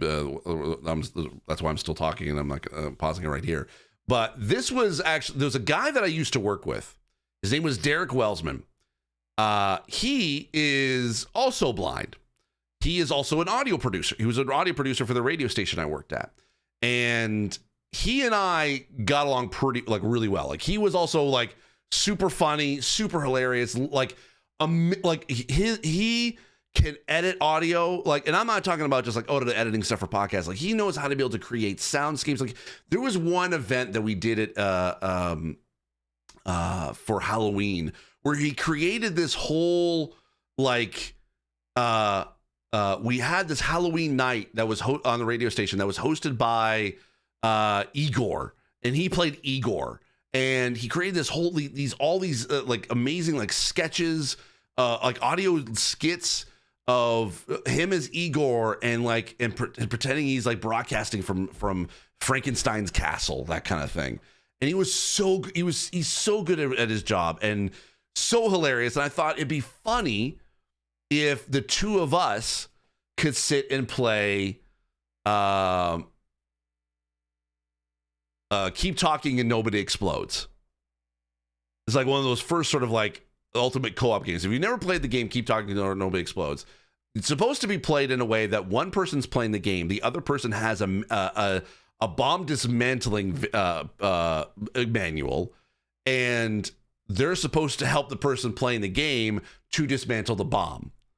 And what we decided to do with this video, the reason why I call it, like, nickname it Two Blind Guys, One Bomb, is my friend Derek is in another room. He's in the main, like he's in the main sort of control room next to this recording booth that I was in, and he would try to be able to read the manual, whereas I tried to be able to defuse the bomb. We also did a second video that I will show you of us doing it in reverse, where I tried to read the manual and then he tried to defuse the bomb, and hilarity is going to ensue. Oh, you're back? Okay, good. Okay, sorry. Hope you enjoyed. I also like the last two, and I'm almost done with it. Cool. I tried it with my mom, and I went terribly. Oh, yeah. So this is one of my favorites because it's so funny for me to watch. Hi, I'm Steve. I'm blind, and I have been wanting to do this game for a while. It's called Keep Talking and Nobody Explodes. But the thing is about this is that I can't do it alone. And I thought long and hard to try to figure out who would be the best person to be able to play this game with me. And I figured, why not bring in another blind guy to add to the mix? So I have my friend Derek in the booth right beside me. Hello, Derek. Hello, Steve. How are you, buddy? I'm ready to die. So, Derek is going to be reading the manual, and I am going to be sitting here in this computer in this isolated booth trying to defuse it. We're going to defuse our first bomb. Oh, I'm so excited. Yeah. Do you think that we'll actually do it? Do you really think that we can do this, you and I, if you put two blinds together, does it make a sight? Since you have people have blind people. I don't like know. Two positives make a negative? Yeah, something like that. We'll see for sure. Okay. Okay, timer started. Okay, we got a section for wires. Got it. Okay, what do you need? All right. So the first I'm nervous already. Okay, I got a yellow wire, 2 white wires, a black wire, and another white wire. Okay, so that means there's no red wires, right? That's correct. Okay. If there's no red wires, you cut the second wire. The second wire? Yes. Are you sure? Well, not really, but try. Okay. All right, cutting the second wire. No, it didn't work. What? Wait a second. How many wires is that? 4? There is now. Well, yes. Wait. No, there was 5. There was 5? There's 5 wires. Oh, I was reading the wrong one. Oh, no, dang! We only get 3 tries at this. Okay, give me the colors again, because I'm terrible at this. Yellow, white, black, white. Otherwise, if there's exactly one red, no, there's no black. If there's are no black wires, was there black? There is a black. Oh, jeez. Okay. Cut the 4th wire. Cut the 4th wire? Yeah. That's the black wire. Oh, wait a second. Are you sure there's 5? There's 3 minutes and 22 seconds left. All right, I'm cutting the black wire. One blind plus 5 was goes to the Ah, second. it didn't work. Just cut another wire. Who cares? Just cut a different wire. And we blew up. So that's same for me. Honestly, for a second, I thought maybe I was on top of this, but all right, come on. Okay. All right. Let's over. Okay. All right. So this is a different bomb. Okay. There's gonna be different things. Okay. I think I'm more prepared now. Okay. There's another wire thing. Okay. How many wires? So there are 5 wires. Okay. And the colors, please. Yellow, white, and blue. Yep. But wait, I thought you said there was 5 wires. Yeah. Well, there's 2 yellow, there's 1 white, and 2 blue. There is black wire, right? There is no. Okay, all right, then cut the first wire. Cut the first wire? Okay. No, second wire. No, second wire. Second wire. Second wire. Okay, let's cut it. All right, yes, okay, we got one. All right, okay. So I've got a button. I've got a button. On the subject of buttons, okay, give me a description. It's a blue button with the word hold on it. Okay, if the button is red and the button says or the button says hold, but it does not it says red. Press immediately release the button. No, it didn't work. I was wrong. Okay, hold the button. No, okay, I was looking at the word hold. This is me. This is like literally me like trying to be able to read this too. It says hold on it. I know. Derek, this is really stressful. We got 2 minutes, 30 seconds left. I'm terrible at this. We got 1 more strike. Hold on. Just press it down and hold it. And then let go. Holding. Ah, dang it! I just gave up. I'm not the one defusing the bomb. Derek. We're gonna do this. I was last in my class. All right. Well, we're starting again. Okay. Oh, jeez. Okay, no, all right, we're back. Okay, we're back to the wires again. Oh, wires. Okay, this is my favorite. Okay. All right. So we've got a blue. How many wires, first of all? There are 1, 2, 3, 4, 5. Wait. 1, 2, 3, 4, 5, 6. Are you sure? Yes. Okay, good. Okay, and tell me about these wires. We got a blue, yellow, red, yellow, white, blue.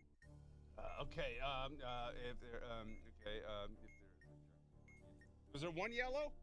Yeah. No, there's 2 yellow. Cut the 3rd wire. The 3rd wire is the red wire. Is that bad? I don't know. You tell me. Derek, we got 4 minutes. But you said there's yellow wires, right? There is yellow wires, well, yes. Then, there's. I'm cutting the red wire. Okay, do it. I'm cutting the red. No, that's not it. Don't do that. Cut the 4th wire. Don't do that. I just did it. Cut the 4th wire. Cut the 4th wire. That's that is a yellow wire. Okay, I'm cutting it. Yeah, it worked. Okay, good. Okay, good. All right, so we've got another. This is great. We've got I love this. Button again. Jeez. Okay, go. It's a yellow button and it says hold on it. Okay. Oh, really? Eh? You sure? I am. I'm the sure. Button is yellow. Yeah. Okay. Refer to releasing a hold button. If the button is yellow, hold the button and refer to releasing a hold button. Is that somewhere else? It's okay. If you start holding the button down, a colored strip will light up on the right hand side of the module. Yes. Based on its color, you must release the button at a specific point in time. Oh my gosh. That's up to you, blind boy. Okay, all right. I'm pushing and holding it. Wait. It's yellow. Release when the countdown timer has 5 in any No! position. Okay, hold on. Let me try it again. Come on. 39, 38, 37, 36, 35. Yes! Okay. It worked. Last Yay. module. It's a bunch of it's a keypad. Keypad. Yeah, go. Okay. Oh god. You can I got feel the like tension. A lowercase b with a T in it. Okay. And then I got like a pitchfork. Yeah. I got a backwards P and a C with a circle or C with a dot in the middle. Okay. I think it's number 5. Does that make sense? Number 5? Five. I guess I gotta put them in order. I gotta push them in order. Okay, it's pitchfork. Pitchfork. Okay, I'm clicking pitchfork. Did you say smiley face? What looks like you got a hook on his lip?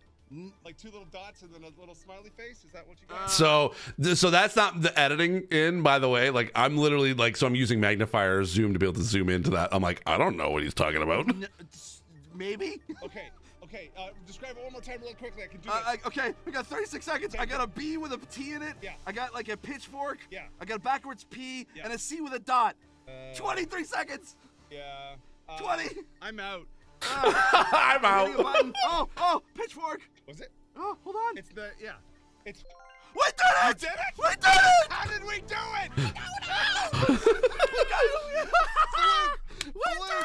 We are called the Fluke Bomb Diffusing Company. Yes. We have had 1 out of 3 successes, and we're still here. Good luck, yo.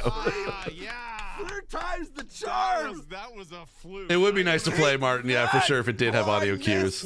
Which one did you choose? I just chose it random. Which one did you choose though? What did you push? I pushed the pitchfork first, then the B with a T in it, and then the C with a dot, and then the backwards P. That's what I did. Okay, well, good for you. I still don't know how that works. Oh, I never felt more alive. Sweet victory. Take that, and they said it couldn't be done. Take that, sighted people. Yeah. 2 blind guys can defuse a bomb. Why couldn't you? Sort of. Sort of. I've got the sequel. Basically, we've got so we're gonna watch that because again, this is like one of my favorites. Take that, and they said it couldn't be done. Take that, sighted people. Yeah. 2 blind guys can defuse a bomb. Why couldn't you? Sort of. Sort of. All right. Now, Derek, do you want to try it where you're in here and I'm in there? Oh, Lord. Okay. Yeah. Okay. I love this. This was such a fun little 2 episodes. Now, Derek's in the booth of bomb diffusion. This is ridiculous. This is gonna be I great. don't even know how you can have such a small screen on your laptop.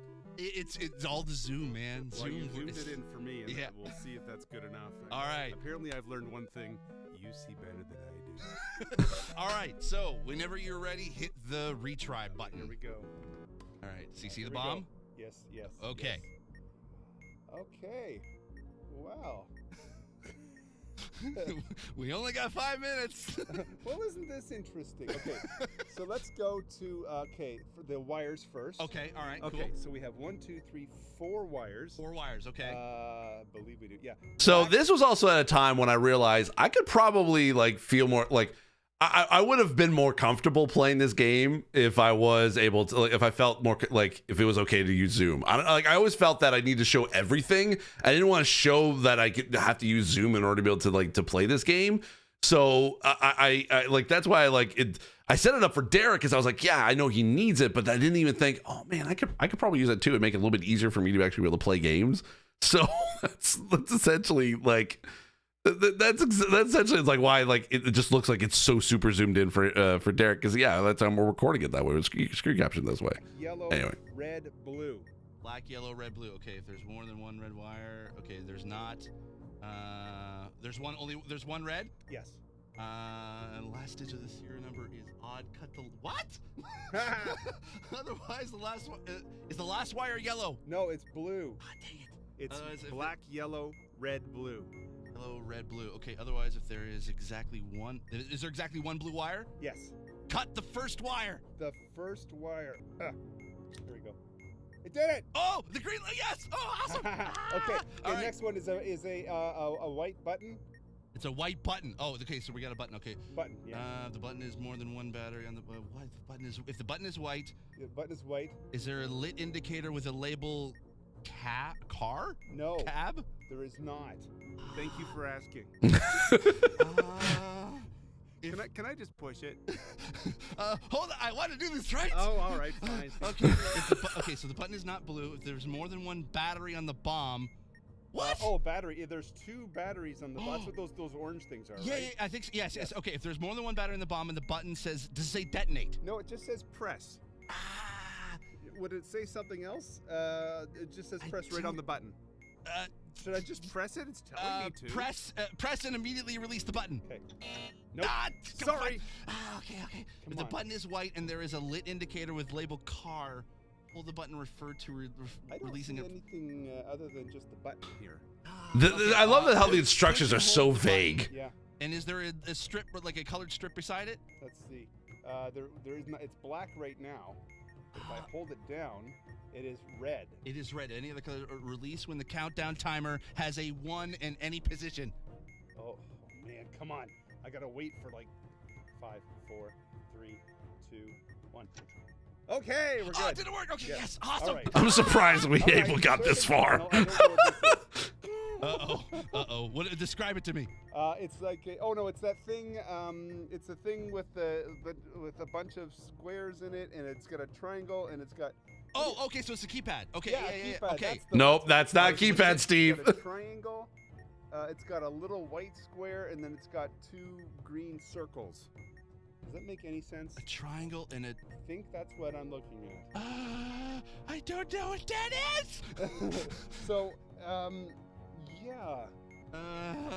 Interpret the signal from the flashing light using the Morse code chart to spell one of the That's words not on the it, table. Steve. That's not it. What? You know what? I'm way too calm for this. I don't. But but it must be a. Oh, it looks like a maze. Yeah. Oh, okay. Okay. Sorry. Okay. Yeah. Okay. What's highlighted? So we have there's a red triangle. There's a little white dot, and then 2 green squares. Oh, we're running out of time. Sorry, Your Highness. Okay, that's one. You can do it again. Okay. Do it again. I feel that it does add to the teamwork aspect. Yes, for sure. I'm proud of myself that I could see the friggin' thing. Hey, we got 2 out of 3. I That know, ain't bad. I know. Okay, all right. So hit the retry button. It's because I'm calmer than you. Does that mean you just because you go to therapy, Derek? Hey, all that money is paying off. All right, here we go. You ready? Yes, I'm ready. Here we go. Okay. Okay, we're gonna start off with there's a number 2. It's numbers. It's like a number code thing. Okay, number code thing. Okay. So there's a big 2. Yes. Okay. Oh, there's a big 2. Okay. All right. And then underneath is 3142. If the display is 2, press the button in the second position. Okay. Which is what? 1. Okay. I apparently have to. I think I might need to write that down. Okay, I did it. Wait, I did it, and then okay. Yep, now there's a new one. 3. Okay. You said there's a 3. There's a 3 up there. Okay. Now. Press the button in the first position and tell me what number that is. That is 4. Okay, 4. Okay. Okay, Right. and then I pushed it, and now coming up on the screen is 2 again. Okay, if display is 2, press the button with the same label you pressed in stage 1. So that's a 1. That was 2. Was that a? It was 2. You sure? Yeah. Nope. Okay. Okay. Press 1. Oh shoot. Now it's 4, and that's a 4. Oh, now. it's a 4. Okay. Display is a 4. Press the button labeled 4. Got it. Nope. Nah. That's wrong. Okay. If display Okay, is now it's 4 again. Okay. If display is 4, press the button in the same position you pressed them 2. So that's a 4. Oh jeez. I don't understand how. Okay, that was the instructions. It seemed as if that was supposed to be right. Oh my God! My face is worse singed than when I read birthday cakes when the candles are starting. God. Okay, I really want to try again. Okay, I'm all right. starting to get into this now. Let's see if we can do this. Third time's a charm. I'm thinking victory is mine this time. Okay, all right. Let's do this. Okay. Don't worry, it's not a competition, Derek. No, but I just tend to be that way. All right. All right. Okay, here we go. Okay. Okay. Oh, interesting. Okay, wires. Okay, wires. Awesome. 3 wires. 3 wires. Black, yellow, and white. If there are no red wires, cut the second wire. That would be that one. Okay. Yes. Success. Awesome. Okay. All right, I love next this. one This is over back side. I'm watching these and I'm like, this is so fun. Okay, hold on. Let me bring that up real quick. Okay, so what is displayed? We have a 4. We have a 4. Okay, if Yeah. the display is a 4, Yeah. press the button in the 4th position. Hold on. Yeah, 4th position. Yeah, tell me what number that is. That is the 2. Okay, 2. Okay, all right, cool. Okay, good. Okay. All right, what does it say now? We have a 1 and 2, 1, 4, 3 below it. Okay, if the display is 1, press the button labeled 4. 4. Yep. Okay. Good. And then I forgot this part. 1. Okay, if the display is 1, press the button with the same label you pressed in stage 2, which is a 4. 4. You sure? Yeah. Yeah. Okay. Okay, awesome. All right. And one more, 2. Okay, if the display is 2, Yeah. press the button in the 1st position and tell me what that is. 1. Okay. Okay. Good. All right. Oh, this is working. Yes. And Yes. 4. Okay, 4. If the display is 4, press the button with the same label you pressed in stage 3, which is a 1. What? Oh. Oh, shoot. Sure? Wait, no, hold on. Oh, we have to start back at the beginning again. Oh, no, 4. Oh. Oh, damn it. Okay, so that's a 2. We're at 2 again. I can't believe I screwed that up. I forgot. No, I think. Okay. Okay. Press 4. 4. Nope. No, dang it. You're gonna kill us here. Okay, we're still back. We're back to 0 again. So we gotta go. So it's 3. Okay. Press the button in the 3rd position. 3rd position. Good. And what was it? That was a 1. Okay. Okay. 2. 2. Okay. Press the button in the same position as pressed in stage 1. Or, yeah. So that's a 1. Yep. Good. Okay. And what do you got now? It is 2. Okay. Press the button with the same label you pressed in stage 1. So that's another 1. Yeah. It's all ones. Last one, hopefully. 2 again. Press the button in the 1st position and tell me what that is. 2. Okay. Okay. Oh, And last one, I think this should be last it. one. This is it. 2. The button is press the button with the same label you pressed in stage 2, which is a 1. Ah! Get it! Yes! Okay, we'll move awesome. on. All right. And the next one is button. Oh, it's a red button that says hold on it. Oh, okay, okay. Dang buttons. It's a red button? This is a lot of fun. I know, right? This is a lot of fun. This is a great game in general. It really tests your communication skills. Exactly. It's red and the button says hold. And with the President Steve watching this with us, this is perfect. Yeah. Did we do it? Yes! Yes! Oh, yeah, I missed this part. Hold on.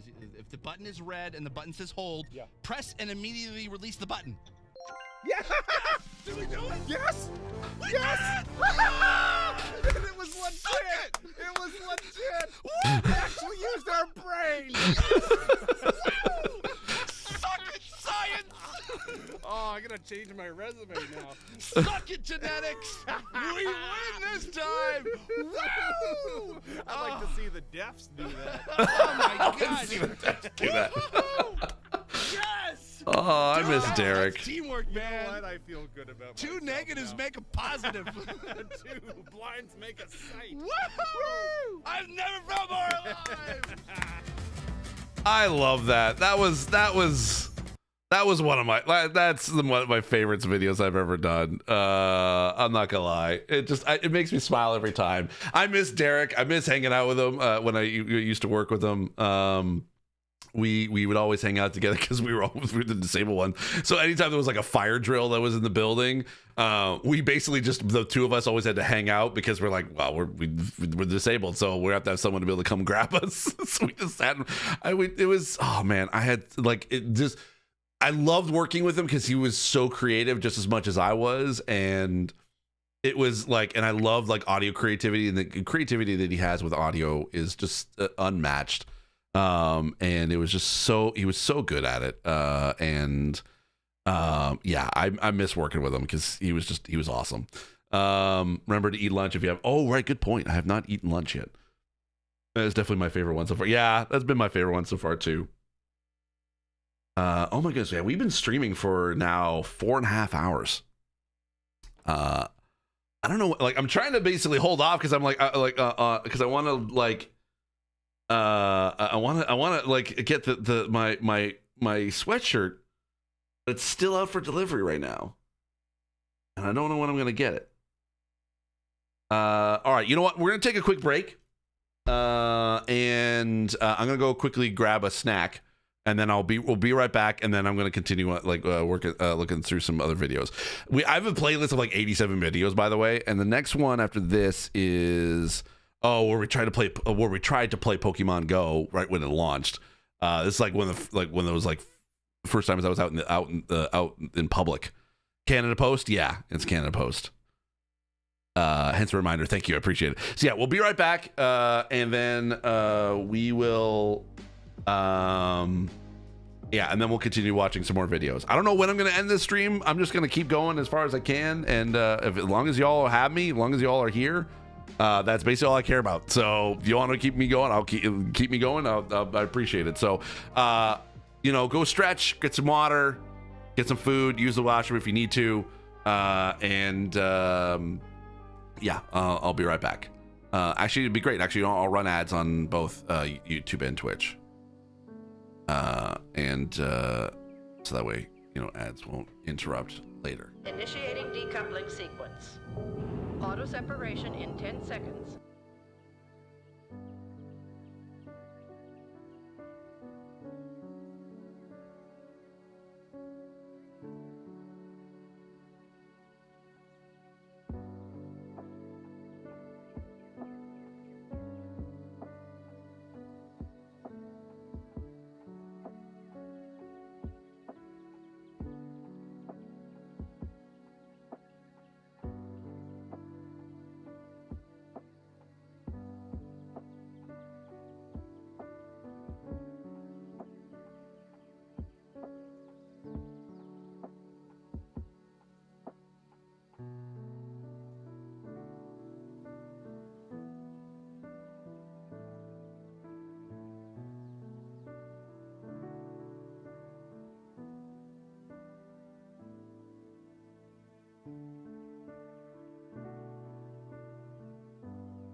So this was interesting that I just realized as I was getting my getting some food.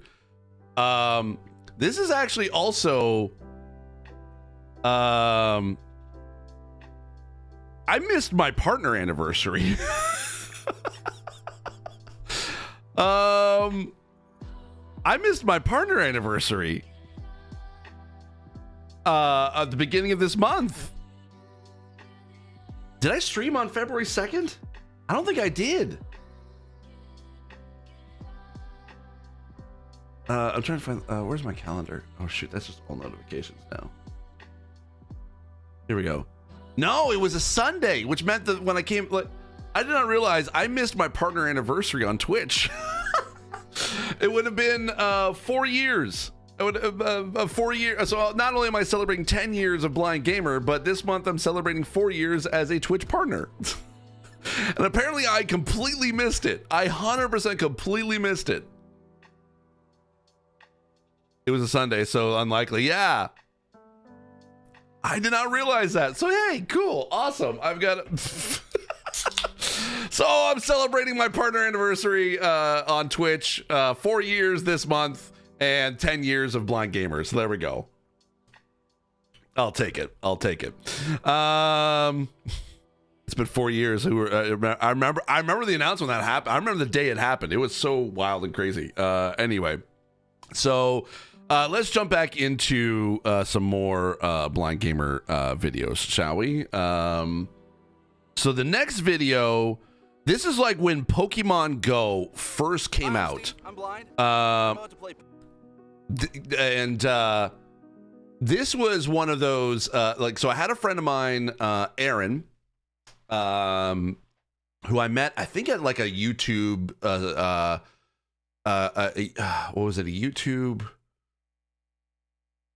What do they call those? It was like the play, like you could record. It wasn't YouTube Studio. It was was it a YouTube Studio? No, it was some sort of like, I'm blanking on it all. Like, it was basically a place that they set up in Toronto and a few other cities as well, where you can actually go and record like YouTube videos. It was kind of basically like a studio, but I'm thinking, no, the YouTube Studio doesn't make sense because that's what they call your dashboard for YouTube. Does anyone know what those were called? Let's see. Yeah. So yeah, yeah. So that's where I'm from. It's Toronto. So anyway, there was a YouTube space. That's it. Now I'm thinking about, YouTube space. So I met Aaron at YouTube space, and this is like around the time when Pokemon Go just came out, or not even actually fully out, because it was like you had to, if you're on Android, you had to basically like side load it onto the app onto it. I think it was available for iOS only, and I only had an Android. And so I decided that I would make a video with a friend of mine, Matt, who was the same Matt who was in my Mortal Kombat video we just watched.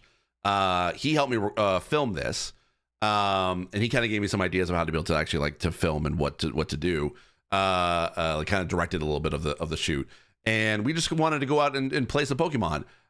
What it turned out was this was a video, and I labeled it or titled it as "Blind Gamer Does Not Play Pokemon Go," because, and you'll see why. Hi, I'm Steve. I'm blind, and I'm about to play Pokemon Go, but I'm not alone. I brought my buddy Aaron with me from youtube.com/pixelich. How's it going, Aaron? Good? All right, cool. Ready to get some Pokemon today? Yep. You want to try? Yep. All right, let's do this. It brings it in.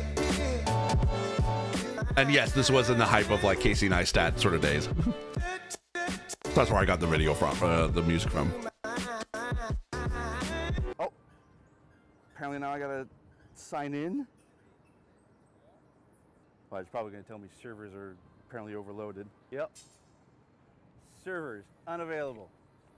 This is great. This is my internet connection. This is Young and Dundas Square, by the way.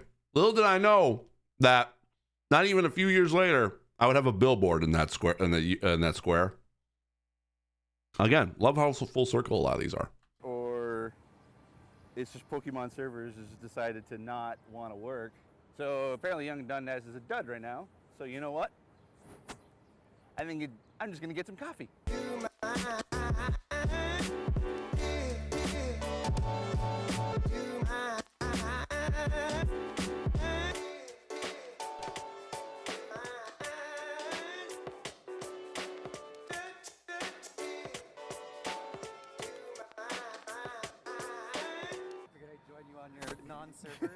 Yes, I know it is literally not working at all.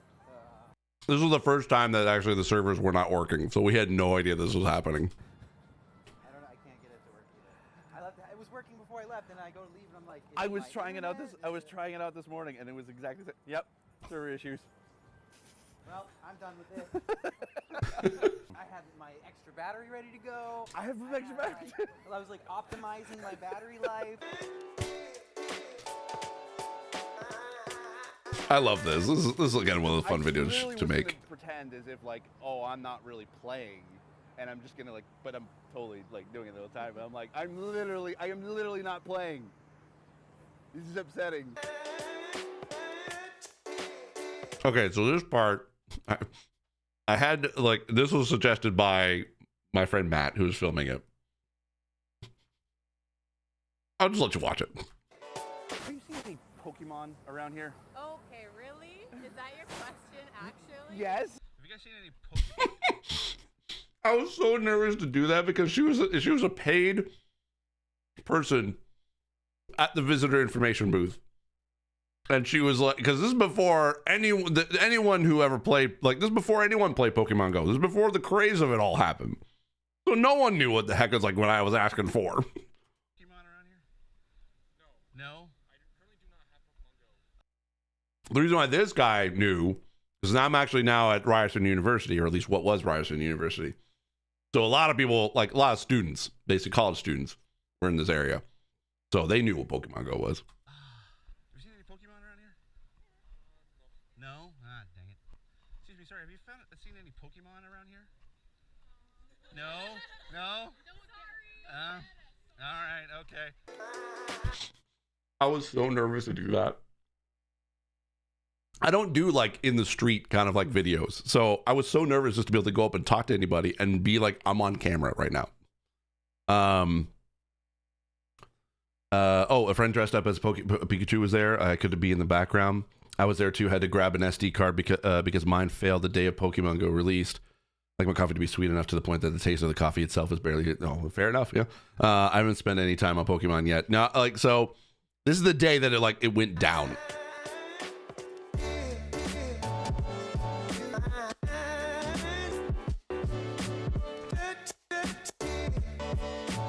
I don't even know what day this was, or what date this was recorded.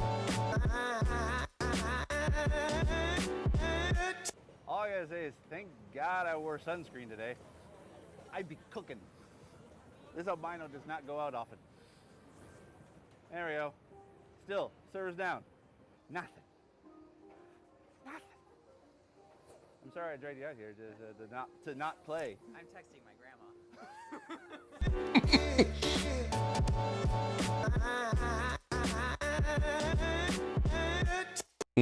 Oh, this was the day. July 16, 2016. It's now finally working. So we spent all that time trying to get the game to work, and then we finished the video and we're like, well, we're done. Get on the subway. It works. Pokemon Go yourself.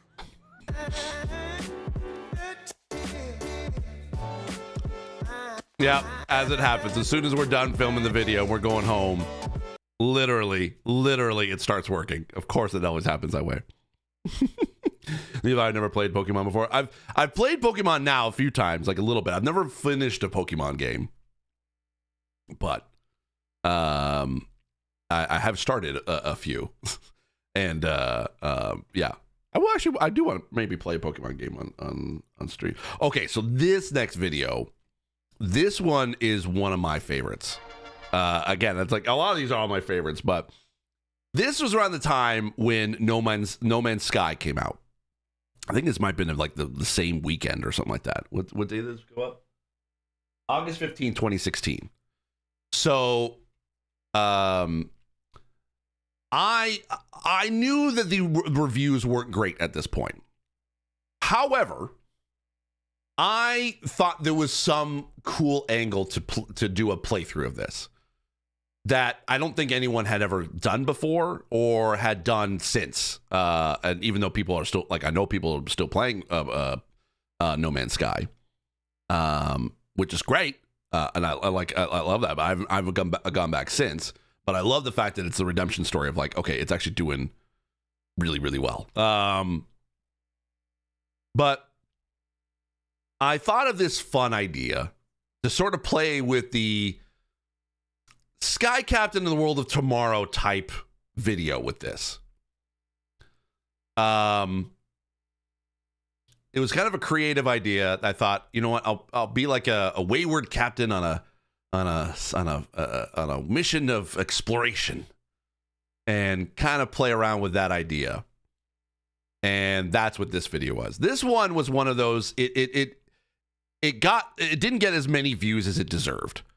This was 8 years ago. It got 274 views. It's not a lot. Definitely was not a lot when I first put it out. But I felt it was like, well, again, this is, I know I said that this is one of the videos I'm most proud of. This is also another one of those videos for me. So I had a lot of fun putting this together. So anyway, enjoy this video.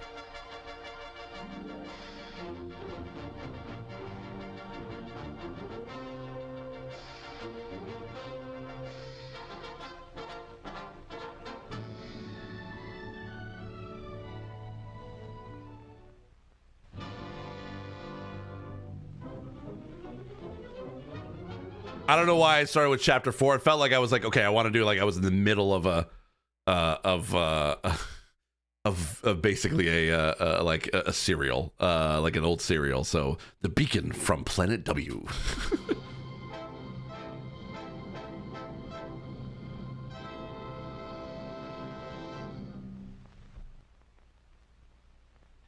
Earthship delivering Starlog 12138.3, Captain Jonathan Rocket reporting.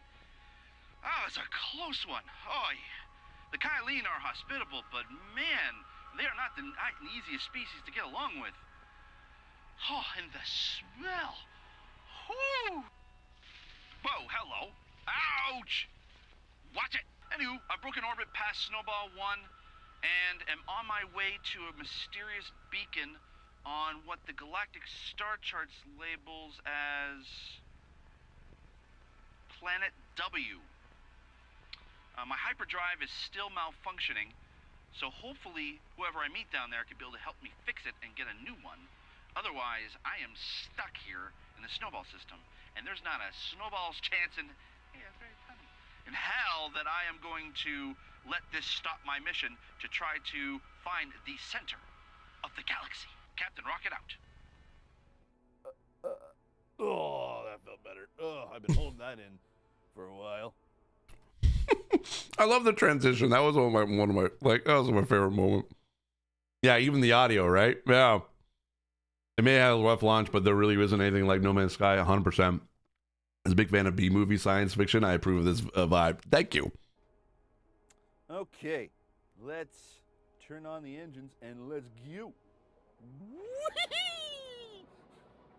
So as a way to start off the video, I couldn't think of a way to be able to kind of keep it going. Hey, I love. So I kind of thought the fun idea of when I'm actually like not recording any logs. This as if I'm not recording that. This is what my actual life is like. How do I slow down? Oh crap! I'm breaking orbit. I'm going through the atmosphere. Am I gonna do it? Woo-hoo! All right. Well, so far,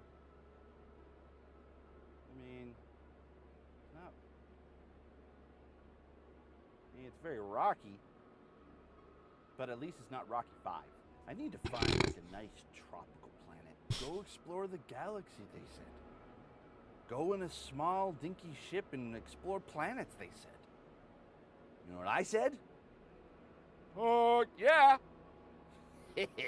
Holy smokes, this is taking forever. At least there's nothing shooting at me this time. You don't know what we can see. I don't need to be fantasy, but that you free. Oh, hello. Let's land. We're here.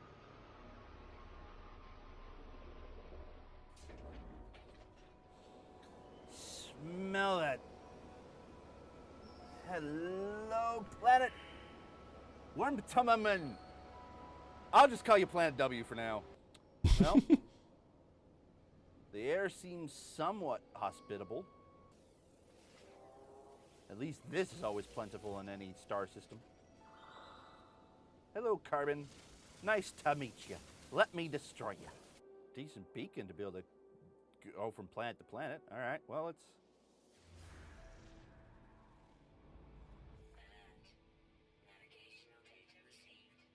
Awesome!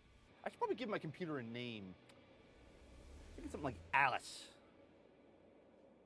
Alice sounds good. Hello, Alice. Now what? Now what? Radio Yeah. Signal detected. Find source of life sign. Where'd my ship go? Hello. Oh, it's over here. For an intergalactic explorer, you'd think I would know where my own ship is. Hop on in. Don't mind if I do. Land. Oh. Wow. Ooties crater. Ooties. Ooties. Oh yeah. Thanks, Alice. You're a peach. Now let's go. Talk to... Hello? Earth ship deliverance star log supplemental. The creature awaiting me has the manner of a warrior, but makes no move to attack. Instead, it grunts in a tongue I do not speak, and then passes me a slate. With a start, I realize I can understand the text on it. This was kind of part of the reason why I was like, oh, this could be fun to do as captain's logs. I suspected a mere courier, not the author of this message. The slate also contains a blueprint for a new technology, a hyperdrive. I could use that. Instructions on how to build my own path through the stars. This will be invaluable. The warrior thing inspects its weapons and then moves on. Hyperdrive. I only need a little bit more of Iridium, and I've already got it made. Perfect. This is great. Is this Iridium? Nope. Is that Iridium? Nope. I don't know, Alice. Maybe I can't find Iridium on this planet.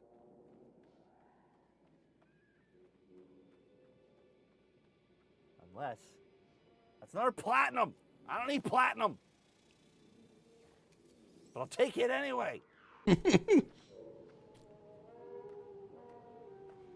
don't like the sound of that. Let's take me back to the... Where are you? I hate you. Whoa, you're big and mean. As much as, you know, I enjoy mining, I think I'm going to buy my Iridium. At least I got cash this time. Fair. All right. Let me go back to my ship. I love the fact that I tried to mine and been like, just spend cash, buy it myself. Because it's just difficulty options, though, I've wished I've also had more direct control over when I wanted to consume fuel and what didn't. Yeah, same. I need a warp cell too? Damn it! Warp cell, thermium 9, which I've got, and antimatter.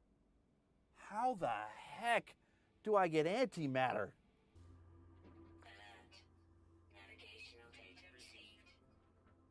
Incoming signal. Where? I'm coming for you! Whee! I don't remember a lot of this. It's the landing pad. For crying out loud. Man, I'm a terrible pilot. Hello. Sorry to barge in like this, but, you know, I hope it's okay. Hi.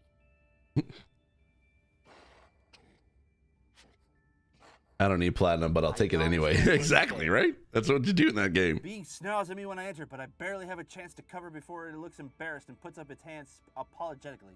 Its warrior seems on edge, but was clearly expecting me as before. It relays a message to me, once again, sent by whoever Nada and Polo are. The staccato missive is accompanied by a donation of antimatter from my mysterious benefactors. Enough of it that I could build a warp cell from hyperdrive. That's all I needed? This guy's gonna give it to me? I couldn't even buy... I'll take it. I am no wiser as to who Nada and Polo are. I don't know. Like, there's no instructions on how to be able to play this game. You're supposed to just figure it out as you go. Oh, for crying out loud, that's all I need the entire time. All right. I spent hours trying to be able to put this together, by the way. Build this freaking warp cell. Here we go. I attain galactic travel. Yes. So this is where I am. I finally got my thing.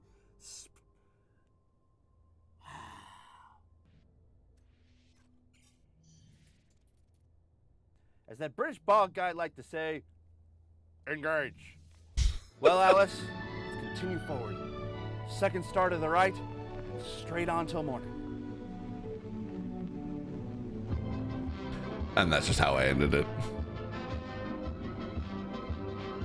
I had hoped that maybe if it was it got popular or whatever, that I could be able to continue like making these.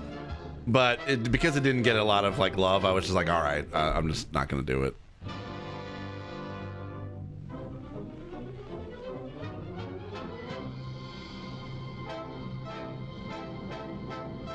But I did have fun making it, I will admit. I wish I could have like that kind of like sort of fun little creativity like for another series, like it kind of like to pretend like I'm a different character, kind of create a whole different sort of vibe for a long play series. I don't know, maybe someday I could be able to like to do that, but I always thought that was kind of fun. A lot of it is vague, but also isn't. Yeah, that was my problem when I tried No Man's Sky at launch, scratching my head trying to figure out the systems, didn't get far. Yep, same. I do think the star system map is frustrating to navigate, though, for sure. Yep, absolutely, Shadow, for sure. All right, which is this video? This is Blind Gamer Plays. Oh, this one I actually went back to be able to... I played Call of Duty Modern Warfare Remastered. I went back to Call of Duty for this one. See how far I came, like how it got better. Hi, Steve, I'm Blind, and I'm about to play Call of Duty Modern Warfare Remastered. Ooh, remastered. I'm Quick Draw McGraw is what they call me. Quick Draw Blind McGee. Try again. Try again? Dang it. No, I gotta reload in the middle. Too slow. Come on, this should be a walk in the park for you. It's not. Have you seen any of my videos? Oh, for crying out loud. I always gotta reload. Come on, this should be a walk in the park for you. It's not. I swear it's This is like one of those, I wasn't trying to fail. More bullets. Can I shoot you? Hey, tip number 1. Stop reloading in the middle of target practice. You saying this should be a walk in the park. Knife the watermelon. Knife the watermelon? Nice. Oh! Skills are remarkable. All right. Watermelon punch is on me. Why, the sun's too bright. Where'd he go? I think I even used the same video. I don't know. I thought it would fail by now. I thought it would have been like, see you later, become a unicorn technician. I don't know. Okay, this is gonna fail miserably. Let's do this. You're gonna die. Flashbang through the door. Okay. Oh, no! Dang it!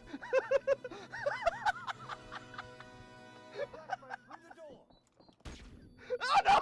Dang it. Blind myself, yeah. You were too slow. Yeah, of course I'm too slow. What do you expect? I can't even get into an actual mission. All right, let's do this. Yeah! I'm going. I love that I'm failing in the tutorial. Come on, okay. Uh-oh. And I still looked. 38 seconds. All right, fine. If this is what it's going to give me. Best time, 15 seconds, and my time was 38. Sass. Oh, sassy. Ooh, there's a boat. Boat? Is that a boat? Is that a boat? I want a boat. Are we going to land on the boat? Are we going to go on the boat? So silly and stupid. Flashbangs on self. Yep, exactly. How can you play Astrobot better? Were you able to do it? I did okay. It's not great. It's hard. I missed a lot though.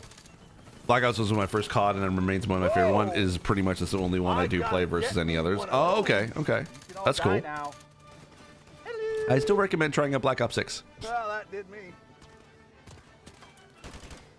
Where'd you go? It seems like you guys are kind of doing all the work. They're tight. Movement. Okay. Again, This is not. Was never the optimal way to be able to play or record these videos. I'm still looking at a 27-inch screen that's in front of me with 2 bright lights shining in my face. And when a game is super dark, it's just and there's not a lot of brightness on the screen. So hard to be able to play. So yes, even though I had a better setup than my first Call of Duty video, which was the screen was 10 feet away from me, this was not that much better.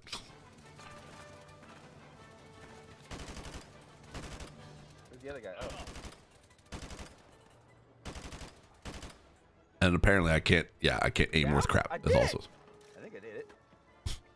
I'm willing to bet the other team actually probably did a lot more than. Whoa! Who's shooting at me now? Oh, hi guys. Need a little help? Here's who keeps shooting at me. You, Mr. Weinberg. I want Drew. You can't help Drew. Hey! Yeah, no! No!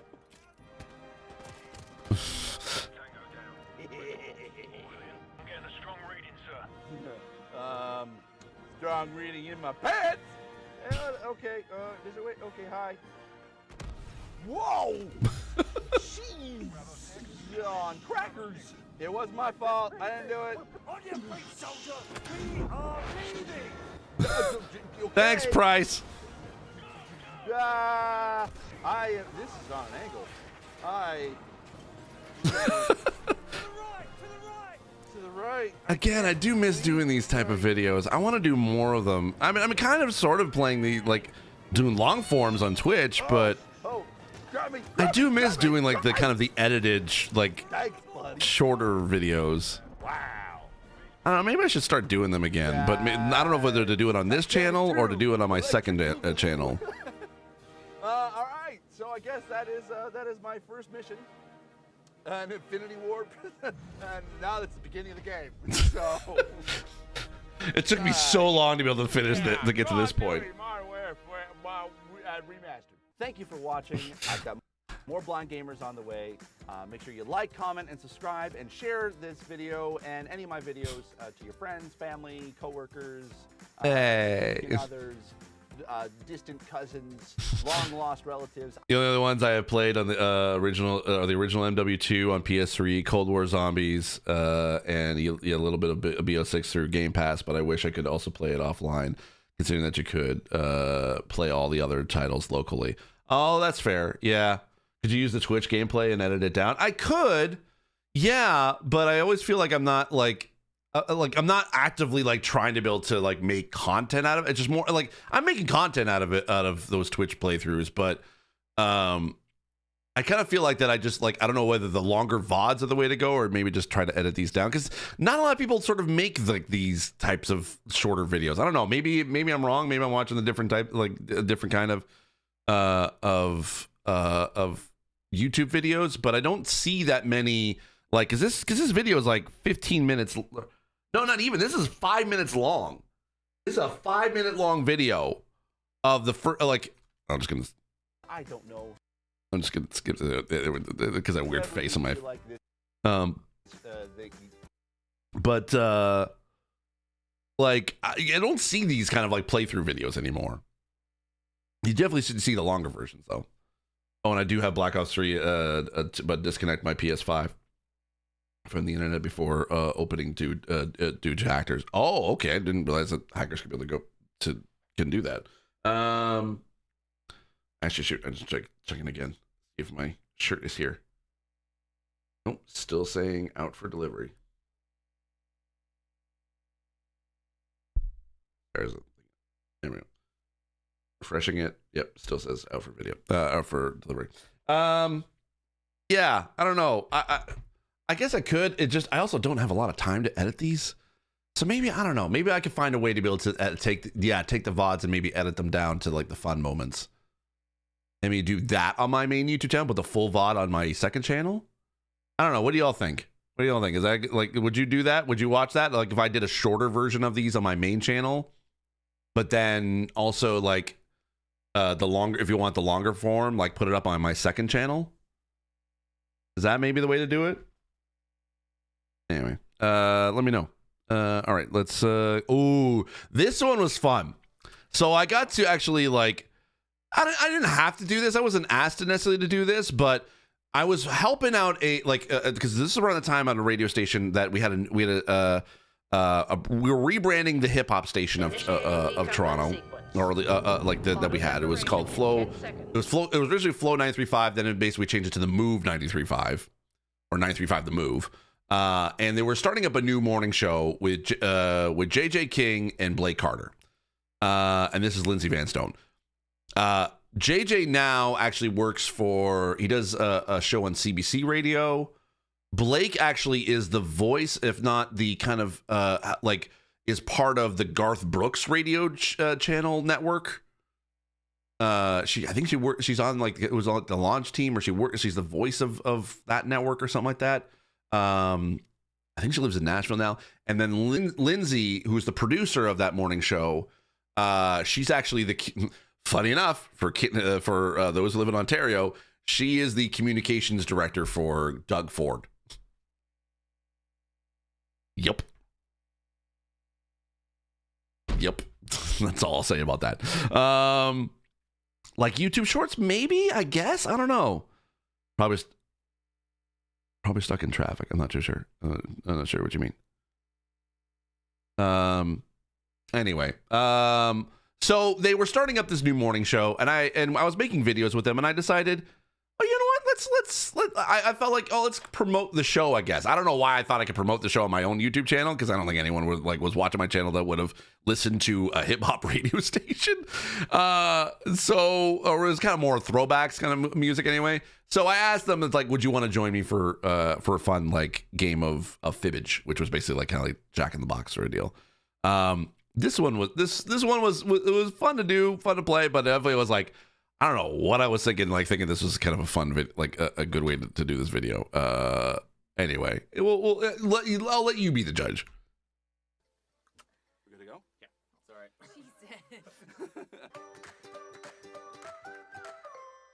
Hi, I'm Steve. I'm blind, and I'm not alone. I have my friends with me. Hey! Hi, Blake. This is JJ and Lindsay. And they are part of the amazing new morning show on 935 The Move, Carter and King. And I brought them in to be able to play a game with me called Fibbage, where basically we're going to figure out who is the best liar out of the four of us.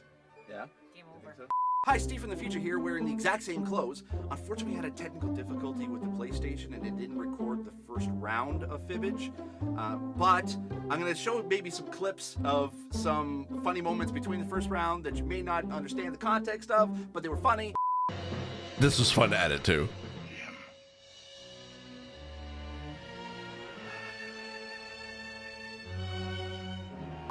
The reason why I included the Star Trek clip in there, because as much as I love Star Trek, it was to play on the out of context theater title of it all.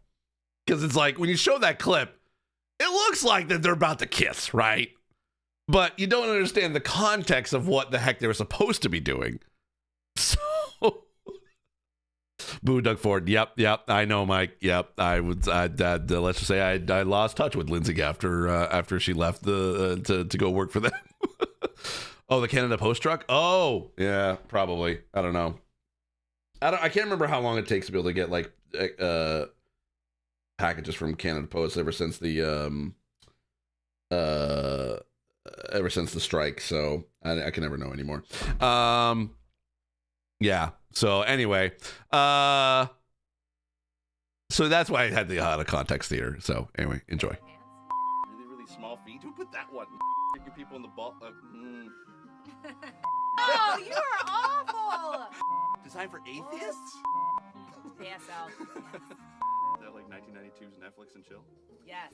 Okay. Or still current day from random people you haven't spoken to for 10 years. Oh. Babies and dead babies. All right. This is off course. We're gonna jump right back into the game. See, again, I love that kind of stuff. That's funny. Tied with 2,000 points, and then Lindsay and Blake are tied with 1,500 points. So let's jump in round 2. Okay, here's the question. An Indiana woman sued a church cemetery because they refused to install her late husband's tombstone shaped like a blank. Enter your lies now. Okay. I'm sorry, people at my church. Sorry, people at Steve's church. We all were dirty. Yeah! Oh, Nailed it. okay. We keep choosing each other's lives. Of course I chose that one. And that was... Oh, that's a... Oh, yeah. Lie A detectors. dead body is one of the worst things you can find under a couch. Yeah, No it one would be. chose fat wiener? Obviously, that was Blake's choice. Like 3 answers. Well, at least we know where our minds are at. Oh! Oh, guys. Moving up. The Yeah. slow horse Oh, is yay! coming up. I got a bonus point for fat wiener. I like that fat wiener has a thumbs up, so I'm not gonna say that again. Oh. Okay, here's the question. Belmont University in Nashville has offered a class called "Oh Look, a Blank." All right, where's the truth? we are so much weird, dirty people.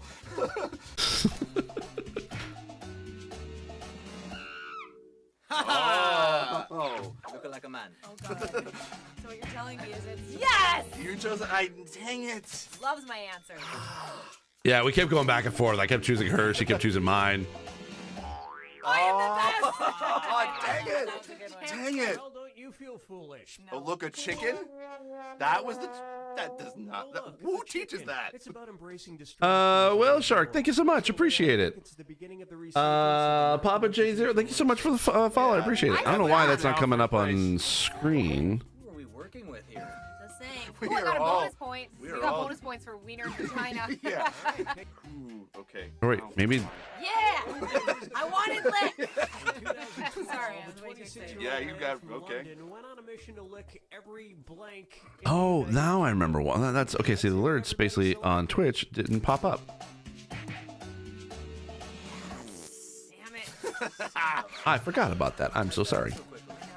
I mean, I am, not to be the fair, best yeah. typer at all, so. Yeah. I thought that was good. I think I may have reclaimed my leaderboard. The Yeah! hell? Booyah! Now he's really beating me hard. You said that. Yep. I did, I know.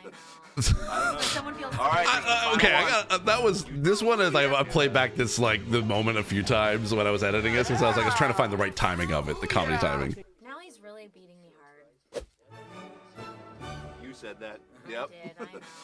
I don't know. It's like someone feels All right, sorry this for is the you. final one. I think I nailed the comedy of this one or the comedic timing. I was happy with this. The hell? Booyah! Now he's really beating me hard. You said that. Yep. I did, I know. I don't know. It's like someone feels All sorry right, for this is you. the final one. The final fibbage. One question Finest Okay. for all the marbles, and everything is worth triple. Here is your final fibbage question. Captain Crunch's first name. Oh, Type in your lives shoot. I now. knew this one. Which one's the truth? Ratio. Ratio. Okay, what did everyone pick? Munch, Captain Munch Crunch. Munch Crunch. That's what I thought. I was gonna go Harold. Nailed but... it. Oh. Damn it, though. Can't win. Ratio. Guys, that was the right group. Oh, I had no Dang idea. it. I thought Oh my it was God, funny. what if And you the might? rest of the This board might be the goes comeback. unselected. This might be.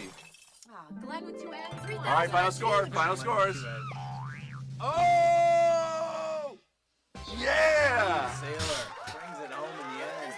I'm just saying that. I mean, that's pretty good for a blind guy. I was gonna say that. Hey, you got 5 some likes, Blaze. geniality. Yeah. Well, thank you guys so much for playing. I really appreciate you coming on. So, where can we be able to check out your show and what you do? We are the brand new morning show on 93.5 The Move. I'm JJ King. This is Blake Carter. This is Lindsay Vance. A show that does not exist anymore that barely lasted a year. Go to 935move.com. Perfect. And make sure you like, comment, and subscribe to this channel. As always, I remain obediently yours. Bye.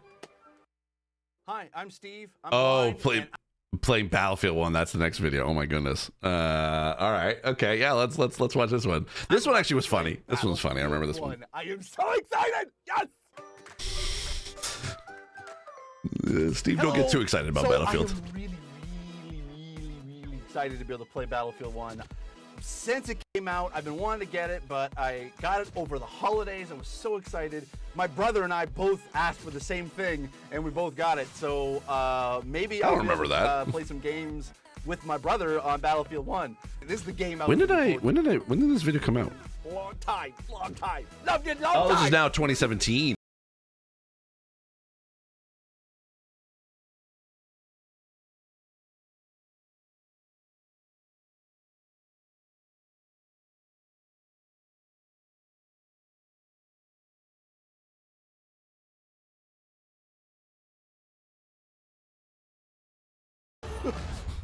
It was so underrated. Seen something. I haven't played the multiplayer yet, just the campaign, because I'm very much a yeah, me too. I'm very much a single player type guy too. This is whoa. Oh dear Lord in heaven.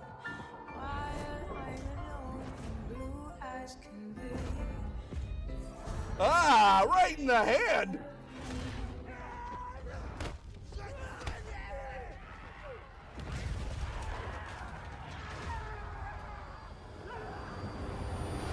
Okay, war is hell. Everyone's based upon events that unfolded over 100 years ago. That is very true. More than 60 million soldiers fought in the war to end all wars. It ended nothing. Wow, that's a bit dark. Dang. I mean, yep. Yet it changed the world forever. Fair enough, it definitely did. What follows is frontline combat. You're not expected to survive. Thanks! Right off the hop, you're making me feel great. Like, seriously. We're surrounded! We have to hold this line! Okay, sure. I'm gonna shoot you!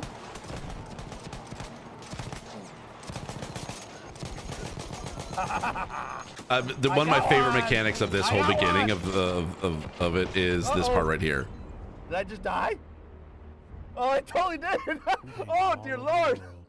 So many of us think in this world. I totally just died!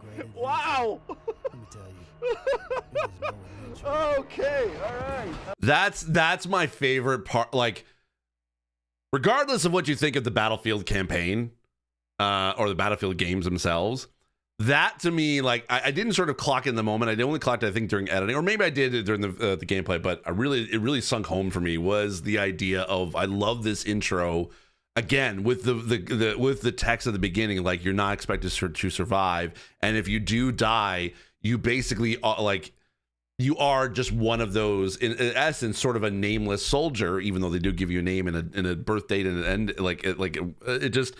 And then it jumps you to another player, like another character altogether. And I love that that's the tutorial. That's the beginning of this campaign. Like, it was like, it really does like really like hit home of how like much war is hell. But again, at this time, I didn't really clock into that.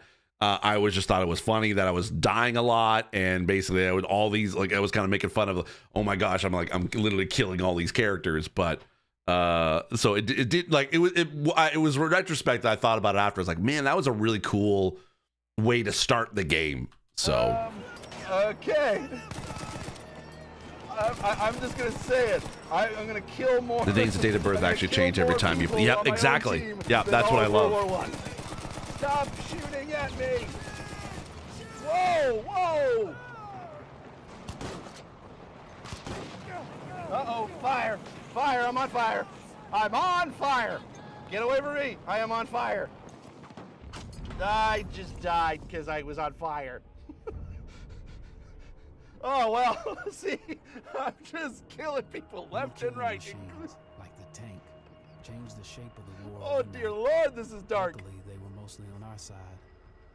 I just keep moving back from the front line. I should go back and replay this one. I know there's 2042, but I would love to be able to go back and replay this this campaign. It doesn't have great accessibility. But I don't know who's gonna Okay, I like being in a tank. Being a tank's fun. Okay. That thing moved. The building moved. Oh, Well, that wasn't my fault. I swear, I didn't do it. Instead of adventure, I didn't do it. I swear. and in war, the only true equalizer is death. Again, Let's go I back. can like at this No, point in my, okay, sort of done. 10 years or whatever. The thing is, I can't tell who's who. It's like the tone is not matching the game itself. Oh dear Lord! Get away from me! Because all I kept thinking about was like just trying to be able to make this funny, Well, trying to make that this did funny because that like wrong. no one wants to care about like seeing people die.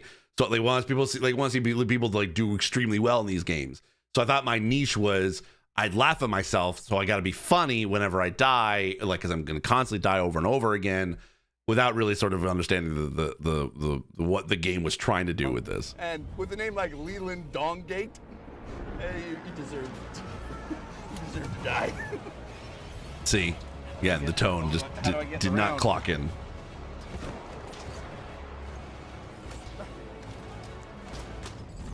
Soldier of the Great. Well, yeah, I'm an unknown soldier. They couldn't even come up with a name because I've died so many times. See, again, that's the didn't understand the tone. I'm on fire again. With a name, well, Adolf, you know that name kind of died out in the '40s, so just saying. Yeah. Okay, who's shooting me now? Oh, these guys. Okay, Derek Simmons. Well, all right, good to know. Throw a grenade. Uh-oh. No, get out of the way. Oh, okay, at least I threw puppy. Well, okay, that Wyeth. That also, they definitely did die in the after the World War. Again, the thing is that these were I do good with some of these were guns, kids. but I mean, they're 20s in the 20s for this, Whoa. but still. who's shooting at me now? Okay. Elwood, another name. See, I'm just going through. I don't think that they showed like in I'm this the reason why the people dates died in like they were World War I. underage, Had right? nothing to Because I do know that with sometimes that was the their case. It was all Like they were mine. 15 or whatever. I wonder if that was maybe like a legal thing that they couldn't do it. Whoa! Oh no, they're 18 years old. Okay, that's the first 1900, I think. I just keep switching back to people. I'm just killing my entire battalion. Again, Steve, you don't understand the context. Whoa! I got killed with a shovel.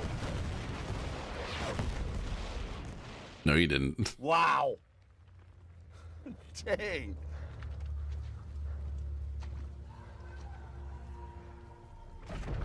Oh, I didn't get killed with a shovel.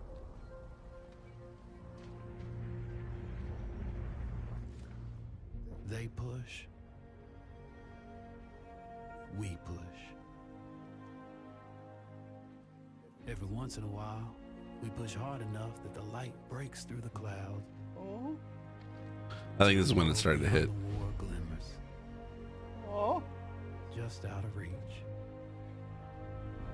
This is like really great like intro into the game. Wow. The war is the world, and the world is the war. But behind every gun sight is a human being. We are those people. Yeah. We are the jaded, and we are the naive. We are the honorable and the criminal. We are the bound for legend and the lost to history. We are the knights of the sky, the ghosts in the desert, and the rats in the mud. Man, I should go back and replay this. These are our stories. Wow. Now that's a way to start a game.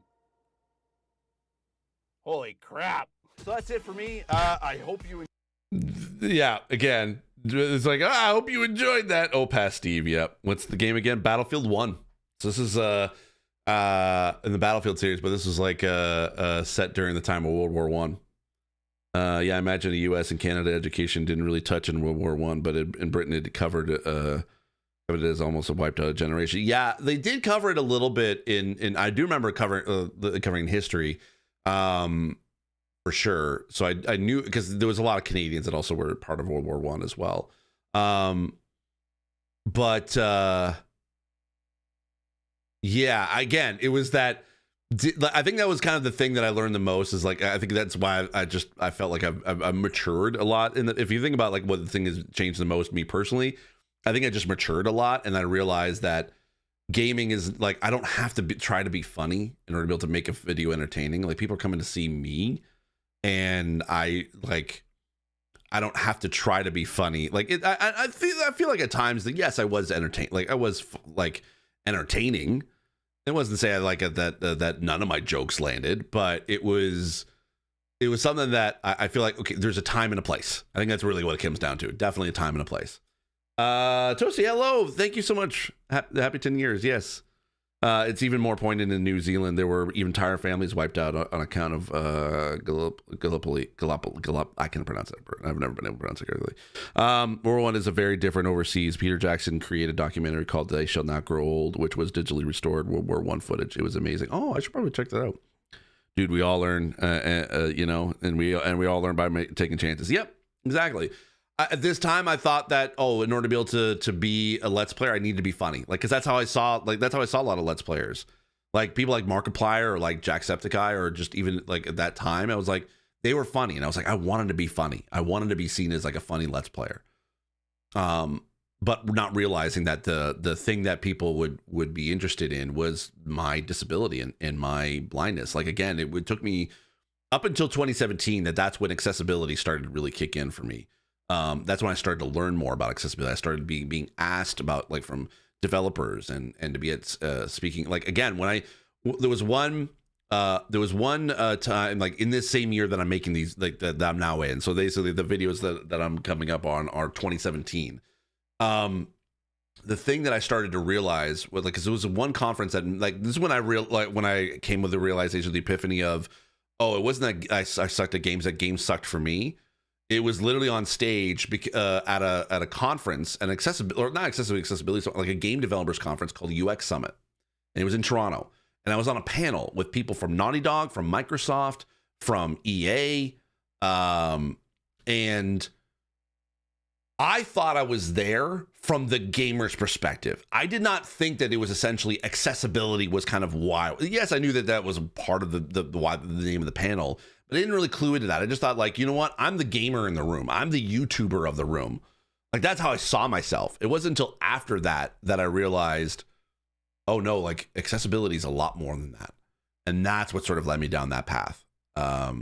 So yes, I was funny and it was entertaining, these type of videos, and I still love doing them. And that's why I kind of like wax nostalgic about, maybe should I do these kind of videos again? But in reality, I think I've matured since then to the point where, no, I don't necessarily need to be funny and entertaining. As long as I get to be my authentic self, that's basically what it comes down to. It's how it is. We mature and learn. Exactly, Darkling. Yep. Overdone is the word you are likely overdone. Yep, exactly. That's the word I definitely was looking for. Don't mistake, Steve, you're a Scream. I love gaming and streaming with you. Same. I do too. Martin, thank you so much. Happy 10th birthday. Yep. Sorry, hold on.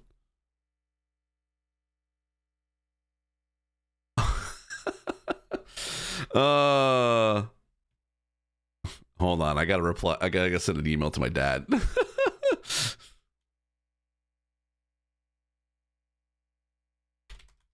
There we go.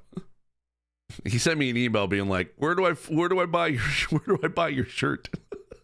And I just said Steve Saylor. I just sent him a link. He sent me he had to go to my website to basically he couldn't just email me. He couldn't just he has my email address. He couldn't email me, but he filled out the form on my website to be like, "Hey, where can I buy your? Where's the link to your store? I want to buy your shirt." Oh, Pops. I love them. Anyway, yeah, by the way, so if you want to be able to go, if you put, someone puts command merch in the chat, you can be able to get a link to be able to, if you want to be able to buy a brand new merch that I just put up basically like publicly as of today. I've got some cool shirts that if you want to check out, there's one that's Blind Gamer specific, and then there's ones that are more accessibility specific. But go check it out if you like to be able to. That's good value. Yeah. It's also pinned. Oh, thank you. It's pinned on Twitch, not necessarily on YouTube. because I don't know how to do that. I got a t-shirt and a sweatshirt incoming. Yay! Oh, thanks, T. I appreciate that. Hope we can see more games take the custom color option from BF1 for colorblind players, because this is the only one that I know of. Oh, I don't remember the colorblind options in this. I should take a look at them. And again, what I am realizing with this is that I am seeing like there are games I kind of want to go back to and kind of rediscover again. So that's kind of where I feel like I definitely want to be able to do more, and then maybe I'll do them stream them on Twitch or maybe on YouTube. I don't know. Now that I've discovered that I could do multi-streaming, and it seems to be holding up really well for both and good quality, maybe I might do more multi-streaming in the future. So all right, I'm double checking the because I want to. Well, my mom is saying you can't. Okay, she's watching. Hi, Mom. She's like, can't hear the audio from the clips you're showing on your live stream. Can everyone hear the clips? If you're on YouTube, can you hear the clips that I'm playing, or are they just? Is it just quiet? Because I know I can hear them. Is it basically just quiet? Is that the reason why they're? Specifically on YouTube, I think YouTube or Twitch. Let me know. I think, Steve, if you click on the three dots, meatballs in the upper right corner of the YouTube chat message, you want to click there, and you have the option. Oh, okay. You can choose between the three presets, and then you had a fourth custom option with an entire color and brightness wheel. Oh, cool. At least, so yeah, play a clip and I'll check. Okay, I'll play this clip. Here we go. Holy crap. So that's it for me. I hope you enjoyed that. Or at least got really frustrated at me dying a lot. You can all hear that, right? Accomplishing really anything. Or is it just quiet? Oh, I know. I get it. It's frustrating to watch me play. It is because I am so bad. I can't even get past the first level of Super Mario. Okay, does it work? Yeah?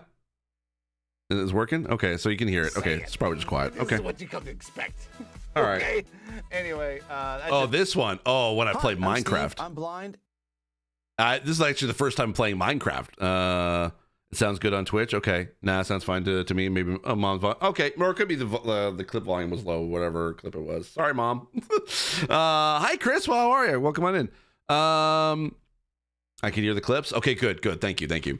All right, so now we're kind of getting into, we're going to eventually get into one of my, like, I think the video that literally was the one that kind of like where I first went viral. This is not the one. This is actually, you know what?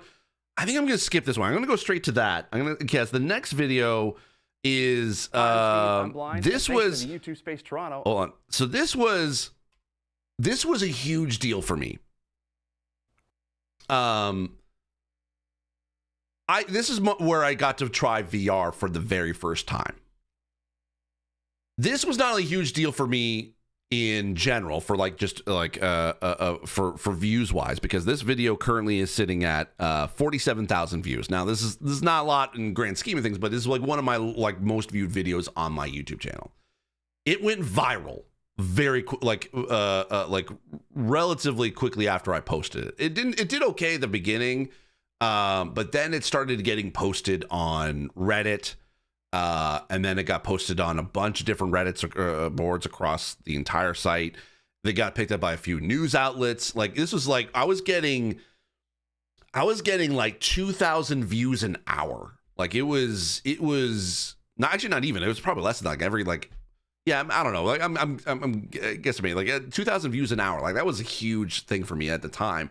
It was when I was getting like going super viral, and it was my first sort of full viral clip. Like going back to when I talked about Leon Pep in 2015, when there was a video that he created for his channel that basically sent a whole bunch of people over to my channel, and I got 1,000 subscribers within 24 hours. This was the one like the second viral moment that I had, that basically kind of projected me even further for my YouTube channel. This was one of the proudest moments of my, like, and then also on top of that, this was also the first video that I got to create in the YouTube space. In the YouTube space, you had to basically be like a really top end YouTuber in order for you to be able to even be like allowed to be able to use their equipment, because they had amazing equipment in this space. That if you if you got approved to be able to create a video in this space, they had a studio. They had like a little soundstage studio, like a black box theater type studio. You can kind of create whatever you wanted. You had access to lighting, to cameras, like 4K red cameras if I wanted to. And they also had a gaming PC set up with a VR setup. Like this is like when VR was still like so brand new that you had to have like sensors set up in the room in order to be able to track where you are. Like this is pre any like, because this, I think it was the HTC Vive was the one I used for this. Yeah, this is when like you had to have a high-end PC. You had to have like basically sensors all around like in the area that you're in, and you basically had to this is pre like Meta Quest 3. We could just put on a headset and you can basically just, it will scan the room you're in and be like, okay, yep, no, you're good, and that's it. So this is when you had to have sensors. So it's still brand new. There's not a lot of VR experiences out there. And when I pitched, like I started to get to know the folks in the YouTube space, because you could sign up to really check out any events, the free events that they had, and I was a regular there. That I got to know the people who ran the YouTube space, and they sent me like and I had a few ideas I wanted to shoot at this space, and one of them was when I discovered that they had VR, and I thought, wouldn't it be a cool idea? Blind Gamer tries VR for the first time, and I guess I don't know whether they had to get approval from YouTube, or they just thought like the people who ran the space in Toronto thought it was a cool idea, that they basically said yes, they approved it. And I got to bring my friend Matt. Again, you've seen Matt already in this channel. Like he helped out a lot. And hold on, sorry, I'm just catching up. I can hear the close. Okay, and still even from a decade labor family. Thank you, T. Legacy console versions of Minecraft are gold. Oh yeah, big love for Steve's mom. Hi, mom. And this is This is actually 2017. This is 2017. OVR chat was my very first experience when I had a Quest 2 and I could finally be furry more properly without getting it actual fursuit and whatnot. I felt like I could be myself in an environment. Oh, cool, that's awesome. Or anyone could just be anything, but I'm looking to get a Quest 3 when I can, so I can return to it after being gone for nearly 3 years. So I just got a Quest 3 back in Christmas, so on the holidays. So and I've been slowly playing through Arkham Shadow, which is a ton of fun. If you haven't played that, if you have a Quest 3, definitely recommend checking it out.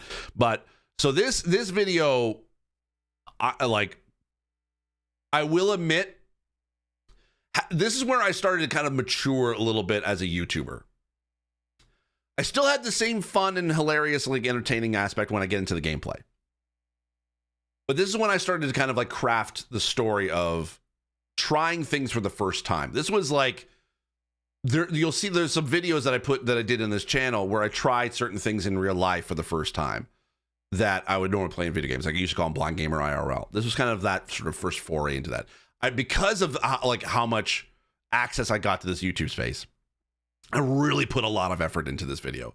I edited it the best way I could. I took like, I had to do so much to be able to set this up. Like it literally was a 2-person crew. Like it was myself and my friend Matt who kind of helped me set up and record everything.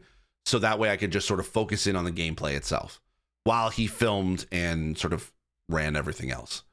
It was a lot of effort. And this is like this is the very first huge production that I've ever done for my channel. This is like going from sitting in an office at like a comics and gaming magazine with a webcam as my face cam and recording gameplay off of a PS4 that basically with a TV set 10 feet away.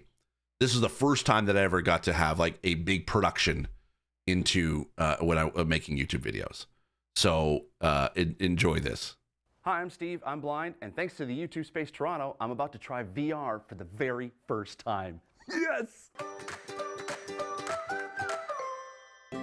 So thanks to the YouTube Space, they actually have an HTC Vive that I get to try out today, and I'm gonna be playing the Star Wars Trials of Tatooine VR experience.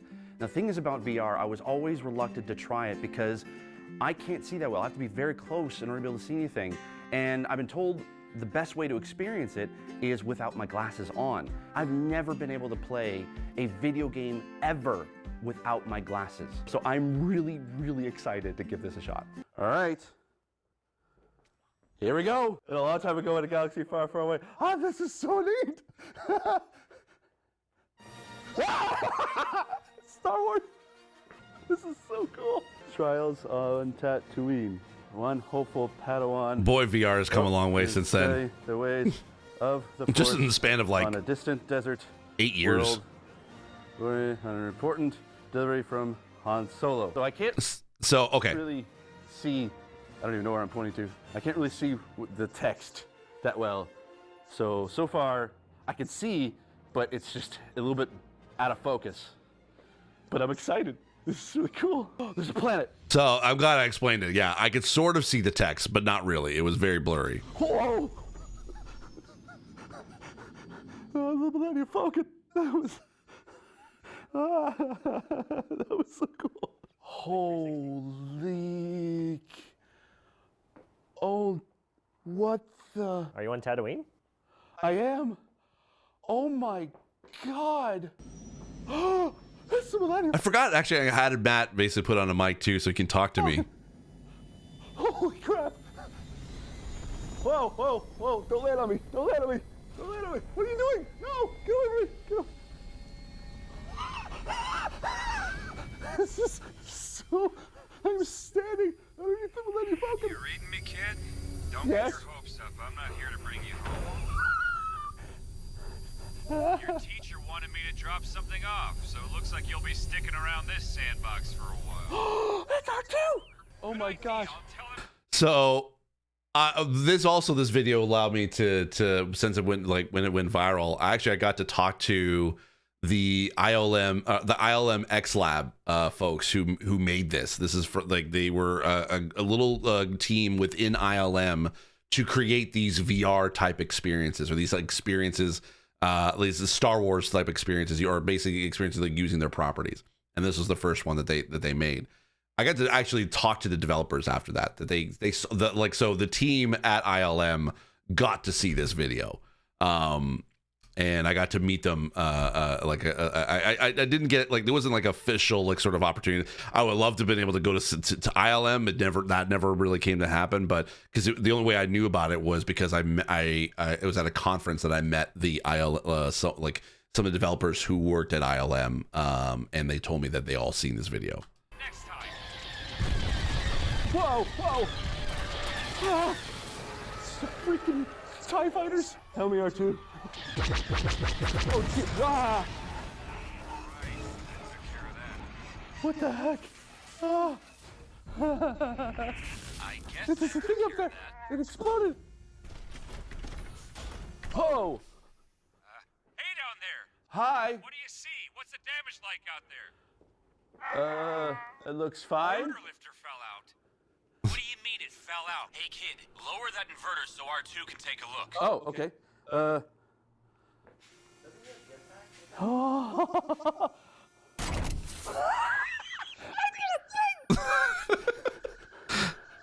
I did a thing. Droid says it's a reset. Easy. Just hit the red button. Can I walk to it? Holy crap! Ah. Okay, I thought this was gonna be quick. Now Dewey says hit the green button. Oh, gee, the sphere experience is like miles above this. But you know, as far as like fun, or amazing, like kind of epic experience, I don't know. It's kind of neck and neck. What? What happened? I didn't do it. I swear, I didn't do it. You can't blame me. Imperial shuttle, just what I need. Oh, I forgot this was only like you can only use one of them. Imperial shuttle. Boba Fett. Boba Fett. Hit all the buttons. Okay.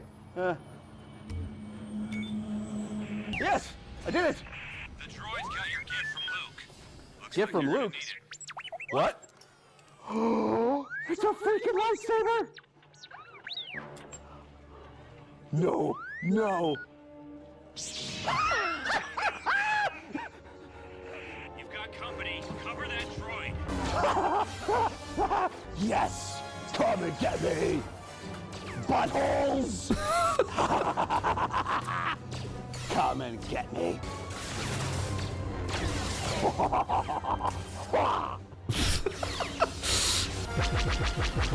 Yeah, buddy.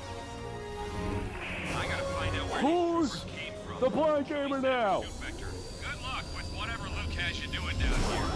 Don't let it get to you, though. Everyone I've ever met from this planet is crazy.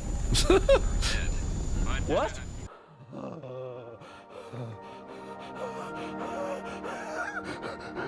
That was so freaking cool. Oh my lord.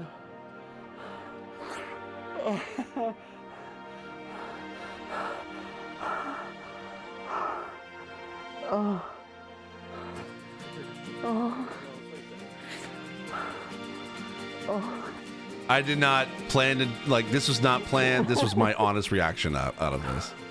I can't. I've never known what normal vision is like. The vision I have is the vision I was born with. And I wish you could, Shadow. That would have been great. I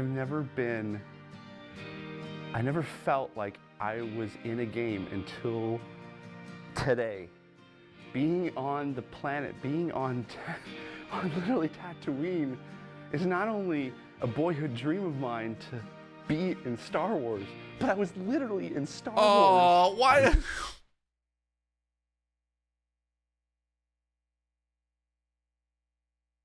Oh, God. Oh, Steve, why'd you have to say that? Oh, my God. I just had another, like, full circle moment. I got to actually be in Star Wars. God, oh, fuck, I forgot about that.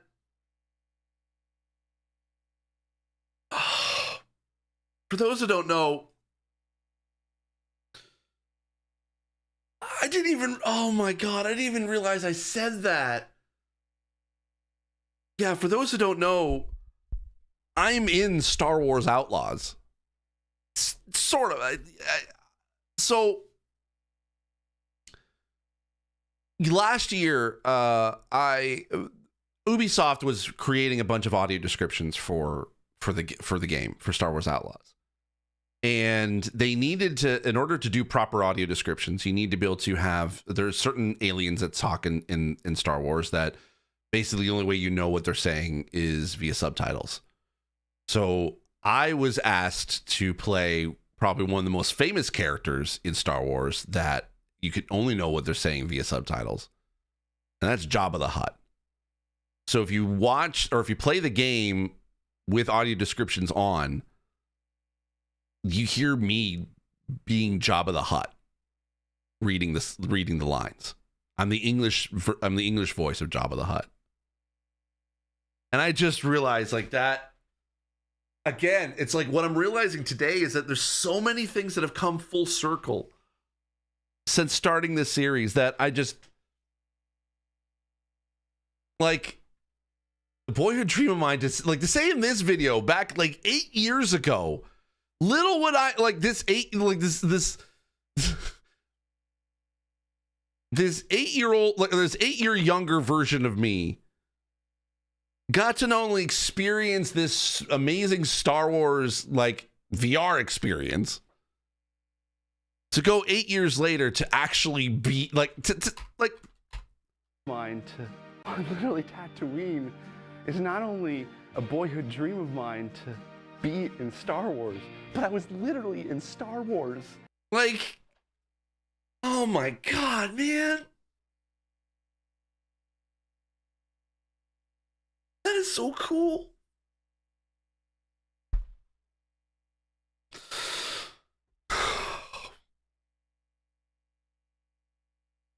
Oh man, I forgot about that.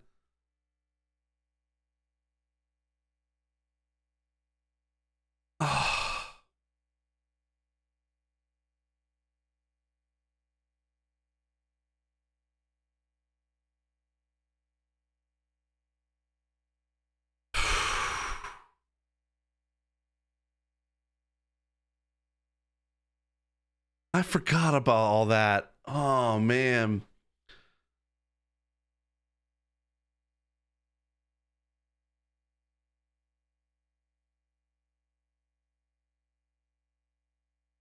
Again, it's these full circle moments that I never realized.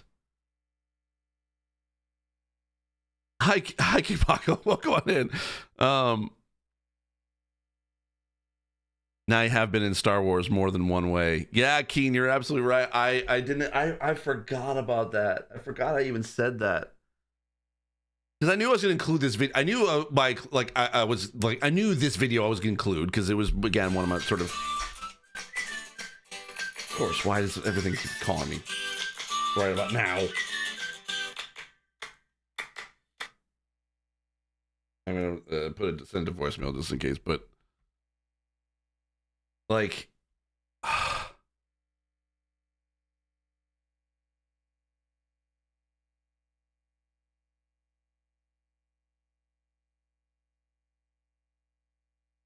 come on.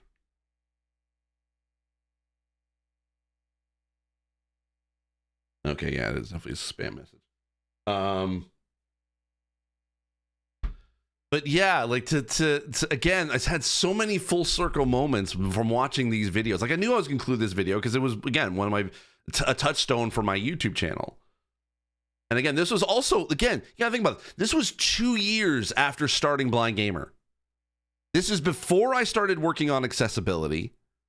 But this was around the time when I started to think about accessibility in a way. Like this is the first time, like, yes, all this entire time for Blind Gamer, I was playing video games and because I thought it was funny to watch me fail because of how blind I was. That was the whole meme throughout the entire first 2 years of doing this.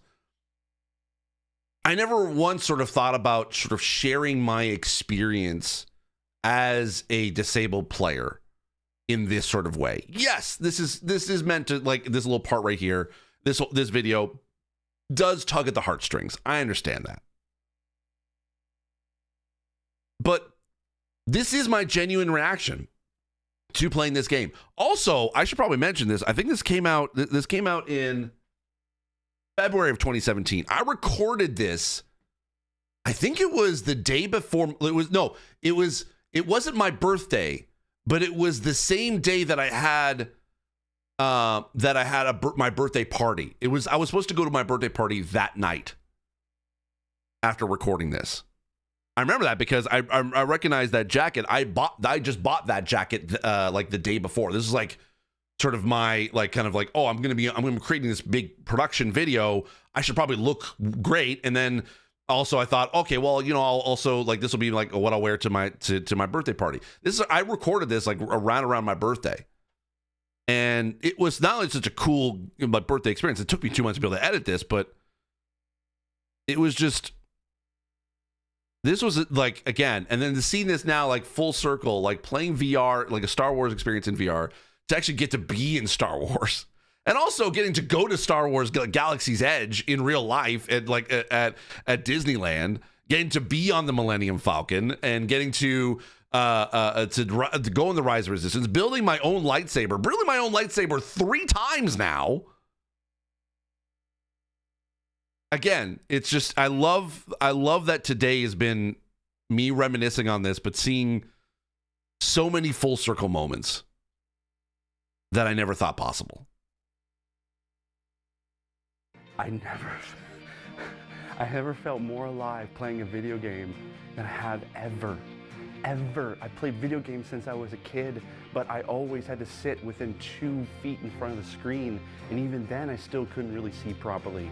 And games nowadays are so complex and so just insanely huge that it is hard for me to get engrossed in it because there's too much text on the screen or there's small details that I'm not able to see.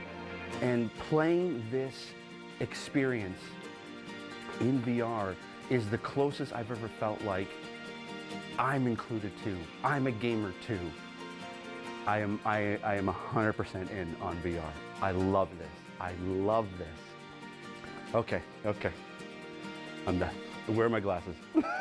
I want to give a big, huge thank you to the people at Google and YouTube and the YouTube space here in Toronto for allowing me to be able to come in and shoot this video and trying out VR for the first time. And I also want to thank you for watching. I really appreciate it. If you like this video, give it a big thumbs up. Leave a comment down below. What did you think and what VR game should I try next? I also would appreciate it if you hit the subscribe button. I've got more videos coming, and who knows, maybe I have some more VR videos? I'd love to be able to do more of these. Anyway, thank you for watching. As always, I remain obediently yours. Bye. Yeah, it was a good video. I know experiences were different, but I do greatly relate to the feelings you had. Thanks, Shadow. Yeah. I mean, I think we all do. I think that's something that we all kind of like relate to. We relate to these kind of experiences. I think that's why, like, I felt that, yeah, this video definitely went viral, but for like the novelty of when playing VR for the first time, a blind gamer playing VR for the first time. But I think people stuck around and watched it, and they realized that, yeah, no, disabled players can be able to play these games too. And yeah, and to see that this happened in 2017 is just amazing. All right, well, here's the thing. Right now, we're going on about 6 hours of streaming. I did not think we were gonna be like streaming for 6 hours. I thought I was gonna be going at least until 1:30, but man, oh man, this is like this has been a long stream. Oh my goodness. I don't know. Should I keep going? Gaming is for everyone, 100%. Speaking of which, I do have a Gaming is for everyone shirt in the merch store. If you go to stevesaylor.store or put command merch in the chat, there is literally a iChart type shirt called Gaming is for everyone. And it's available now if you want to check it out. I did not mean to turn this into a plug to buy a shirt, to buy things, but it is, yeah.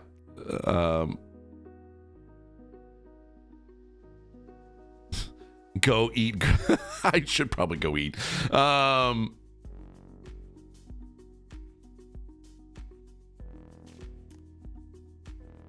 Yeah. If you want to, because soon you'll have to get dinner. True. I'm surprised by it. Yeah. Steve, what are your favorite consoles? Mine is a PS1, PS2, GBA, and Nintendo DS. Console wise, I mean, I do love the consoles that we have now. I love the PS5.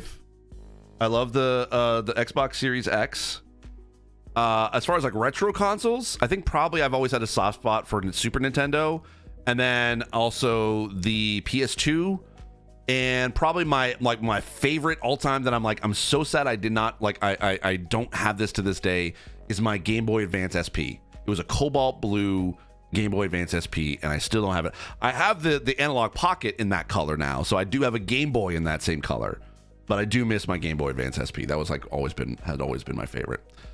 Yeah, because I wanted to I wanted to get as far as like the Last of Us video as well, but like we're several years before I get into that, or like we're quite a few videos before we get even into that. So 1, 2, 3, 4, 5, 6, 7, 8, 9, 10, 11, 12, 13, 14, 15, 16, 17, 18, 19, 20, 21, 22, 23, 24, 25, 26, 27, 28, 29, 30 before we even get to The Last of Us. 30 videos I just counted on the playlist.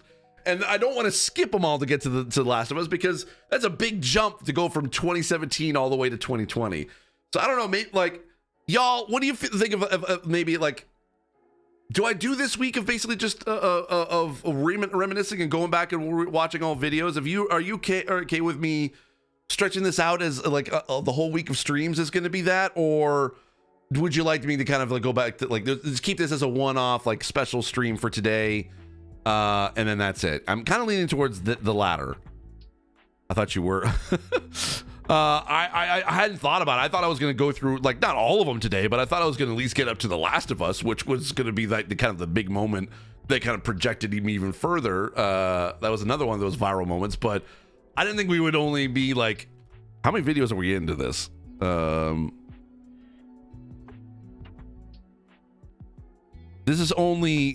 We've only done 23 videos.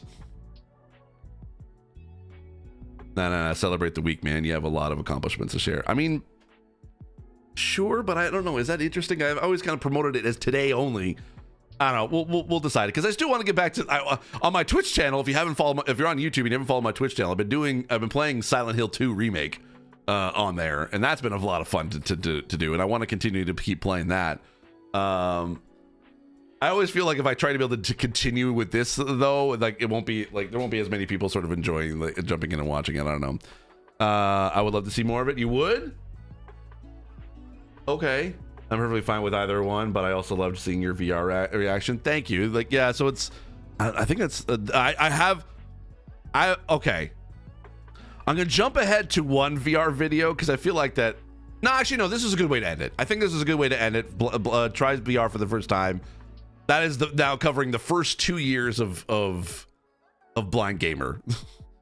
And we'll see. Maybe tomorrow I might do it. Do what you want. This is your channel, your celebration. If you want to take a day or 3 or 5, then do what makes you happy.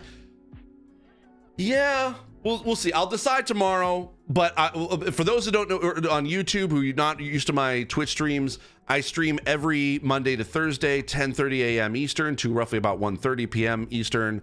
So if you want to go to follow me over there, it's twitch.tv/Steve Saylor. Actually, I'll put that into the YouTube chat, so you can be able to link to that as well.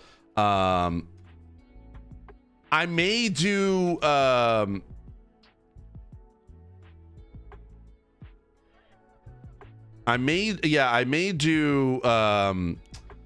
do these multi-streams every once in a while. So if I am multi-streaming for tomorrow, like if I do multi-stream, if I do stream on YouTube tomorrow, it'll be because we're going to rewatch some, we're going to go back and rewatch some old Blind Gamer episodes. But if not, feel free to join me on Twitch, and I stream every day on there. And now that this has been a great success,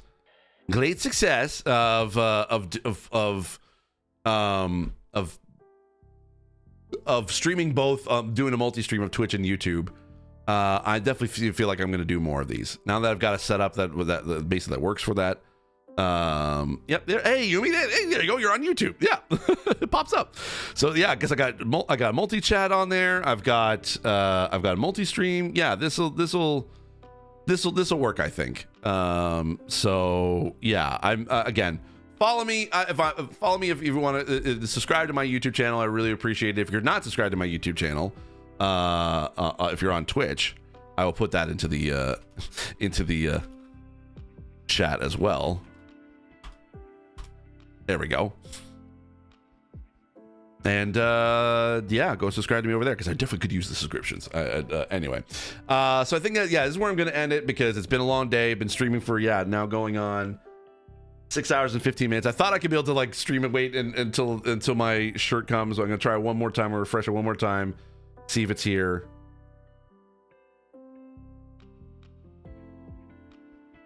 No, it's still saying it's out for delivery today by end of day. So so unfortunately, I'll go check the front door just to double check. Hold on.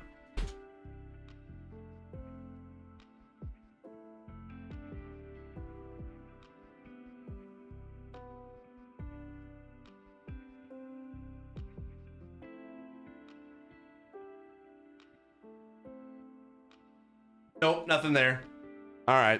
So, all right. I'll show off the merch in a little bit, but anyway. And +1 subscriber for me. Oh, thanks, Keen. I appreciate that. All right. Take care, y'all. Thank you so very much for being here. I really do appreciate it. This means a lot for you to be here to celebrate this with me. It's been an amazing 10 years. I can't wait to see what the next 10 years are gonna bring. I'll be 52 by the time the next 10 years is gonna come around. So bring it on. That's all I gotta say. So have yourself a great afternoon. Have yourself a great day. And if you are on Twitch or if you're on YouTube, I might see you tomorrow on YouTube. If not, I'll definitely see you all on Twitch tomorrow morning at 10:30 a.m. Eastern. And we'll figure out something. Young whippersnapper, I know. All right, take care, y'all. Have a good one. I'll see y'all tomorrow. Bye-bye. Actually, wait, before I end, I just realized I forgot to promo something. Also, if you're on Twitch and you're not subscribed to YouTube, or even if you're watching this on YouTube, I do a daily show, do a daily gaming show. So I'll definitely see you all tomorrow, but I have a daily gaming show. It's a podcast where I talk about gaming news. It's called Gaming Insight Daily. Go subscribe over to my YouTube channel to check that out. I really appreciate it if people go check out those videos. The one I put up today was literally reflecting on Blind Gamer 10 years later, but I normally talk about gaming news. I also talk about basically accessibility news, or try to find an accessibility angle to the current gaming news, all that stuff. So go check it out. It's on my YouTube channel, Gaming Insight Daily, or you can search for on Spotify, Apple Podcasts, whichever podcast platform you prefer. It's all there. Just search for Gaming Insight Daily or search for Steve Saylor. All right. Take care. Have a good one. And I'll see you all tomorrow. Bye-bye.